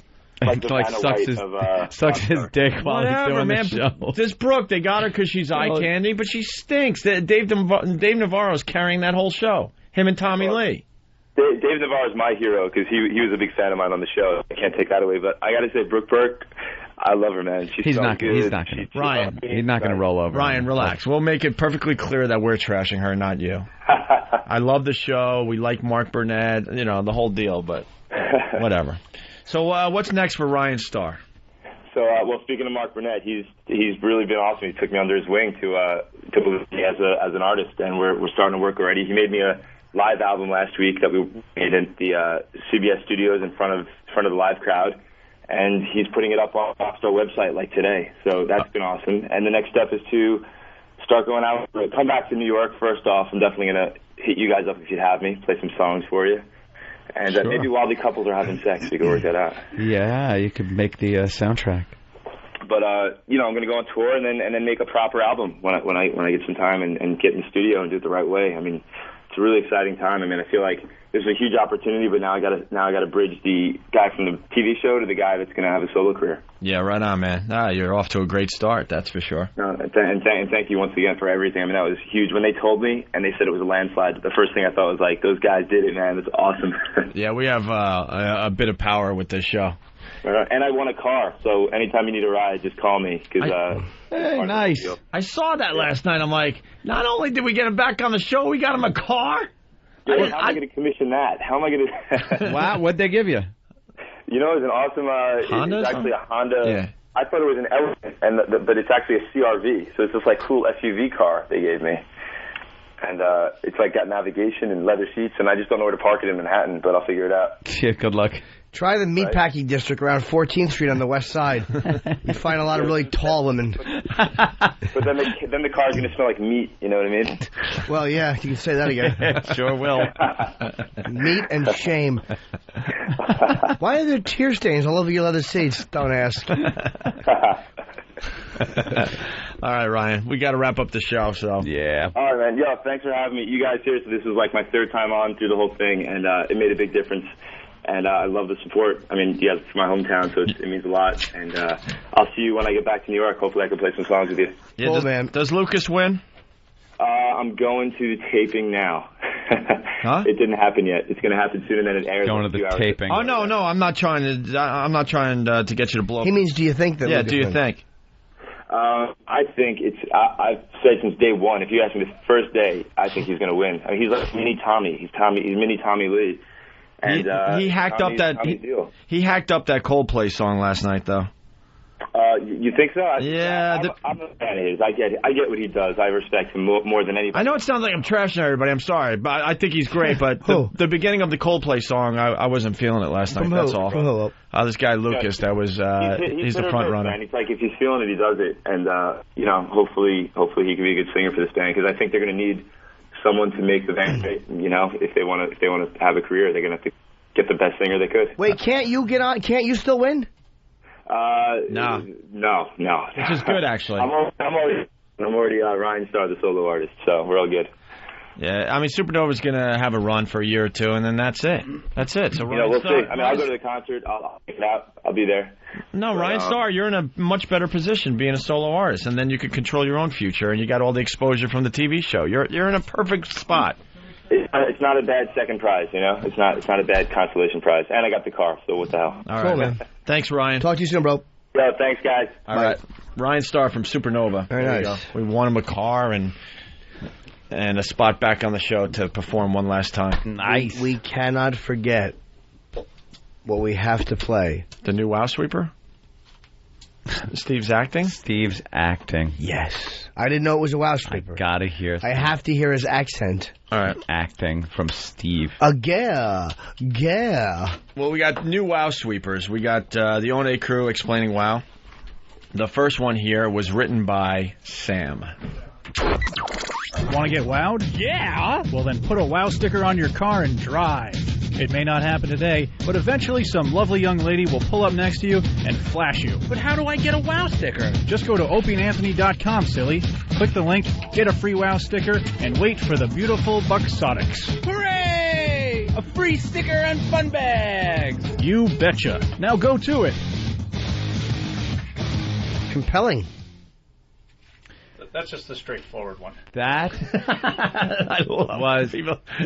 Let me tell you. I love when people feel the uncomfortableness and then just start spouting stuff out. That, no reflection on your part in that, Than. Okay. None at all. Because you played it just like you were supposed to. That's right. But the way it was written, and who was that, Sam? Yeah, fucking Mad Magazine. College radio. Oh, no. That was awful. Let's get Sam in here and talk to him. It was. It sounded unprofessional, like the work of a rank amateur. Immature. Yes, amateuristic. Wow, I guess the honeymoon's over with Sam, huh? Jesus. It really wasn't up to snuff. Tell fucking Swan Feet to walk in here.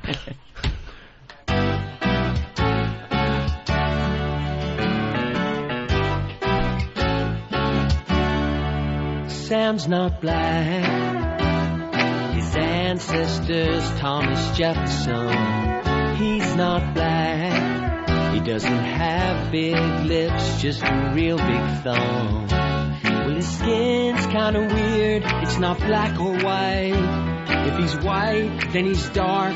If he's black, he's light. Who the hell can figure? Who the hell can figure? If Sam's white or a nigger? White or a nigger? Yeah, we tease him, you know, 'cause he's white with an afro. Sam's not black. He's not black, don't smoke crack, he ain't black. The one flaw in that song is the word nigger, and I'm telling you why. It would have been much funnier if he said... Bigger, bigger, if he's white, or a black gentleman, or something else other than that, it would have been funny. Because you expect it. Well, the CBS version's funny because they say, But even here, it would have been funnier. And it was a great song. Yeah. But something like that, it's so funny because you so know where everybody is going. so see that coming. Yeah, and then just put something completely gentle. Or a black gentleman. Yeah. White or a black fellow. That would have been very good. Sam, Anthony wants to yell at you. I'm not going to yell at you. A little critiquing that I've done. Of course, I am an award-winning producer of commercials. If you remember, I won an Air Award, Opie, for my commercial spot. Which spot was that again? It was for a head shop, I believe, in Massachusetts. It was thank you. It was a whole Cheech and Chong character thing. Which written, produced, directed. Which recorded. homeless guy in Huntington has your trophy? I have no idea. I think that ended up in the fireplace. I'm an award-winning production Can't prove artist. it anymore, but I know. But I was there, and I can. Thank you. I vouch for it before my ex-wife threw away my award. Just to teach you a lesson. I stink. Well,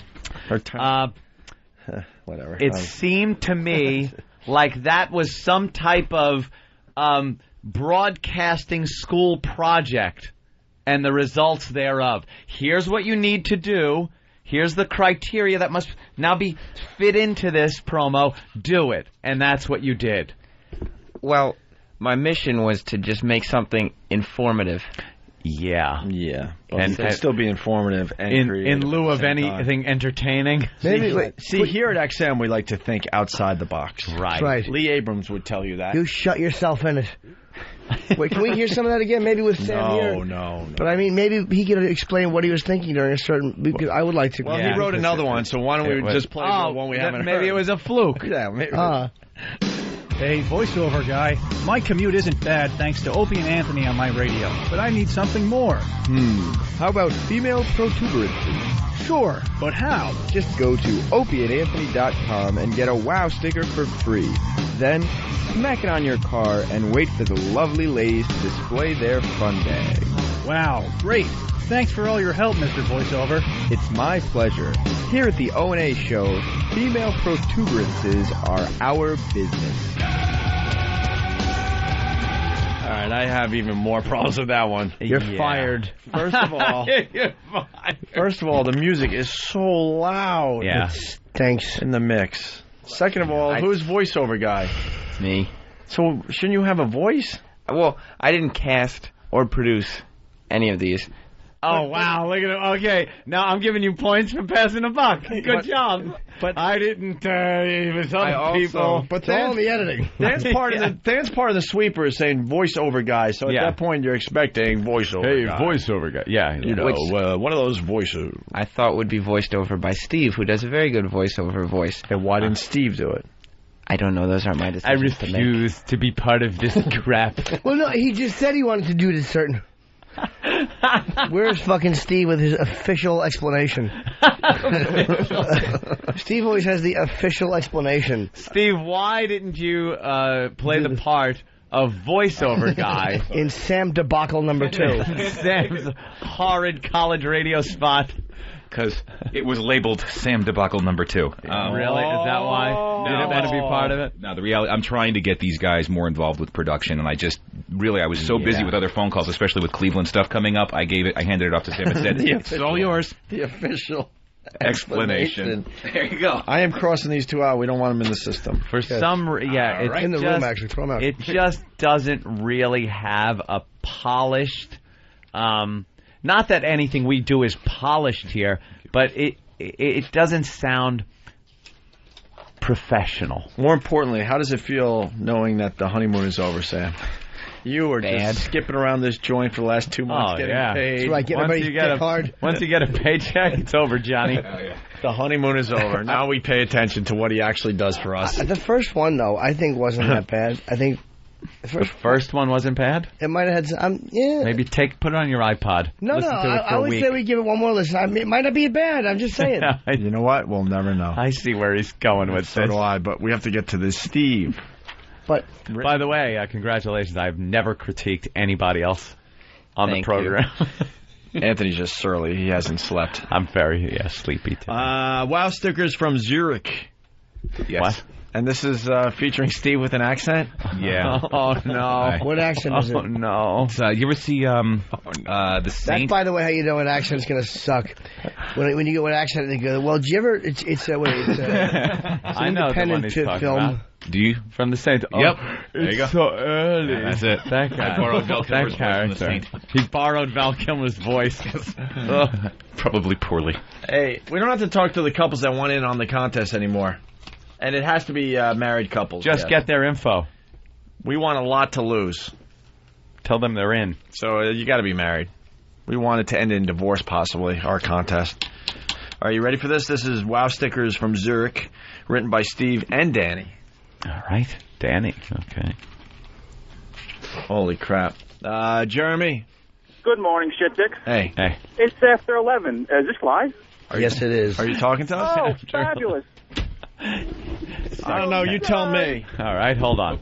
That was like bubbling stew. Mark that down. Ew, Dinty more. That was a little chili. Turkey beef mixed. Yeah, I know. God. I give Horrible. I do my farts differently. I like to push at the last second really hard. Could be dangerous. All right, Jeremy. Yes, we're live. It's April 18th, 2004. For a second, I didn't even notice. I'm like, it is? No, we should get credit for going late for once.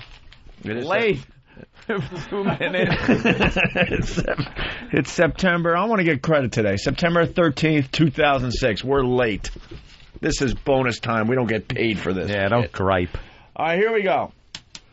WOW stickers from Zurich, written by Steve and Danny. Oh, boy. There are many ways to get an Opie and Anthony Wow sticker. This is not one of them. Hello, I am selling Wow stickers on Craigslist. Please buy a $4,000 American to a number... Okay. Kill yourself. Just fucking kill yourself. Knew that was coming. What? You're laughing. That's terrible. I'm sorry. Oh, come on. Okay.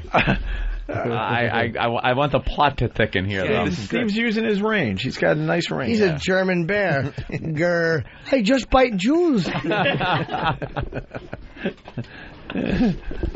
There are many ways to get an Opie and Anthony Wow sticker. This is not one of them. Hello, I am selling Wow stickers on Craigslist. Please buy a $4,000 American to a numbered account in Zurich, and I'll happily send you a Wow sticker, shiny and new. I have a friend in the shipping industry, so shipping won't be a problem. Get your own Opie and Anthony Wow sticker. Go to opieandanthony.com and fill out the online form. We'll send you a shiny new Wow sticker, and you'll be enjoying some lovely melons in no time. Hawk also stinks in that one. But by the way, Zsa Zsa Gabor. Yeah. What was your inspiration to do it in a German accent? The idea from it actually came from a spam mail that Danny got offering a car that was based in Switzerland, and the request was to send $4,000 to a numbered account in Zurich or something like that. I'm waiting for that same car. Are you really? Money, yeah. A lot of people get that same Fortunately, it wasn't a fucking acting class mass mailing. Thank God I won a bunch of money from Nigeria, but I wouldn't be able to pay for it. We were working on another one based on with this concept of the spam-based promo. The spam-based promo. You folks fell on your face. You get an F- in my book. Who is that? That's one of the guys that works for Bush. Is it? Homeland or... when Katrina... FEMA, maybe. FEMA. Maybe a little FEMA action. Yeah. All right. Well. This is not how you get... Good one, Jimmy. This should have been called, I want to get fired, and it should have been, this is how you get fired. Jason from Rye, could someone give that Zurich Zilch Steve a Dutch oven? Freddie from Jamaica Station, Zurich Wow sticker promo sucks a fat dick. What's his name again? Freddie Nutsack. Yeah, look that up. Yeah, good luck. Freddie Nutsack. All right, should we play a little what did we learn on the Opie and Anthony show and then get the hell out of here? Please. It was very educational. We want to bring back what did you learn? Maybe the line of the day thing. And that's that. Jeremy, what's up? I'm tired. Hey, what's up, Papa Boys? Hello, how are you? It's good you called the program. Thank you for calling us. We have ways of making you wow. Please dial the number and give us a call and tell us what you've learned. You would like that, wouldn't you, if I was... Oh, go ahead, sorry, sir. I didn't mean to do the accent. You just jump right in and you would know better than I would. Oh, it's so early. Okay, anyway, I want You should have got Anthony to do it. I would laugh at that. Thank you for the bonus time, and thank you for bringing the gift of the Traveling Virus and another almost week and a half at the Tower City Amphitheater on September 23rd. Yeah, what's the buzz up there in Cleveland? Are we going to have a good show up there? Oh, yeah, man. I'm trying to get together, like, all my friends and stuff to, like, get a good tailgate going. We're trying on SBA to get a tailgate. We're deciding if we're going to drink at a bar or tailgate in the parking lot. All right. And I'm trying to find out what they got, because they got some open container laws down here in the concert. Wow, can this guy yap. Here's not how to get a wow sticker. Do not leave a ring in the bathtub when you're told to clean it. All right. All right.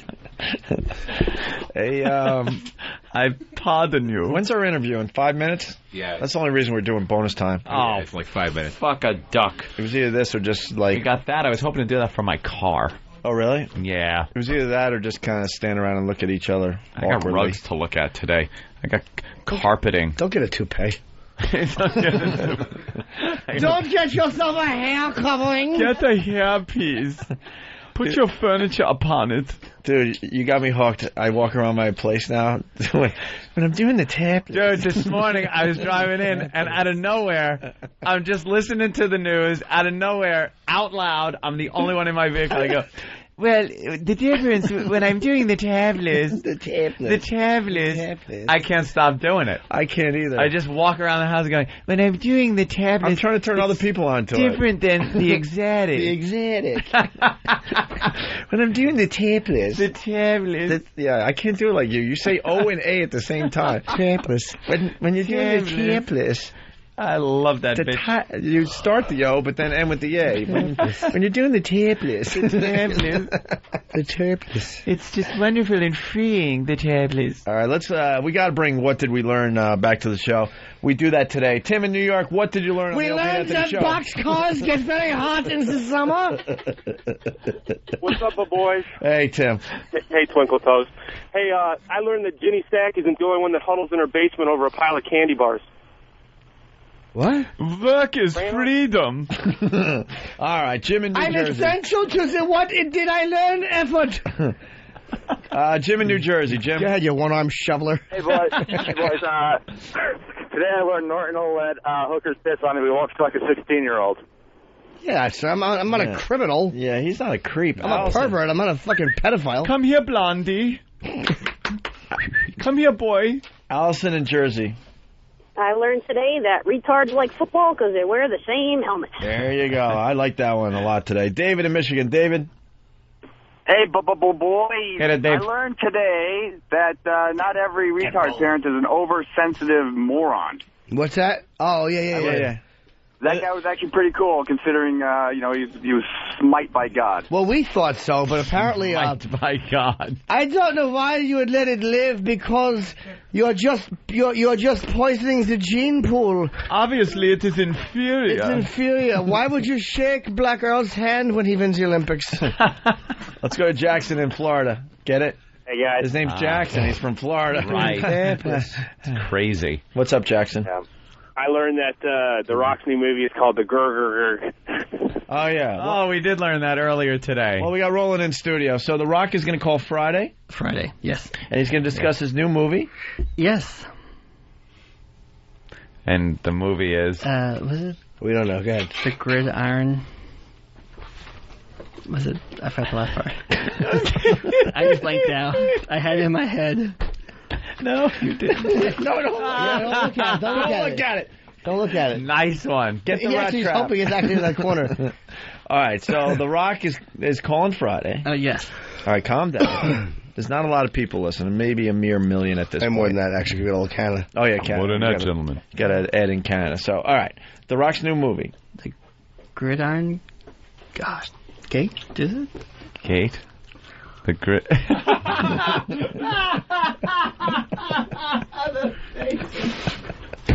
He just completely panicked. The Gridiron Gay. And I know your bosses listen to the show. We think you're unbelievable and do a great job with booking guests. Absolutely. That has nothing. This has nothing to do with your job. We had so many problems getting guests and organizing that until you came on board, and now it's amazing. So please, it's not about your job, but my God, you are hysterical What's the name of the, what's the name of the film? I had in my head. You know it. The Gridiron Exhibit.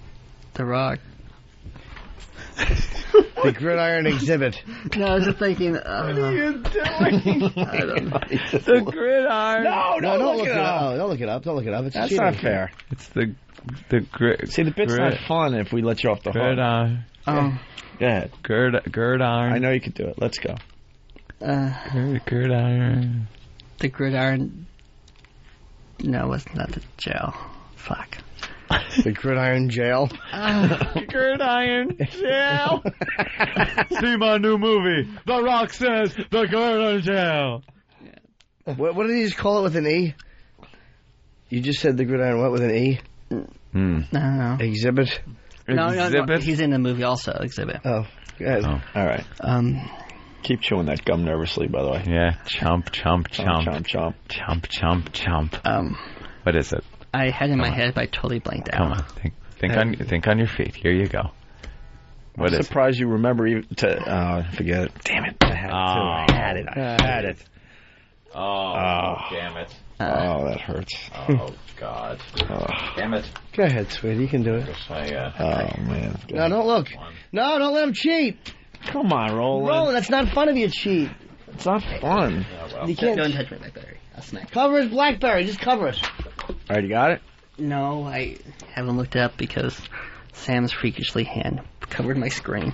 Ooh, you gonna take that, Sam? You have to. Sure. Yeah. The gridiron.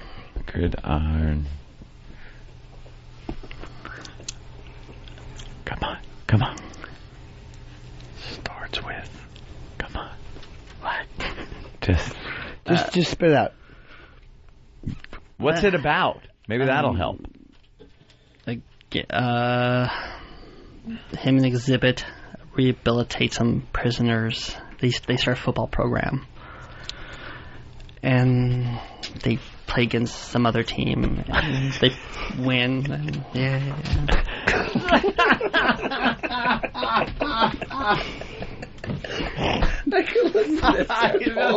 I know. I'm just fascinated. Oh, wow. He's off the air. He's just a different person. So the movie's called?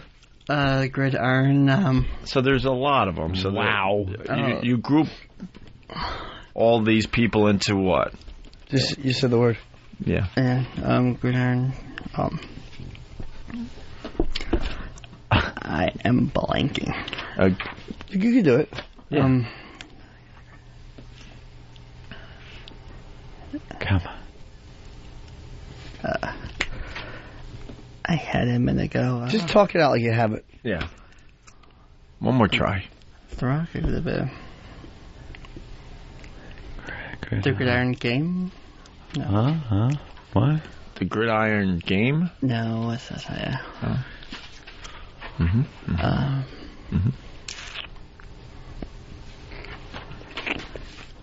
I blinked. You blank a lot. On air I do, but I just don't do well on air. Just think about it. No, trust me, you do very well on air. If I could just... Where I say BlackBerry. No, but that defeats the purpose. No, it doesn't. And then I can know it. I can say it's the Gridiron blah. And I'm like, I can leave. Okay. You can do it.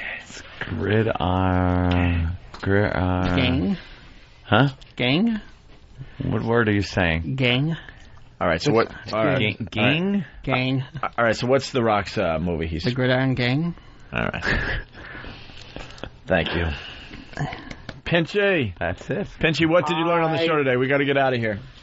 Hey, today I learned that Steve Zurich WoW promo sounds like one of Val Kilmer's characters from that movie, The Saint. Of course. Yeah, we did learn that. Matt in Cleveland. Matt. Hey, boys, what's happening? Sweet tits, how are you? Hey. Hey, I learned today that Roland is a babbling fucktard. That's right, I said fucktard. It's my gift to you. All right. Roland, what did you learn today? Yeah, what did you learn on the show? You listened to most of it. Hold on, Akio, or whatever your name is. Go ahead, Roland. What did you learn on the show today? What I learned on the show today? Yeah. The Gridiron Gang. That's what The Rock's movie's called. Oh my God. Akio. We'll end on a good one here. Akio. Forget it. I'm not going to wait around. Cody in California, what's up? Hey, I just want to say what I learned today. All right. I learned that The Rock's going to be on the show Friday wide. There you go. We want a real good one to end with. Nathan in Florida. Nathan. Hey, what's up? Hey, I learned that 3 stingrays can form a diamond. Thank you, sir. Yes. Hey, that's right. Hey, so the movie comes out Friday? Yes. So why don't you plug it? The Gridiron Gang opens wide on Friday. All right, let's say hi to Maggie. Maggie. Hey, I learned if you really want to torture a tard, pull their hair. Well, their hair hurts, we learned today, yeah. Yeah. Right. And also, I didn't get to understand why they're so fat because Jimmy wouldn't shut up. Oh. Because I wouldn't shut up? Oh, Jimmy. All right. I had a good line for that. It's out Friday wide. My line was to the lady that just called. Yes. The reason they're fat is because their parents feed them a lot. because this way no one will want to fuck them because they don't know how to say no. So you have to make them big and unfuckable. But I said it in a funny way before. Exactly. And you don't need to learn why they're fat. Just accept the fact that they are. All right. With that, we'll see you guys tomorrow. Yeah, Bob. Thanks, Roland. Now, we all know that Opie and Anthony Wow stickers are your tickets to seeing some beautiful bosoms. Well, yeah. Did you know that Wow stickers have many other uses? I use Wow stickers around the house to keep raccoons away from my garbage. Come here, little fella. Oh, God! Oh, God, it's biting my balls. Jesus Christ, my balls. Ouch, ouch, my balls. My balls are being bitten by a raccoon here, people. Raccoon eating my balls here. Raccoon on balls. Anybody? Do you see the raccoon dangling from my crotch? Get your official Opie and Anthony Wow stickers at opieandanthony.com. Derek,